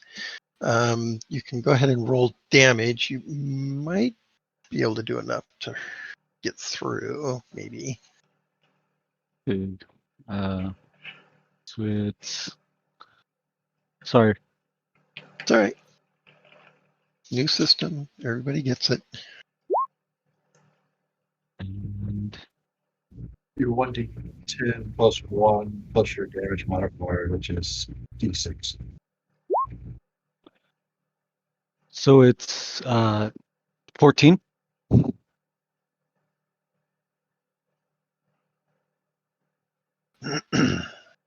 Right? Mhm. Mhm. Right. You're So d10 for the weapon, plus 1, as I recall, and a d6, right? Yeah. So 9, 10, 14 damage, right? Yeah. Yep. Okay, now you roll a d20. For location. For Ooh, location. the head. And the way you reference that is to look on the Google Drive, open Quick up reference chart. quick reference chart. Yeah. At the very top, it says hit locations. Oh, okay. And you see where it says 1920 is head. You hit the goblin in the head for 14 points of damage. Ow! Seriously. That might hurt a little bit. Might tingle first. But 14? That should put him out. no way! What? What's going on in his No. head? He parried. Oh, he parried. Okay, never mind.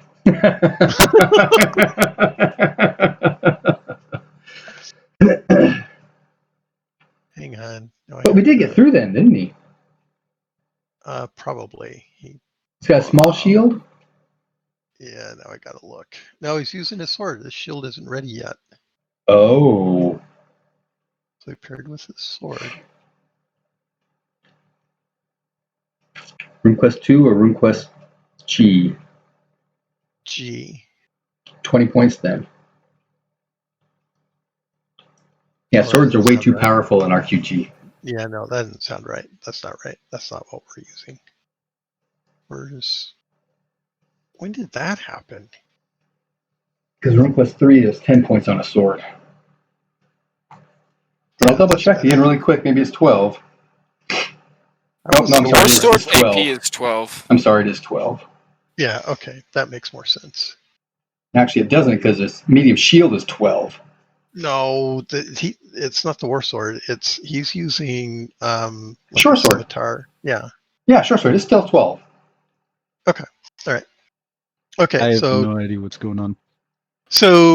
weapons, when you parry with them, have what's called an AP, armor points, just like everything else, right? So your armor has AP points that have a certain value. That is the amount of damage that is subtracted from the hit that you just did, right? Okay. Okay. So he blocks with his sword. The sword's going to resist some of that damage.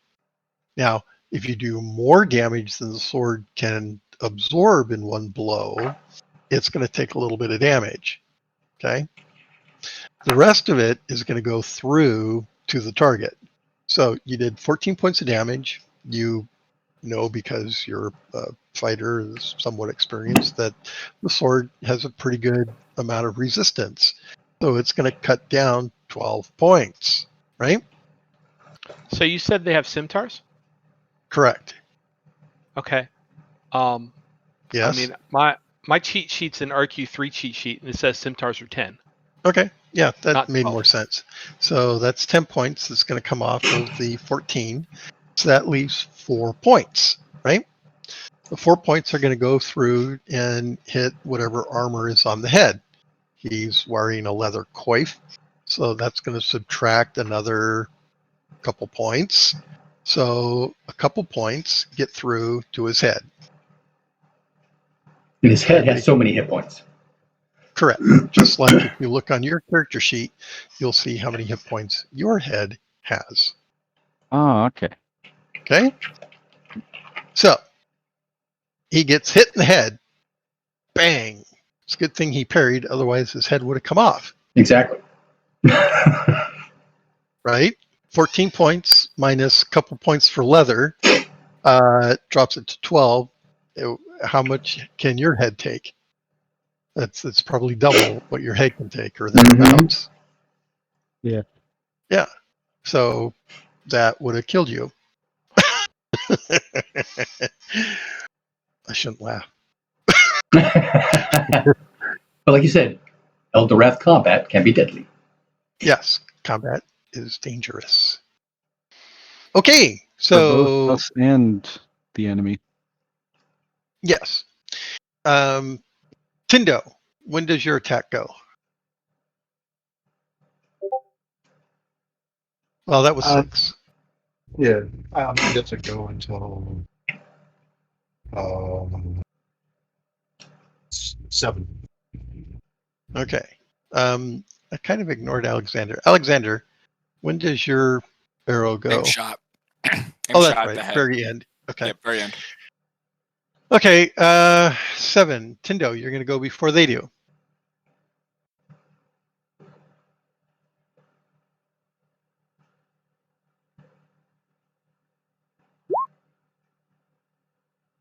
That's a hit. Okay. He will parry that. And he succeeds in his parry. This is a really good dude. Ow! So 11 points of damage. So Location. no damage, then most likely. Because what he was going to have is having a farmer. Yeah, that's true. Yep. Okay. Just barely. Yeah, just enough. Okay. 7. Any other actions from anybody else? Wes, what are you doing? I was preparing to counterattack them being engaged with me because I didn't have any life. But once Raymond came into the room, I have enough to strike rank 12 to move one more hex. Okay. Yeah. Okay. So number 1 and number 6 will be able to attack. The others I will move after they've gone. Actually, I shouldn't do that. I should just go ahead and move them. Okay. Yeah, this guy's going to come at you. This guy is going to come here. And this guy is going to come here. Yeah. Okay. Is this the beginning of round 2? No. This is 3/4 of the way through round 1. Okay, so at that point, actually, would have been closer to Raymond because I could only move on and strike by 12. Okay. I mean, we'll be in the same situation. We'll just be over one closer. So you can move him over. He's not going to be able to attack. His readying weapons, getting up and moving, he's not attacking, so it doesn't matter. So only 1 and 6 are attacking this round. Number 1 is swinging on Elvis. And he's going to hit you. And I can So- parry this, right? Yes. And you can choose to parry with your shield or your sword. I think I'll parry with my shield. Okay. Go ahead and make your parry roll.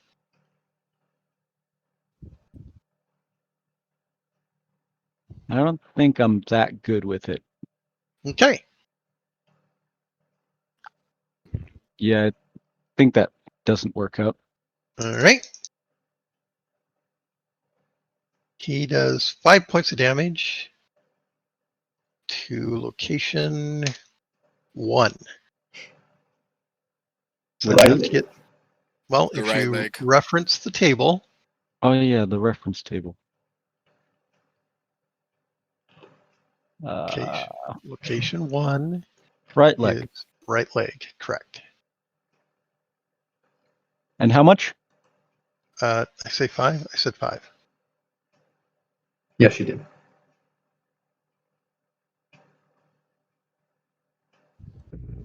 So real quick, clear. Scale map covers just the abdomen, but not legs. I can barely hear you, Dave. And you're breaking up too. The scale mount, does it cover the chest and the abdomen, but not the No. legs? No, just the chest. It's not a hauberk. So he would So- have other for the other parts of it? Right. He should have Kerbali, which is 3 points in every other location than the chest. The chest is the scale. Thanks.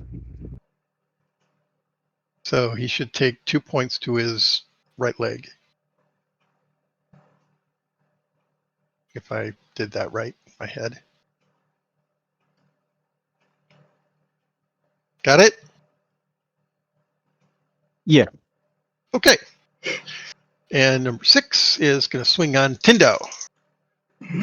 Number 6 hits Tindo. 6.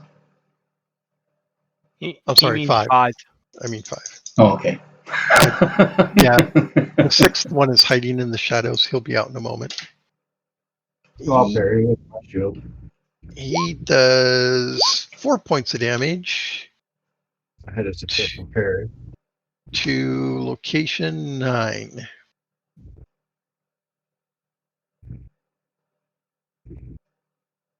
Okay, probably not enough to get through your parry, right? Could it be how the shield provides 10 or 12 armor? A medium should do 12. Okay, so then you had 12 for that, and then location was where again? 9? But you parried it, didn't get through, so it doesn't matter. Right? Yep. Okay. Okay, end of round. We have an aimed shot at number 1 if you still want to take it. Yep. Okay, you understand that you're shooting through an occupied hex. If you But it's an aimed miss, shot. that doesn't change the fact that you're Ah, shooting through an I won't occupied miss. hex. I won't If miss. you do, What? It might hit him. chances are pretty good that you're going to hit. If I Question miss. is, I've got. Okay. Yeah, I've got. just saying. See, look at that! Boom! Nailed him right in the head. Okay, roll damage. Easy. Easy.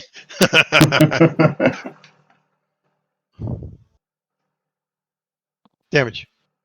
Yeah.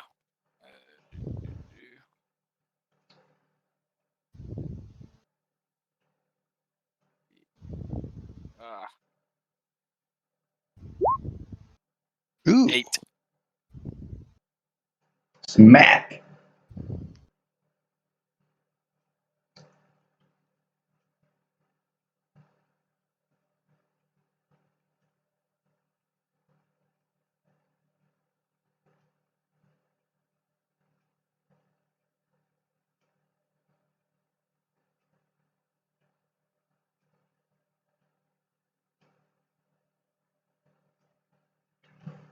Okay. Yeah. He'll go down. Okay. Duncan. Doink. Right. Boink, Duncan. Just to be clear, Paul, for what happened there, No. what is your chance to hit, Alexander? It's 65%. Oh my god. Okay. So when that you would be a special. Yeah. no, Not on aim shot though. Oh, okay. when you make an aim shot, you take half your chance to hit the targeted area. It occurs at the very end of the round because you're taking that time to aim. And you roll at half your chance to hit. So the 65 becomes 32.5. 32, round down. Oh.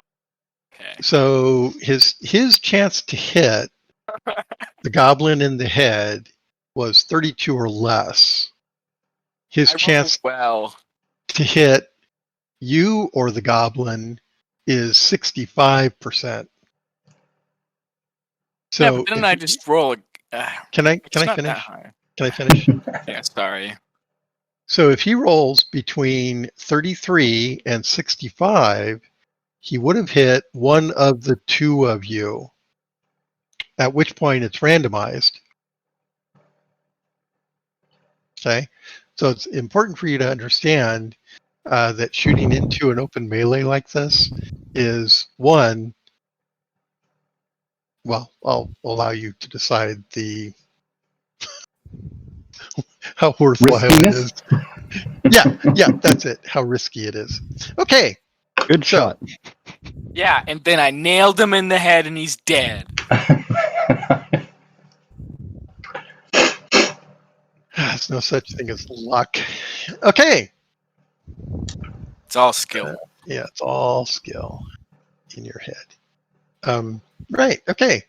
So number 1 is down. All right. We've already swung at Tindo. Wes, go ahead and make your last move.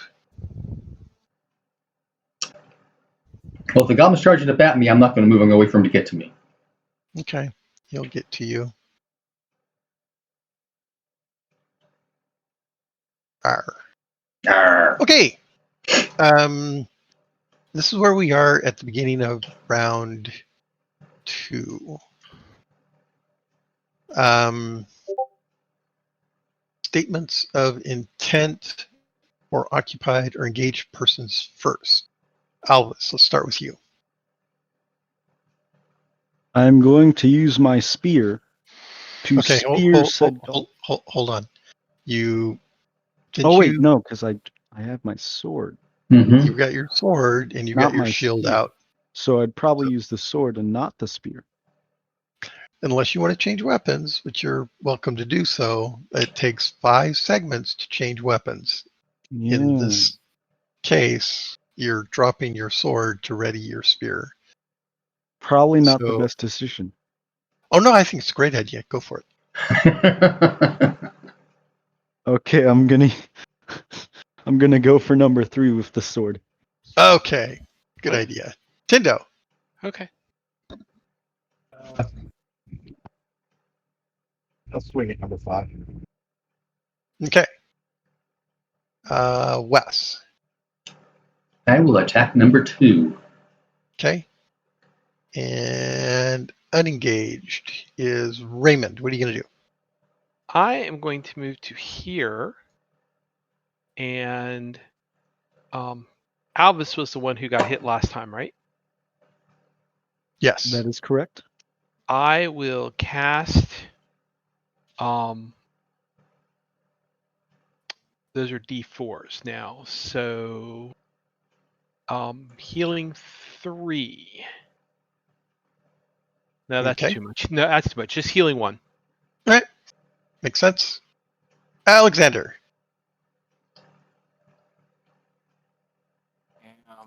Dropping the bow, moving 1, 2, 3. So 1 segment. Okay. Very good. So Awesome. that's, I start at 6, basically. Yeah. Okay. Okay. Fantastic. Yeah, all my guys are pretty clear what they're going to do. Everyone make a listen roll. No.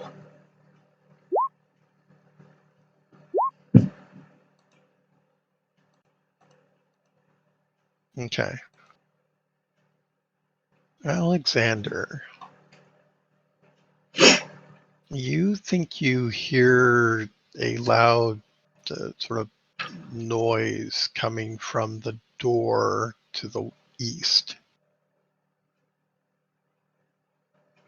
Okay. All right. All right. Anyone else succeed in a listen roll? Nope. I don't think so. Be sure you get your check mark for that listen, Alexander. Oh, okay. Okay. Counting up. 1, 2, 3, 4, 5. Sorry, I got a 4.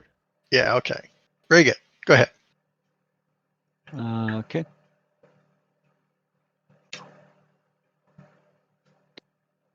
That's a hit. Awesome. He's going to parry. He actually has a shield out, and he succeeded in his shield parry. Go ahead and roll damage, maybe. Okay.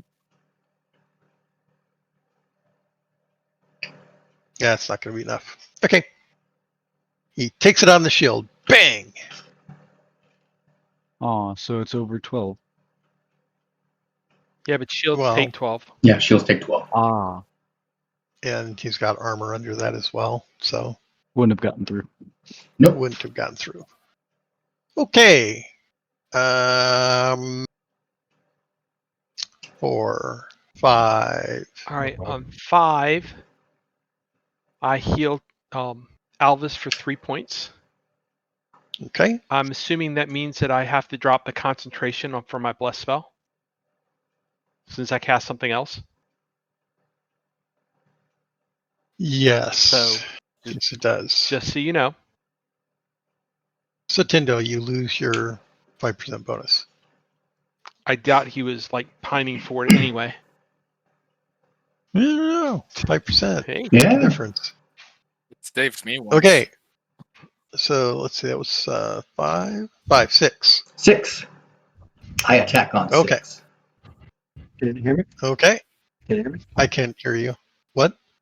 I don't know what's up with my mic today. I'm on 5 as well. Okay. Go ahead and make your 5 attack. See if On which? 6 or 4?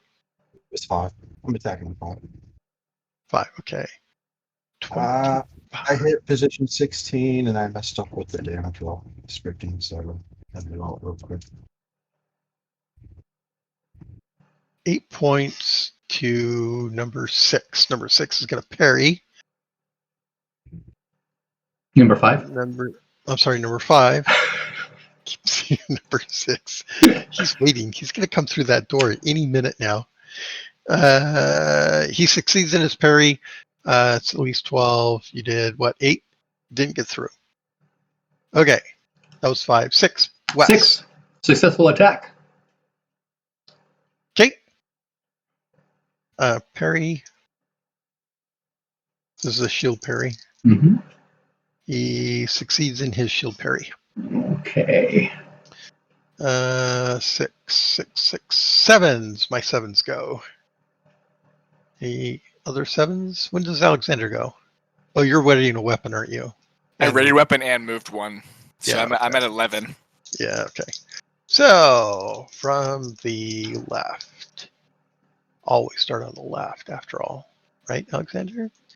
So, Exactly. 3. Number 3 swings and hits against Alvis. Shield parry or sword parry? Shield parry. Go ahead and make the roll. I believe that's a success. Okay, he cannot get through your shield. Number 5 swings on Tindo. He hits Tindo. Parry, dodge, or whatever. He hit. He hit you. You get hit in the head. Oh my god, 19. Ow! For 7 points of damage. Ouch. I can change the voice. I don't think it'll breach that. Yeah, it doesn't breach the armor. What are you wearing on your head? Chain coif. Isn't chain coif 7? Yes. There you go. You stink. Gosh dang, man. That is Wow. crazy. I thought I was gonna lay somebody out there. Yeah. 4 sees that mighty blow to the head and is inspired and misses. He was so excited. All right. Number 2 swings at Wes. Ooh, he hits. What are you gonna do, Brian? Parry. Ooh, I missed. Sorry. You missed? Yep. Okay. He hits you in the 18 for 8 points. Ow. 8. 8 points. Location 16. Yeah.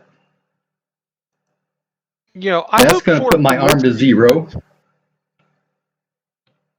I hope Ford promotes these guys because these are the most combat competent people we faced. So I will drop my dagger. Okay. Okay. Is that all my guys? I think that's all my guys. All right. Alexander, I believe 11. you go. Yep. Yes. I'm swinging. That's a darn. miss. Yeah. All right. So that was round 2. Pretty scary. Okay. Beginning of round 3, right? So, Alvis, statement of intent. I don't think I want this man to live for another round. I'm going to try everything in my power to make it so that he commits die. Okay. Tindo. Is that the same target, number 5? Okay. Alexander. Swinging on 3. No, 2. 2. Okay. And Wes.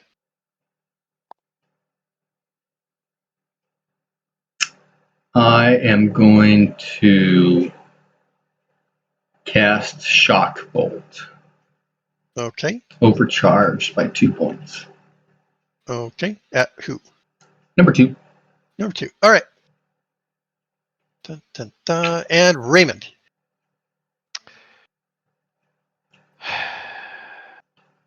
I'm going to take a step up and swing at number 4. Okay. Got it. So 1, 2, 3, We 4. have created a wall to block them off from all sides except for the door that we Yep. came from. I go on 4. Okay. Whoa, dude, so do I. Go ahead. How are you guys going on 4? I go on 5. I I'm have casting a high dex. spell. Oh. Okay, how are you swinging on 4? What sword are you using?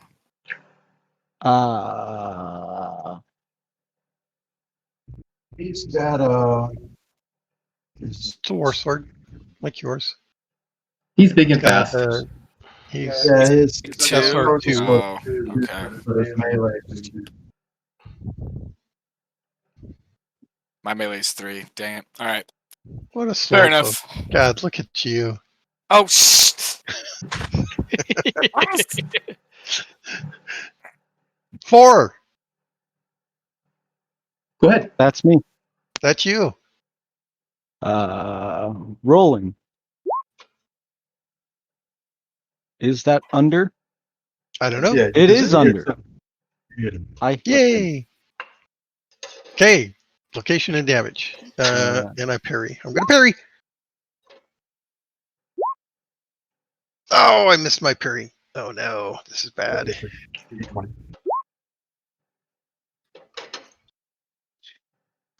Okay, location 10 is abdomen. And I And you deal did 10.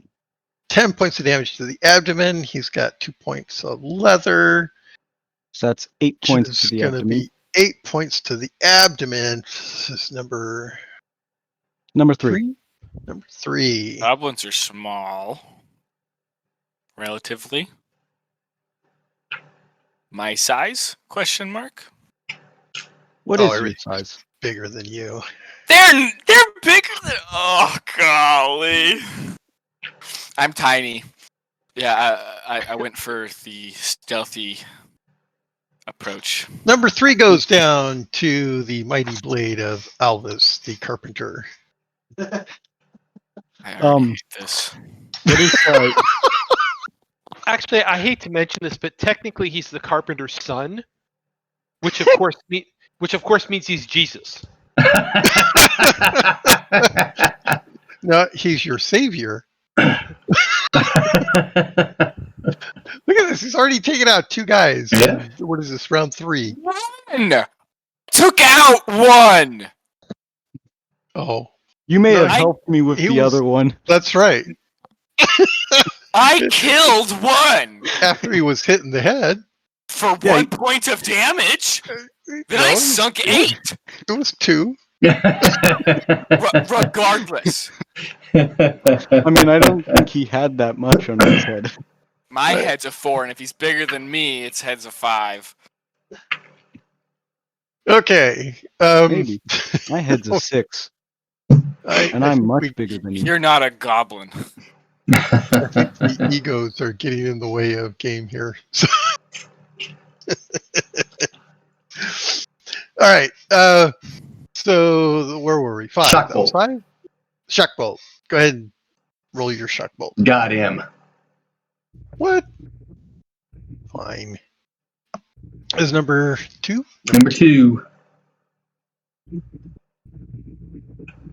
They're D4s, correct? Correct.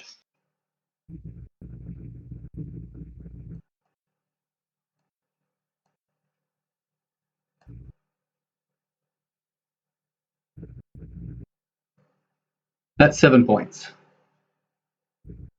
Okay.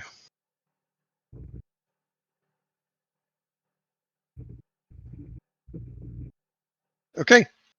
I'm on 5 as well. Okay. Go ahead and roll. It's a hit. Position 6. Is left leg. You get to that big anyway.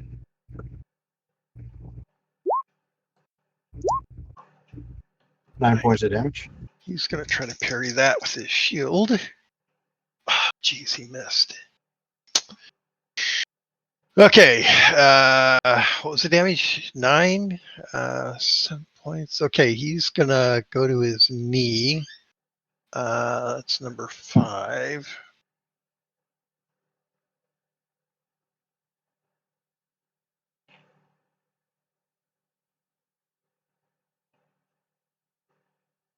Okay.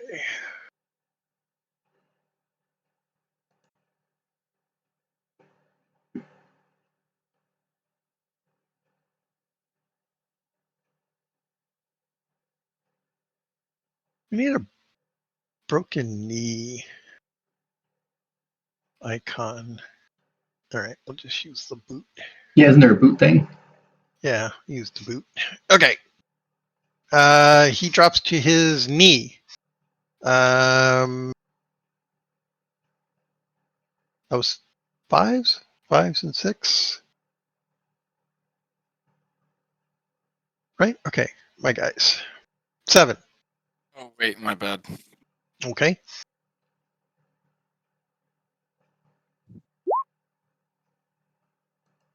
When do you go? Didn't you change 5. weapons?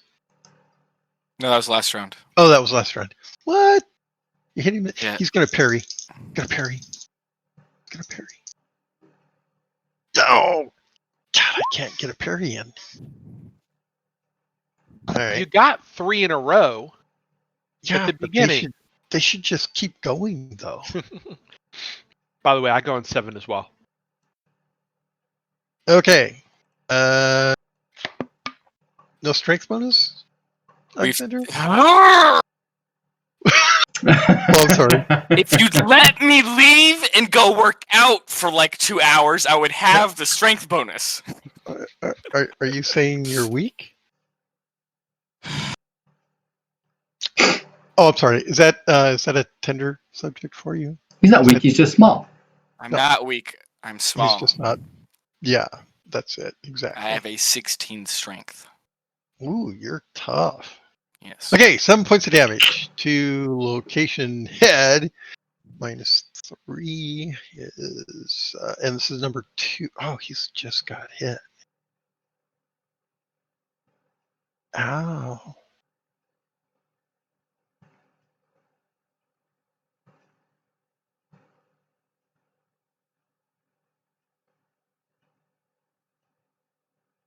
Okay, he goes down.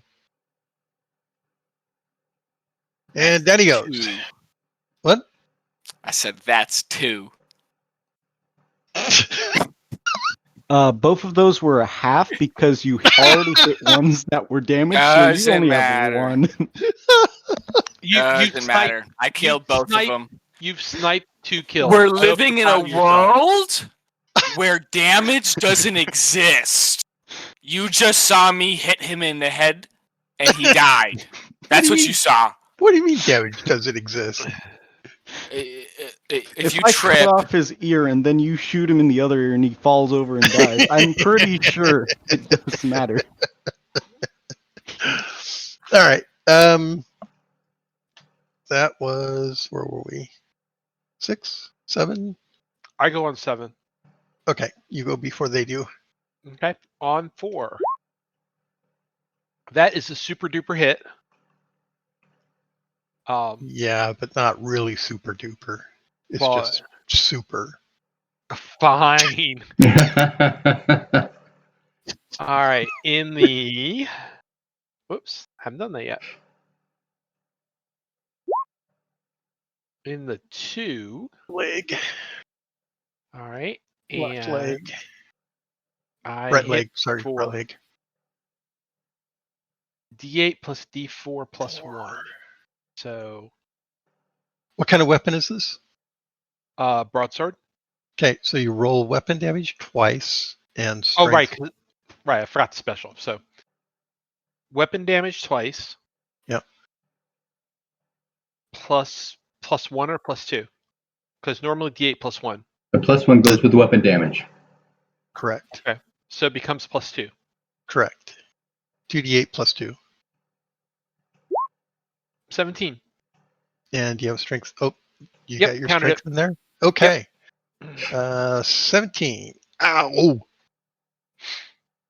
Yeah, this is number 4. That was right leg. Right stump. Not quite enough for that, I think. You got to do triple. Okay.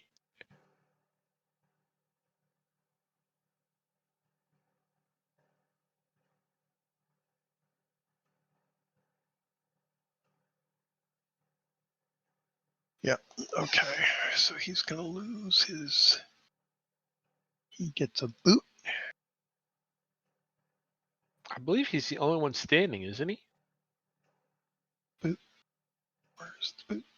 Because the other one got his leg cut off, so now there's 2 that aren't standing anymore. 1, 2, and 3 are dead, and 4 and 5 are crippled. Okay. Yeah.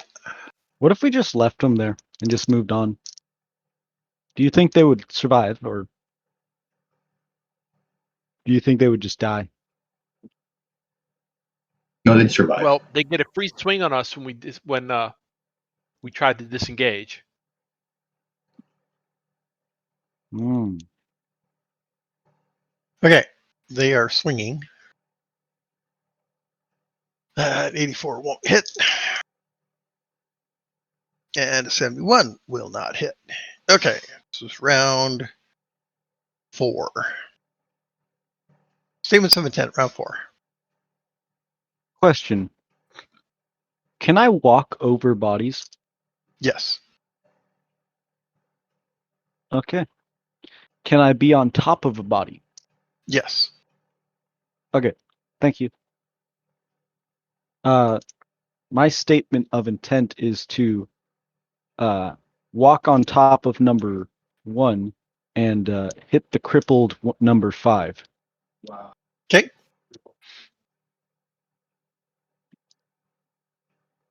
Very good. Move. Tindo. Statement of intent. 4, 5. What's the difference? I'll hit 5. Okay. Say Raymond. something rude. Well, I did so well last time. I might as well do the same thing. Okay. Alexander.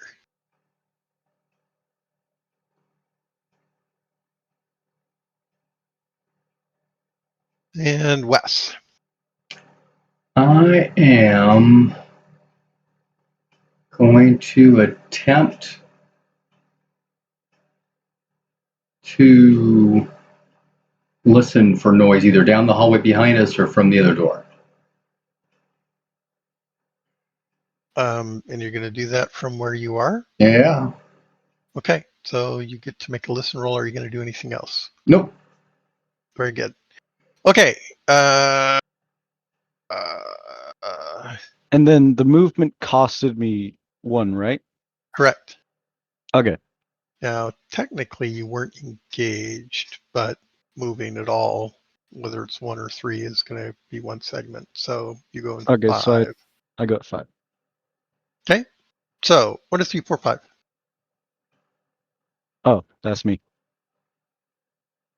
Gonna make my roll. Keep hitting.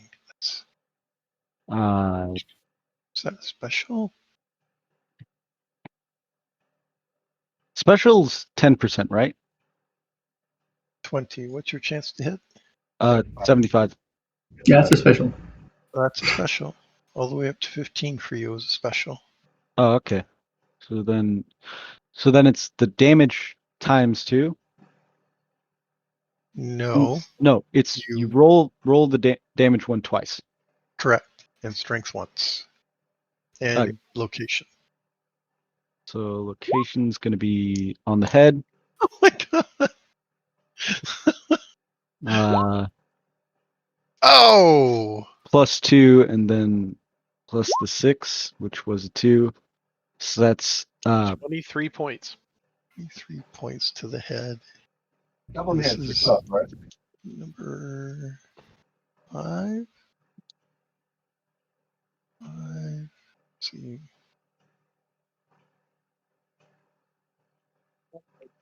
Yeah, so 21 divided by 3 is 7. He doesn't have 7 points. You lop his head off. oh.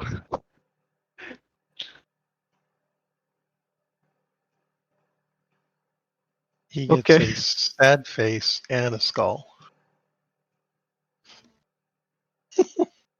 Yes. Quite proud of that. Neither of which he actually has. It's true. Did you see that, Alexander? I think you need to make a scan roll to see him lop the head off of that goblin. Oh my god. We're still on 5, right? Yes, it's 5. I think someone else also goes on 5 if they want to go first. Alexander does. But he moved. That's true. He goes in 6. All right, 6. I'll go. Oh my god. So I hit position 7. You can try to parry, I imagine. His left leg. He will try to parry. He succeeds in his parry. Woo! 14 points of damage. Oh, that actually gets through. 2 points. That's not enough to get through the armor, though. Okay. Bang! Wait, wouldn't it be Initially. 15 because of the +1? You get +1. I don't. Oh, Yeah, mace isn't +1. Okay, Alexander, you rolled a 79. Does that hit? You get a conditional bonus, actually. Attacking from above is what, 10%, 20%? Oh, it's 25, I think. Although, no, maybe not. It depends on the system. Prone is 40. And RQG, yes. Yeah, I think just height advantage is 20. So, what do you need to hit, Alexander?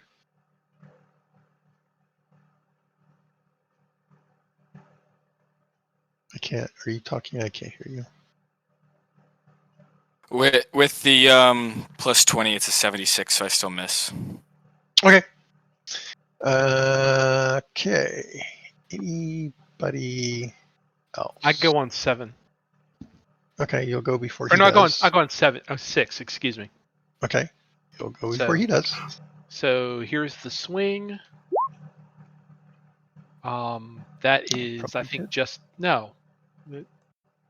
Yeah, it's just a hit. So Okay.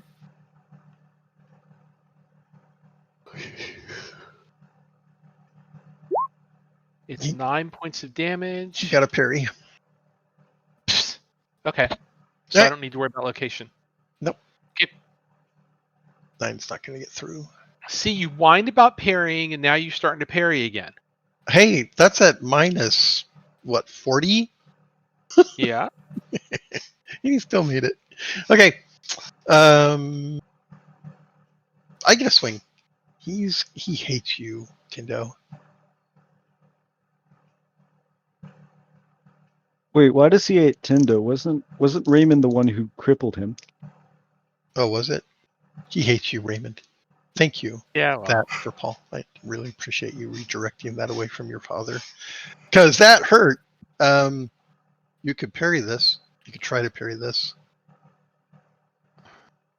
I am not afraid. I can parry this. No, I can't. What's your chance to parry? Doesn't matter. Is it a fumble? No, 96 is an automatic failure. It is. That's true. But could it be a fumble? I don't know Oh, what your no. parry No, skill no, is. no, no. No? All right. Fine. But this is going to hurt. This is location 14 for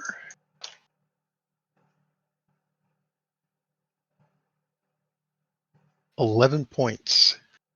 All right. So location 14 sounds Right like arm. the right arm.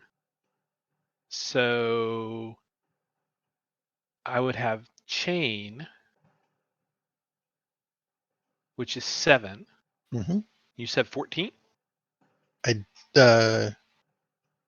No, that was location. It was 11 points of damage. All right. So that puts my right arm at exactly 0. Okay. It's going to fall off and atrophy, get gangrene. Not at exactly 0. You dropped said your weapon, crippled. though. Am I overstating that? Just Yeah. a little. Okay. That was round 5. Statements of intent, round 5. What about my listen roll? Oh, sorry. Nope. Statements of intent, round 5.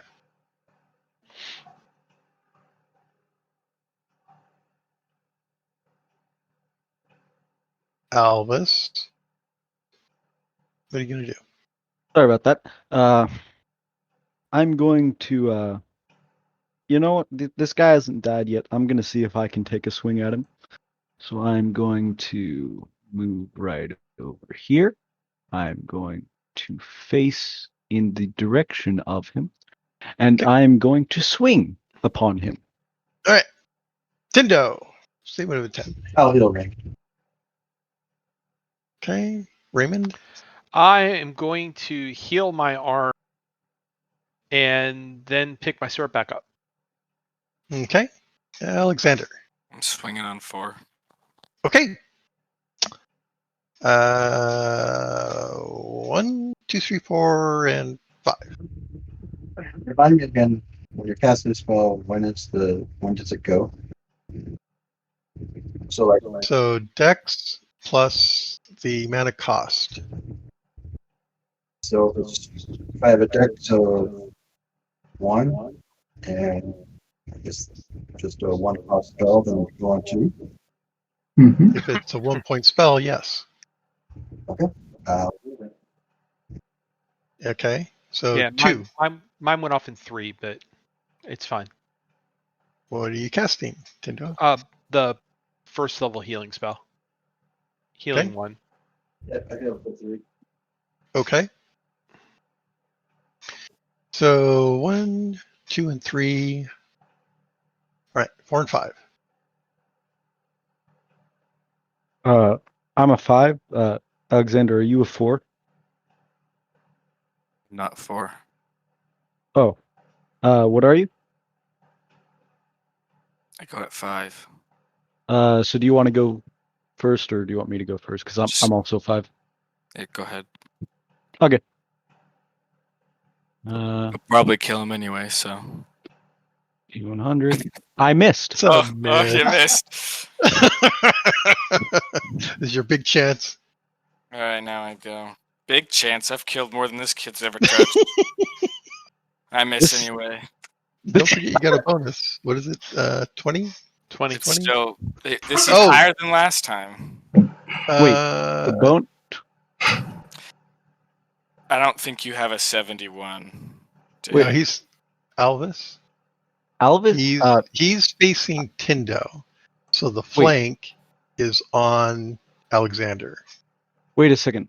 So I have a plus 20? No, you do not. I was incorrect in stating that. So there's a flanking bonus, and then there's a height bonus. The height bonus is 20. Oh, well, I have height on this guy. Does a 90 hit? 91? It's normally 75, and then 75 plus 20 is 20. Okay, well that'll hit. Oh! Wow, I didn't expect that. So D10 It's gonna parry. and then D6. He succeeds in his parry. 14. 2 points. Okay, location. To let me just 3. look at the So thing. right leg. Yeah, right leg. 4. Okay. Alright. He's still up. Dang it. Okay. Wes. I'm sorry. Everybody's had a swing, right? Alexander 85 is not going to hit. So on the flank, you also get a bonus. That's 15, I think. 15, So 35. you're Let me do it really quick. 35. Oh, it does hit. It's 91. Okay. Okay, let me roll that out.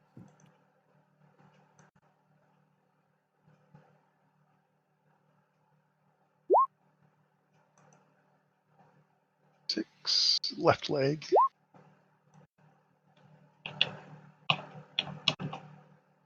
Okay, I'll take 2 points to the leg. It's actually enough to kill him. Okay, he goes down. Wes, what are you doing at the door? Listening again. Roll. That's a special. Okay. You hear a lot of movement.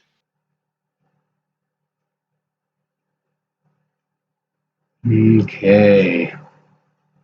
Let's say there's lots of movement on the other side, guys, and I'll start backing up. Which way does the door open? Towards us or towards them? Away from you. Oh, that's what I was afraid of. Afraid of? Why is that bad? Well, because if it opened towards us, we could stake it shut. So Well, now that it opens out towards them, we could kick it open and see what's on the other side and then close it. Or is there a bar we could bar it with on this side? Because if they're just running around, what if these are the guards? What if it's just a bunch of kids in there? We can just go pull Anakin. Slaughter them all. Like, a lot of movement doesn't mean a lot of armed people. That's all I'm saying. Yes, but a lot of movement could mean a lot of armed people. Yeah, why didn't they just bust the door open and come kill us? It's been 5 segments or 5 rounds.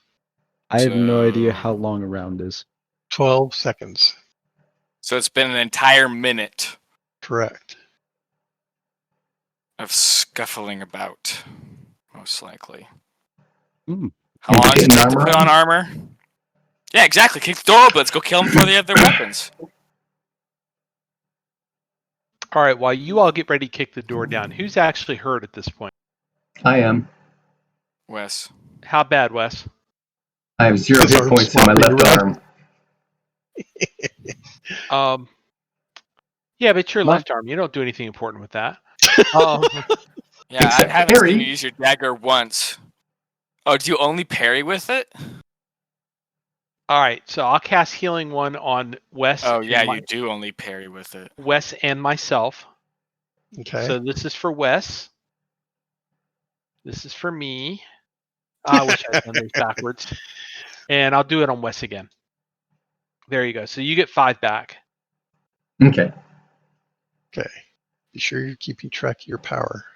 I know, I'm running pretty low. What? But these are all first level spells.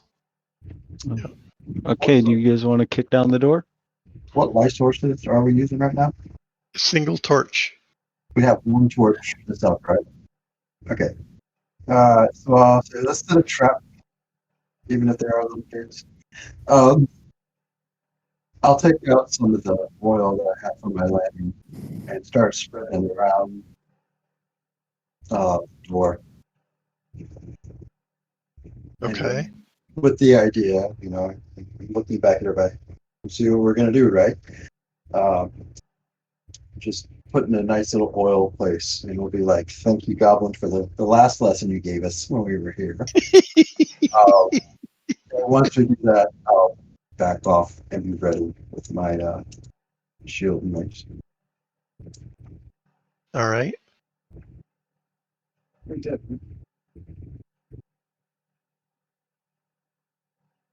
Okay. I don't see any other movement. We did some healing. Wes, I'm going to assume you're recovering your dagger. Yes, Everyone can make another listen roll. Okay. I think Tendo sprained his ear.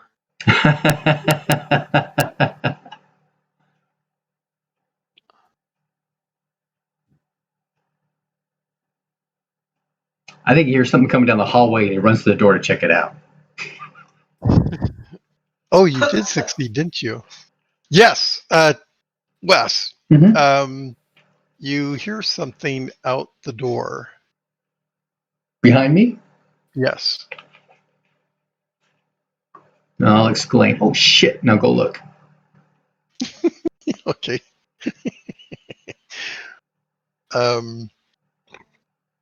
So you can't really see anything out there, but you do hear something off in this direction. Is that south? So yeah. So Okay. it turns to the south, right? And Mhm. and there's this intersection right here, right? I just wasn't far enough. Where I it didn't see your marker. Yeah, So that's where it goes east. right. Sounds like it could be coming from that area. Now let everybody know. There's movement coming this way from the east down south. All right. Do y'all want to try and go out the door and west?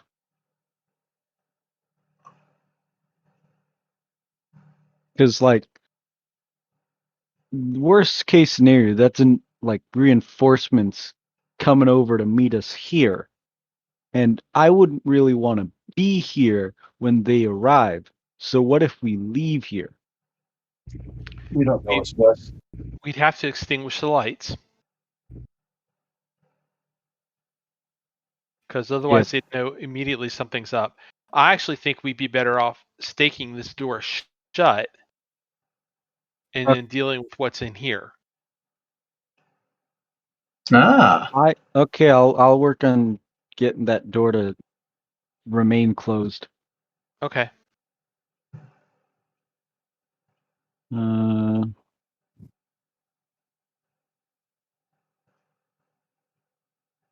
Looking at doors. That's all I'm good for. I tell you, that carpenter skill is pretty awesome. I'm going to start making a prestige class for 3.5.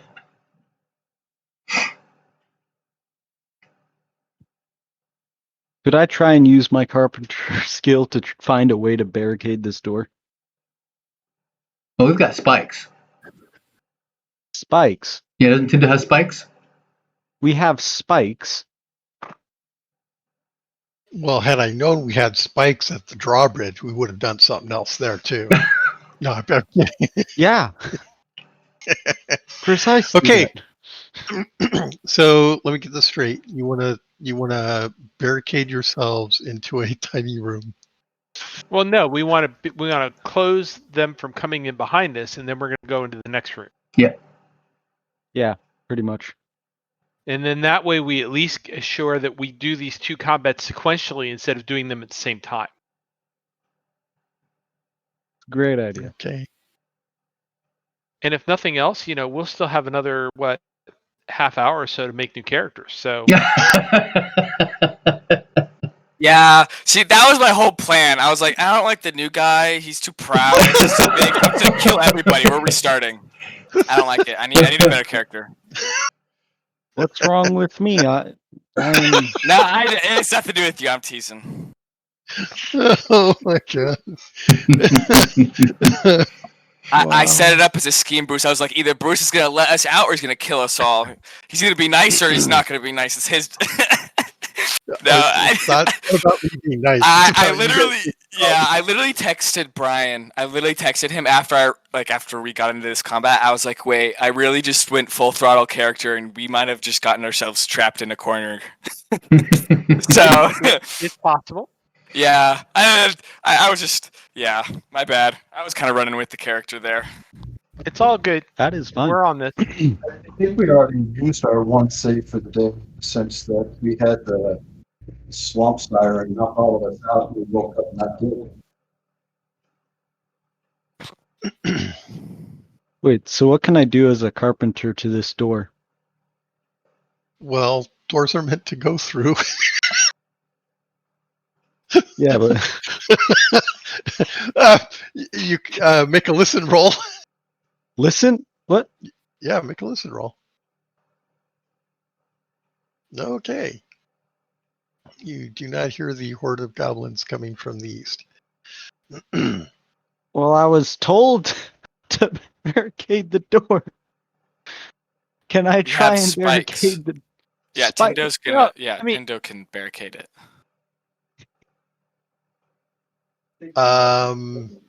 What? Wait, I have equipment to do this? So to spike the door, you would take one of the spikes or a couple and wedge them into the door joints so that it can't open. That's the intent. Give me the spikes. Okay. Everyone make an intelligence roll. I got this. Intelligence. That I makes the made time mine. 3. How do you do intelligence again? Roll percentile. Yeah, and I got that. Do I have to roll under my intelligence? It's an arbitrary number, sort of assigned by me relative to your characteristic. Sometimes I might tell you roll intelligence times 1. I won't do that very often because if you succeed, you might get a check mark on your stat, which I'm We loath can't to have do. any of that crap. Can't have any of that crap. That's right. But generally, So, yeah, yeah. a multiple of your stat, generally Right. between 1 and 5. Okay. So you want to roll low. You want to roll particularly low. Did anyone roll reasonably well? I rolled Yes. under intelligence times 3. Okay. I Alexander. I rolled underneath my intelligence. Okay. You So, did. Look at that. I need a So- calculator to do this. I'm just What? not fast enough. What? No, you don't. What's your intelligence? Just estimate. Oh, 18. oh, jeez. Right. So So times yeah, 3 it's is high. 54. Oh. So I'm Yeah. above times 3, Yes, but only slightly. just barely. Oh, all okay. right. So Alexander, so these goblins were not particularly tough, right? I mean, they've got helmets, they've got some leather armor, they've got shields and swords. But as you fought them, you went through quite a bit of power, right? Mana healing everybody. You know that there's something on the other side of this door. You also know that there's something coming up from behind you. If they are able to get at you on both sides, this could be a very untenable situation. Yes, I completely agree with that. Which is why I was saying that we can stay, if we can seal this door shut, then we do them one after the other. That's why I'm trying to seal this door. I know.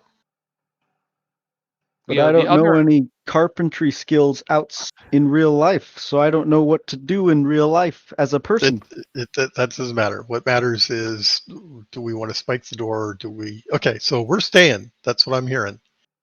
I mean, Yes. We're okay. gonna Okay. try and spike the door. So Elvis, go ahead and make just give me a roll. Okay. Okay. Yeesh. So Albus sets some spikes. What is your intent at this point? My intent at this point is to try and completely seal off the door so it can't be opened until the spikes are removed. Okay. So you've applied your skill. You rolled a 67. You believe that you have successfully set the door. Now what do you want to do? I think we need to move into the next room. Yeah. Yeah. Okay. Move forward. Onwards to hell.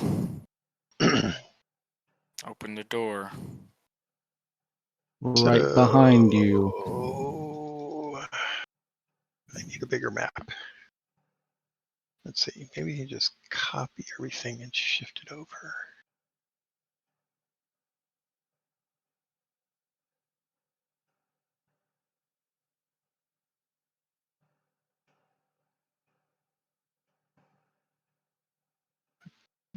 Yes. I can't. Ah.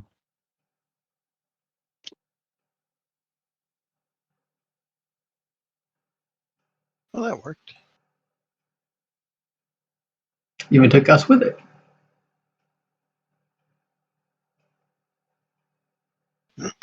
Okay.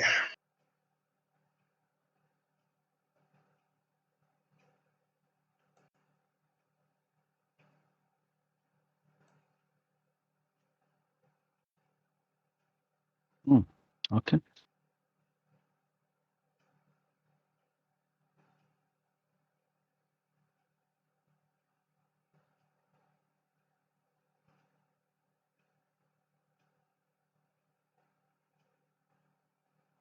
Ooh.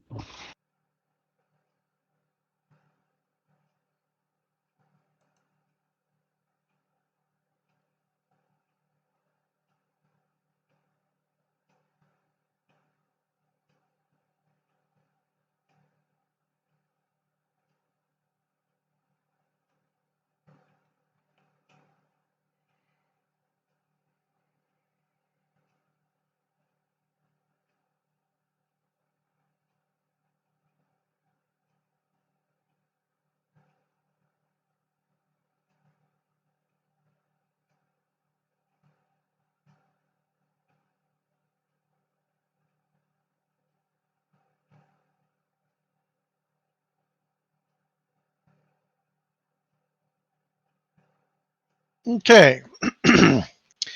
You open the door. You see the door on the south is open.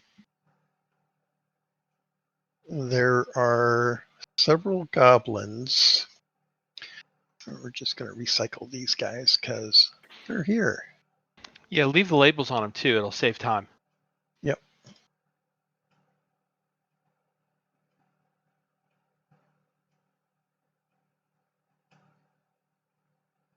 These guys all have short bows. Is there a table down in front of them? Yes, there is. That's why we should have ran in right away. They're worse than kobolds. Why don't you just use your flame bolt? Catch the table on fire. I don't have flame yet. What if instead we push the entire table against the wall, and if we push hard enough, they'll be crushed? I mean, what if we? Okay, that's not even that bad of an idea. What if we actually sprint the tables? We're all big. Most of us. If any of them, well, okay, yeah, no, I'm not tall, but I'm strong, so there's no damage bonus involved in this. But like, if we push it hard enough that it knocks them all over, now they're on the ground with short bows, and it also stops them from getting like 5 shots off on each of us. I'm guessing they're aiming though, so I'm probably going to get nailed with 5 bolts right now. Hopefully not. Hopefully, but I have a bad feeling. I have a bad feeling. I love that line. I have a bad feeling about this. I have a pretty good feeling about this.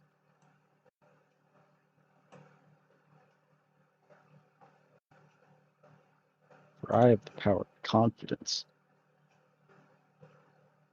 And a shield. My character definitely has the power of confidence, but it doesn't really look like it's going his way. Well, Reckless valor. That's what I should call it. Maybe you shouldn't have gone in first. Probably. Whoa, there are 6 of them. Sleep them? Yep. Ooh. Totally forgot about sleep. So did I. I would have done it on that first group.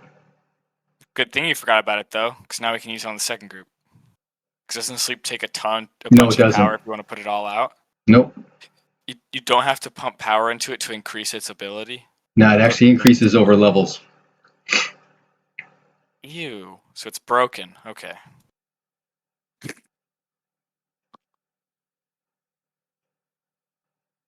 Wow. Are those the tables?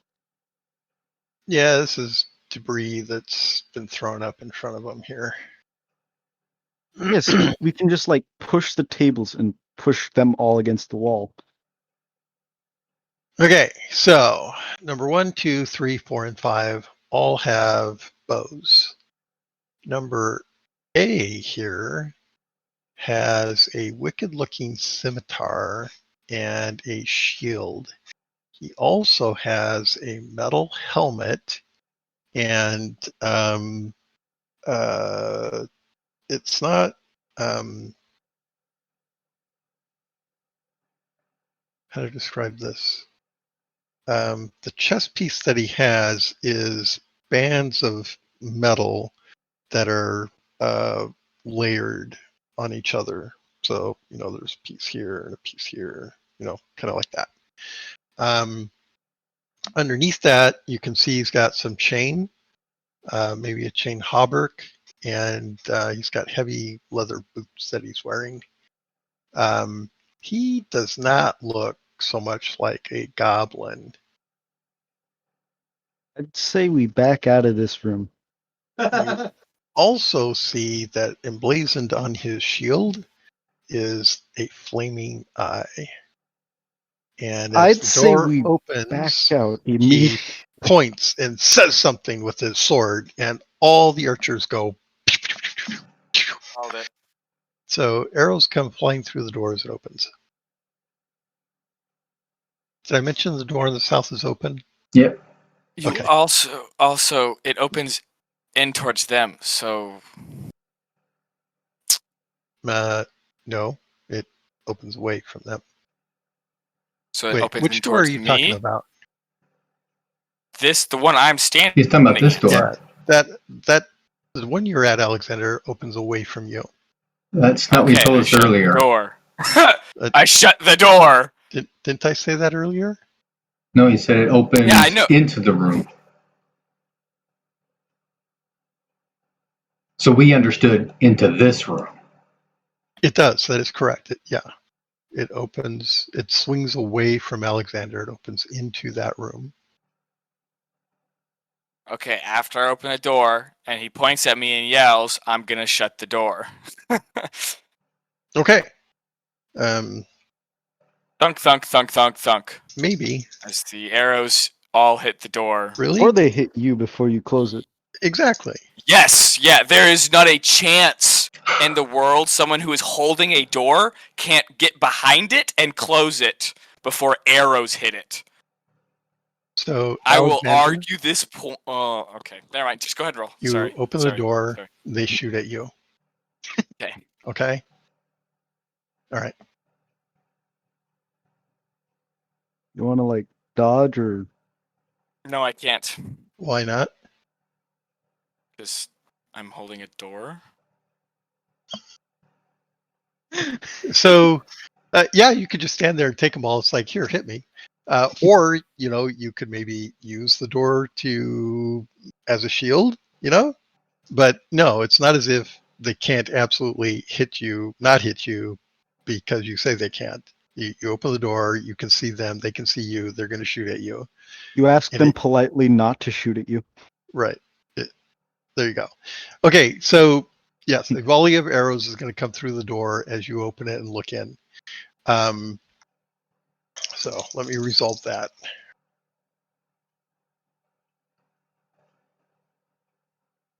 But you can't attempt to defend yourself using the door, whether that's a dodge or whatever. Correct.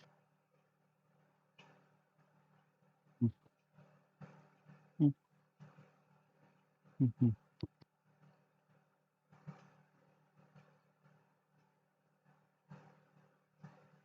Okay, so 2 hit there.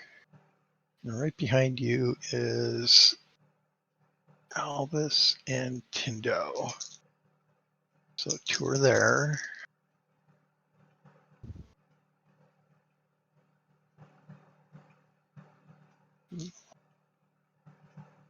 Three, so 1 is there.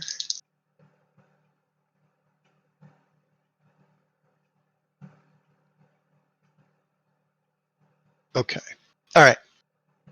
Alexander, it is possible that 2 arrows are going to hit you. Alvis, it's possible that 1 arrow is going to hit you. And Tindo, it's possible that 1 arrow will hit you. Alexander, you could use the door as a shield. In other words, you can use it to cover 3 body areas, which you would have to specify. They would have to be contiguous. That is to say, Both legs and the abdomen. you get 3 locations. So, right leg, abdomen, chest. sort of thing, or let the right hand side of the body, for instance, you could specify. Actually, the it's left. a door, so I give you side of the body. You might want to consider the head.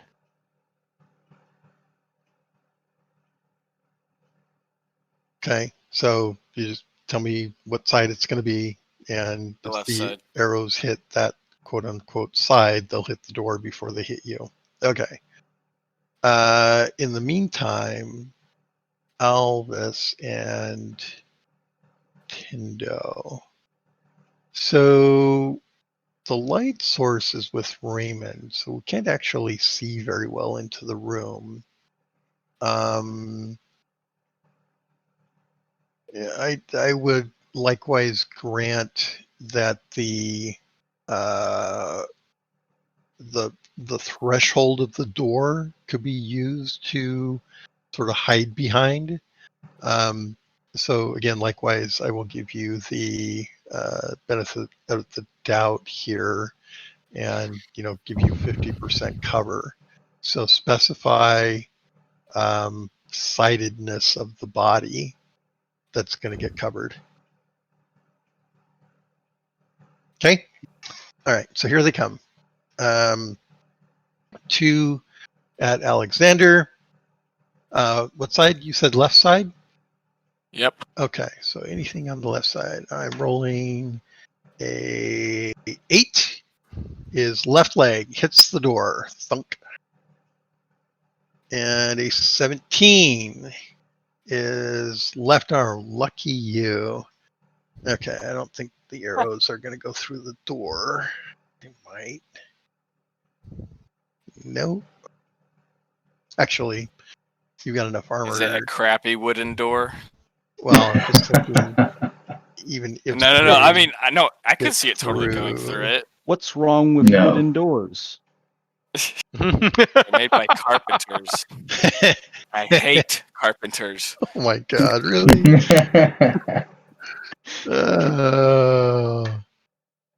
Yeah, okay. There's nothing special, so it doesn't matter. All right, Alvis, right or left side? Let's choose right. Okay. 1, right leg hits the wall. Tindo, right or left? I am lucky. Right. Right. And another one hits the right side of the door, right leg.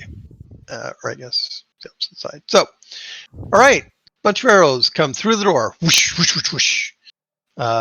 Hitting some couple went all the way through, narrowly missing Wes in the back there.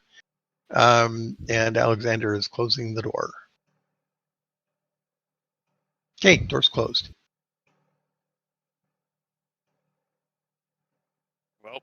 Well, if you don't want to go that way, clearly we're going the other way. I mean, I'll turn around. Do you want to kill them? Where do you want to go? I thought Wes was going to use the sleep spell, but he can't if the door's closed. But Yeah, I have to be able to see them all.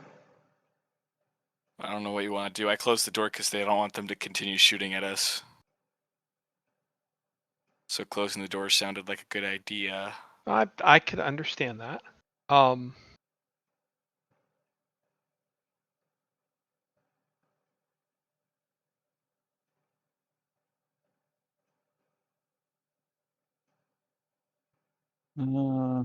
How long is it going to take you to cast that spell, Wes? Well, I was looking at doing a 3rd level spell, so we're talking strike rank 5. Well, I mean, they're all only going to get one shot anyway. In a sense, that doesn't matter. Wait, so could we wait like 4 seconds, open the door, and then he fires on the 5th second, and then we close the door? That would be understanding the meta of the game, and as characters, we don't. Not to mention, you just got to be able to target it. I don't. It's 5, whatever, to cast, seeing the target the whole time. Oh, so he has to see Also them. that. Ah. He might have to see them the whole time. That But- would make way but more what sense to me. But what we can do is we open the door, we put somebody in front, maximum parry, Double shield. Double shield, exactly. And then wait for the spell to go off. Okay. Now that does mean that somebody's probably taken some damage. Okay, I'll do it. Who has an extra shield? I have one. What kind? Beater. What? A beater. You mean a heater? A heater, a beater. Yeah, one of those. Wait, Okay. so what do I actually get from using 2 heaters? I don't think you need to. I made that as a joke. I don't know if that actually works. No, just Oh, dude, I'm new here, man. I don't know anything. You can't say something as a joke. I when didn't don't expect understand the Raymond to go rules. along with it. Well, Okay, so let me help. So you I thought Bruce would just say no. so you can use the door as partial cover, right? You can Yeah. also use a shield and specify that I'm going to cover certain areas. A medium shield will cover 2 areas. Okay? So could we just phalanx and have one person kneel down, one person stand above them, open the door halfway, and then You have Wes look you through don't- it? You don't have the right. Well, yes, you. In theory, what you're saying you could do. Yes. Okay. Like where I open the door, have my shield covering my top 2, like my other arm and my head, and someone else covering my bottom arm and abdomen. I mean bottom leg, not Right. arm, and abdomen. Would that mean that they could only hit me in the chest? Well, the real risk here is that somebody's going to special or crit, and it just goes through the opening. So that's the real Ooh. risk. Yeah, totally. Yeah, if they. So, they got 5 chances to roll a special or a crit. So yeah, strictly speaking, you've got several shields. You've got the door. So if you have one person, cover low, the other person cover high, and you're, holding the door open slightly or enough that Wes can see through, right? Now, I will point out that you can't block Wes's view. So Right. he's got to be able to see them. Go prone, Wes. Wise, if he can see them, they can see him. And okay, They can Makes shoot sense. at him. Yeah. That it shouldn't be too complicated to think this through. that's all true. But if we don't go into battle at all, we'll probably die anyways. True. And you've got 2 clerics to heal you up, so You're low on power, but I'm at half basically. oh, okay, that's not bad. That's not For terrible. one room. I'm casting 1st level spells. So I mean, if we wanted... Actually, no, that doesn't work because we just wait this out. Never mind. That was a bad idea. So, we seem to be having a run of those, so go on. no, that would have just instantly got us killed. Do not I wait like it out. this plan. This is a good plan. Well, not instantly, but it would have been a really slow death, but a very unavoidable death. This is the best kind. Okay, so What, you block both and we starve in here? Was that the plan? Yeah, that was literally the plan. Oh. just wait about. We're gonna wait about if you're. I was thinking block both, give us time for our clerics to regain whatever they need. I think And they then could we just go out. axe the door down at that point. They would get Yeah. bored and they would just bust it down. Yeah, if we take time to repair, they're going to have Yeah. just as much time to prepare as well. Exactly. So Here's an idea. What is it? I've got a spell called Suggestion, where the target will follow a simple suggested act that's not completely alien to him. We open it enough so that number A, I can cast on number A, And we just and tell them to suggest to him massacre. to kill everybody. Or just tell them to put their weapons down to hold off. No, because he can. I think he can only do one, or can you do like all 6 of them? He can't do all 6. Correct. What do you mean? So, Like if that's you suggest one person. Yeah, I can only target one person. Yes. Yeah. It's target one person. It does say a single suggested act. So I don't know if that would mean kill the goblins counts as one act, or if it would just be the first one. So let me illuminate this a little bit. Mhm. If there was an opposing magic user casting that spell at one of you and says attack the other party members, do you feel that that would be okay? I mean, It depends on if goblins involve themselves in okay activities. Are they good things? No, I mean, like if goblins routinely kill each other, Well, if they don't, then no, it wouldn't make sense. Here's the other problem, the one you're forgetting. Huh? We don't have a common language. How are you going to understand you? How are you going to tell them? Yeah. How are you going to tell them?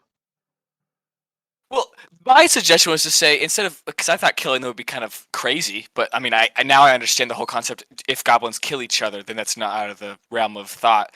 But if we just tell him to say call off the shots, like stand down, that'll make them confused for a second, and then we can run in while they're not shooting directly at us. That was just I thought that's where you were going to go with it. Because that could be a more simpler thing to suggest, like, hey, surrender, not a long thought out process like kill everybody. I mean, you could even, flee. Flee, yeah. Retreat? That would make him run, and if he yells that, they would follow him. Supposedly. Yeah, but there is that language thing. I would know from my spell list if the target has to be able to understand me. And it kind of makes sense that they would. Is that true? Yeah. It does not convey meaning, I don't think. Okay. All right.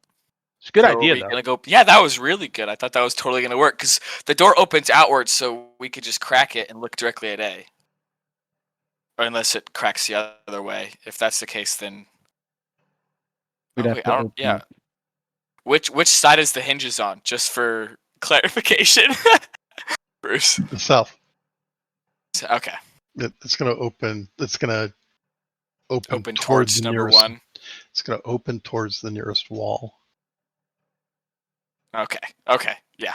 Never mind. So then it doesn't work because we'd have to open it up all the way to CA. What if we opened it Oh, I thought it was just the other enough? way. Yeah, so did I. I was thinking the other way as well, but that's why I clarified it. What if we opened it just enough to take a pot shot at number 1? Yeah. See, if it was like Fallout 4, it would be A, but it opens the other way, so we can't. It opens up towards. Oh, okay. The first thing we see, we were all wrong. The first thing we see is number 1. Yeah, then we keep opening it, and it goes 2, 3, 4, 5A. Until so to see A, we have to open the door all the way open. Yeah, and what Alva suggests is taking a pot shot at 1, but this isn't like Fallout 4 where we can just kind of keep opening the door and shoot and close and shoot and close. I don't think it's gonna. I think we have to go with the sleep spell. I think that's the best situation or the best course of action. Sorry. So, just to clarify that from a what if we open mechanics, the door, but we stand outside of like the opening, and then we'll wait until because the moment we open the door, they'll probably fire on us, and then we'll cast the spell. Right? They're gonna wait till they see us. They're not gonna shoot the second the door moves, though. So we can't I see what you're saying, but we can't trick them into firing. How do you know? Goblins are pretty dumb. Because those ones are being led by a captain, so I think they're gonna wait till he says fire. Just like last time. So what I was going to say earlier is that, yes, you can use the door to limit those that could actually shoot at you. Yep. So, yeah, you could, open it, 70%, and that would give you a window towards 1 and 2.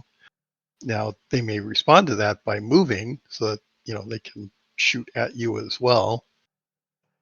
But yeah, I That's don't only see. 1 and 2 shooting at So- us. Then I don't. Yeah, I don't see, I don't it's see how not the the door case. stays there without someone holding the door, though. So that means we're Okay. making someone just stand there in the way, hold the door at 70%. Oh no! Oh I- no! I have a thought.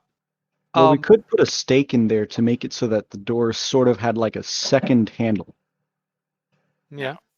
so that we could be closer to where they can't see us while still being able to manipulate the door. That's clever. It is clever. It's something a carpenter would think of. Um, When so you need more than one handle, just put on a second one. let me build on that. We open the door.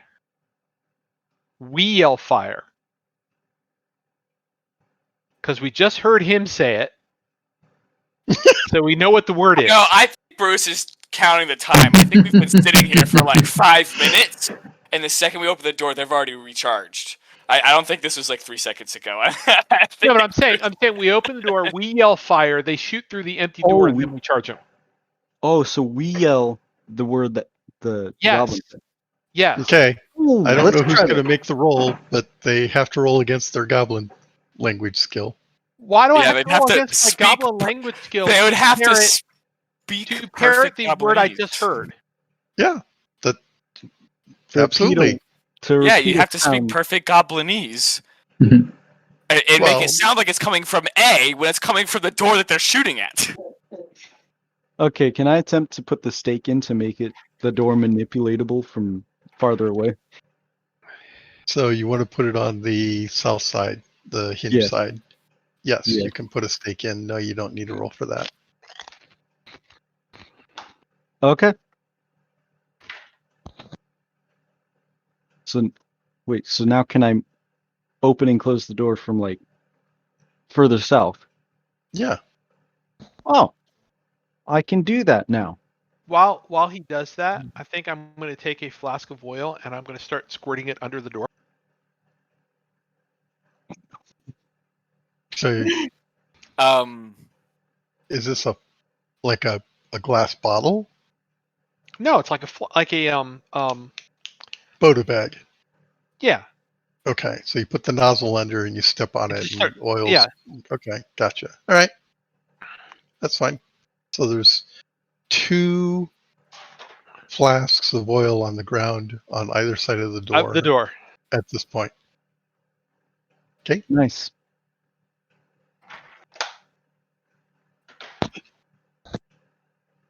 I don't see why you didn't just like have us open the door and just throw the flask inside. Maybe Well, we could it have just occurs to me that you're all standing right there. Yeah, and it makes it hard for charges too. So Yeah. I say we screw this fight and go back the other way and fight the others. Well, then do we want to barricade this door as well? We could, or set it on fire. Let them suck on the smoke. Okay. All right, what are you going to do? He's got a match. We're gonna try to seal this door as much as we can, because we can always like put a stake in somewhere and tie the door off now. Okay. And we're gonna go back the other way. Okay. I'll take a lighted torch and I'll hand it to the carpenter and say, come up with something creative. With this lit torch somehow attached to this door, if they open it, the torch will fall on the ground where all the oil is. Trap. And, You would need me to do that. You would need to roll- I can do that. Give me that torch.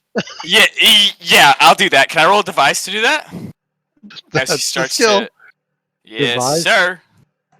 Yeah, I promise you don't even have any points in it, probably. What? I do. He's a I- carpenter. Of course I he do has have device. device. Why would a carpenter have devise? Okay, They maybe I make don't think I stuff. understand what devise is then, and I don't care anymore, so I'm gonna roll it. I bet you mine's higher, It probably and I was. rolled it and succeeded. So Okay, this isn't a competition, although it is funny. Okay, It you is can funny get it. how we compete. You can take a check mark on your devise, and I think Alvis should roll his devise to sort of assess your attempt. No, I'm kidding. Don't do it. Yeah, let's assess this. Yeah, what do you think of how you did? No, it's all right. Okay, so yes, you have oil poured in front of the door. Okay, in that case, I'm gonna Uh, remove the stakes. Okay, you start removing the stakes. Alexander rigs the torch such that if the door opens, the torch will fall on the oil. Very clever. Okay, done and done. By clever, you mean desperate, but go on. wasn't even my Well- idea, but It's cleverly desperate. Okay. You've removed spikes from the door. As you do so, The door opens into us, right? yes, it does. Oh, well, if anyone tries to open it, I'll be right in front of it, Yes, you would be. whacked you. meaning I The can close it, possibly. and it would be their strength versus mine. Assuming the hill giant doesn't knock you on your ass, yeah. Yeah, the cave troll. Cave I have a troll. bloody cave troll. Cave troll. All right. Feeling pretty good. You have removed the spikes. What are you gonna do? I'm gonna listen outside. You step outside and listen, or you listen No, through the door? no, I'm listening through the door. Okay, make a listen roll. I like that first one better. Oh, wow. Okay, there's something standing on the opposite side of the door. It just walked up. Wow, Maybe more than one. wow.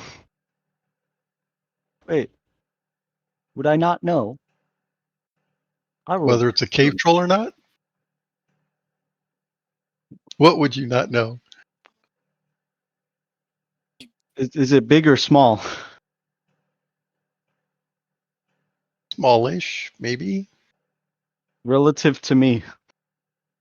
Everything's small relative to you. So yeah, it's small. Well, that means it's smaller than me. So There's more than one something on the other side of the door. No, you do not know what it is. oh, But there are only so many that can come through the door at once. yeah. So what if we? Like that Native American thing. How they designed their longhouse so that as when enemies would walk into the longhouse, it would be positioned so that you could just bonk them on the head as soon as they walked in, Right. and then the next one would go in and you bonk him on the head. And then So, Alexander, Alvis, and I can stand around the door. And when people come in, we bonk them on the head. Wes stands behind us and readies either a sleep or a stun cloud, his choice, and puts it where it's most useful. And Tindo heals us before we die. Does that sound like a plan? that sounds like a great plan. Let's execute it. As long as executing means we kill the bad guys and not us, I'm on board with that.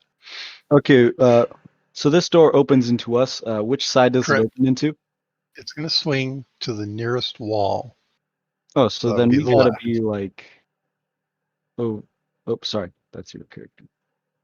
Why can I not move? What? Do we have to be in like this one, that one? No. I don't know how to mark this stuff. I don't know what you're trying to do. He's Don't trying worry. to give enough space so that the door opens. Yeah. Because Okay. his concern is if he stands in this hex, he can't open the door. Incorrect. You can open the door if you're in that hex. Oh. Yeah. But as the door opens, you're standing in the opening of the door. Right. And Right. you put Alexander, say, here or here, position so that the door can open cleanly and all three of us can get a shot on somebody trying to come in. Yeah. That's what I was trying to go for. Yep. Okay. So you want to stand here. Yeah. Okay. Okay. Like as I'm bringing the door open, I'm gonna back up there. Step back away from it. Yep. All right. So is everybody positioned where they want to be? Yep. Okay. And what weapons does everyone have at the ready? I have my sword at the ready. Okay. Sword and Sword. shield. Okay. Yeah, Sword. sword. Sword and Right. shield. Sword and shield. Alexander. Sword and shield. Okay. Whoa. And Tindo. I'm probably just be healing some support feels good.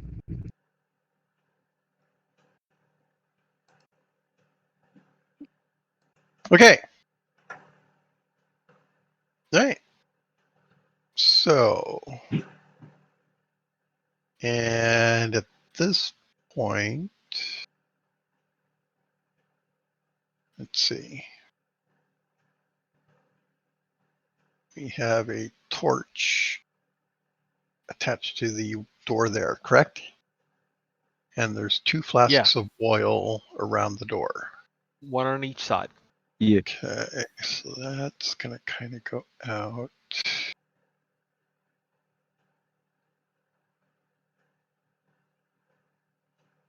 Like that. Wait, did the door open? That's the oil. That. Oh. Okay, is this clear? Everybody's on board Okay. with what we're all looking at? I think that works. Okay. All right. Awesome. Okay. So, and the plan is to open the door or just wait, or what are you doing? I believe we opened the door. Okay, you open the door. Okay. Dun, I dun. hate to mention this, Uh-huh. because I think Jonathan was our limiting factor before. It is 9:00. Oh, it is, isn't it?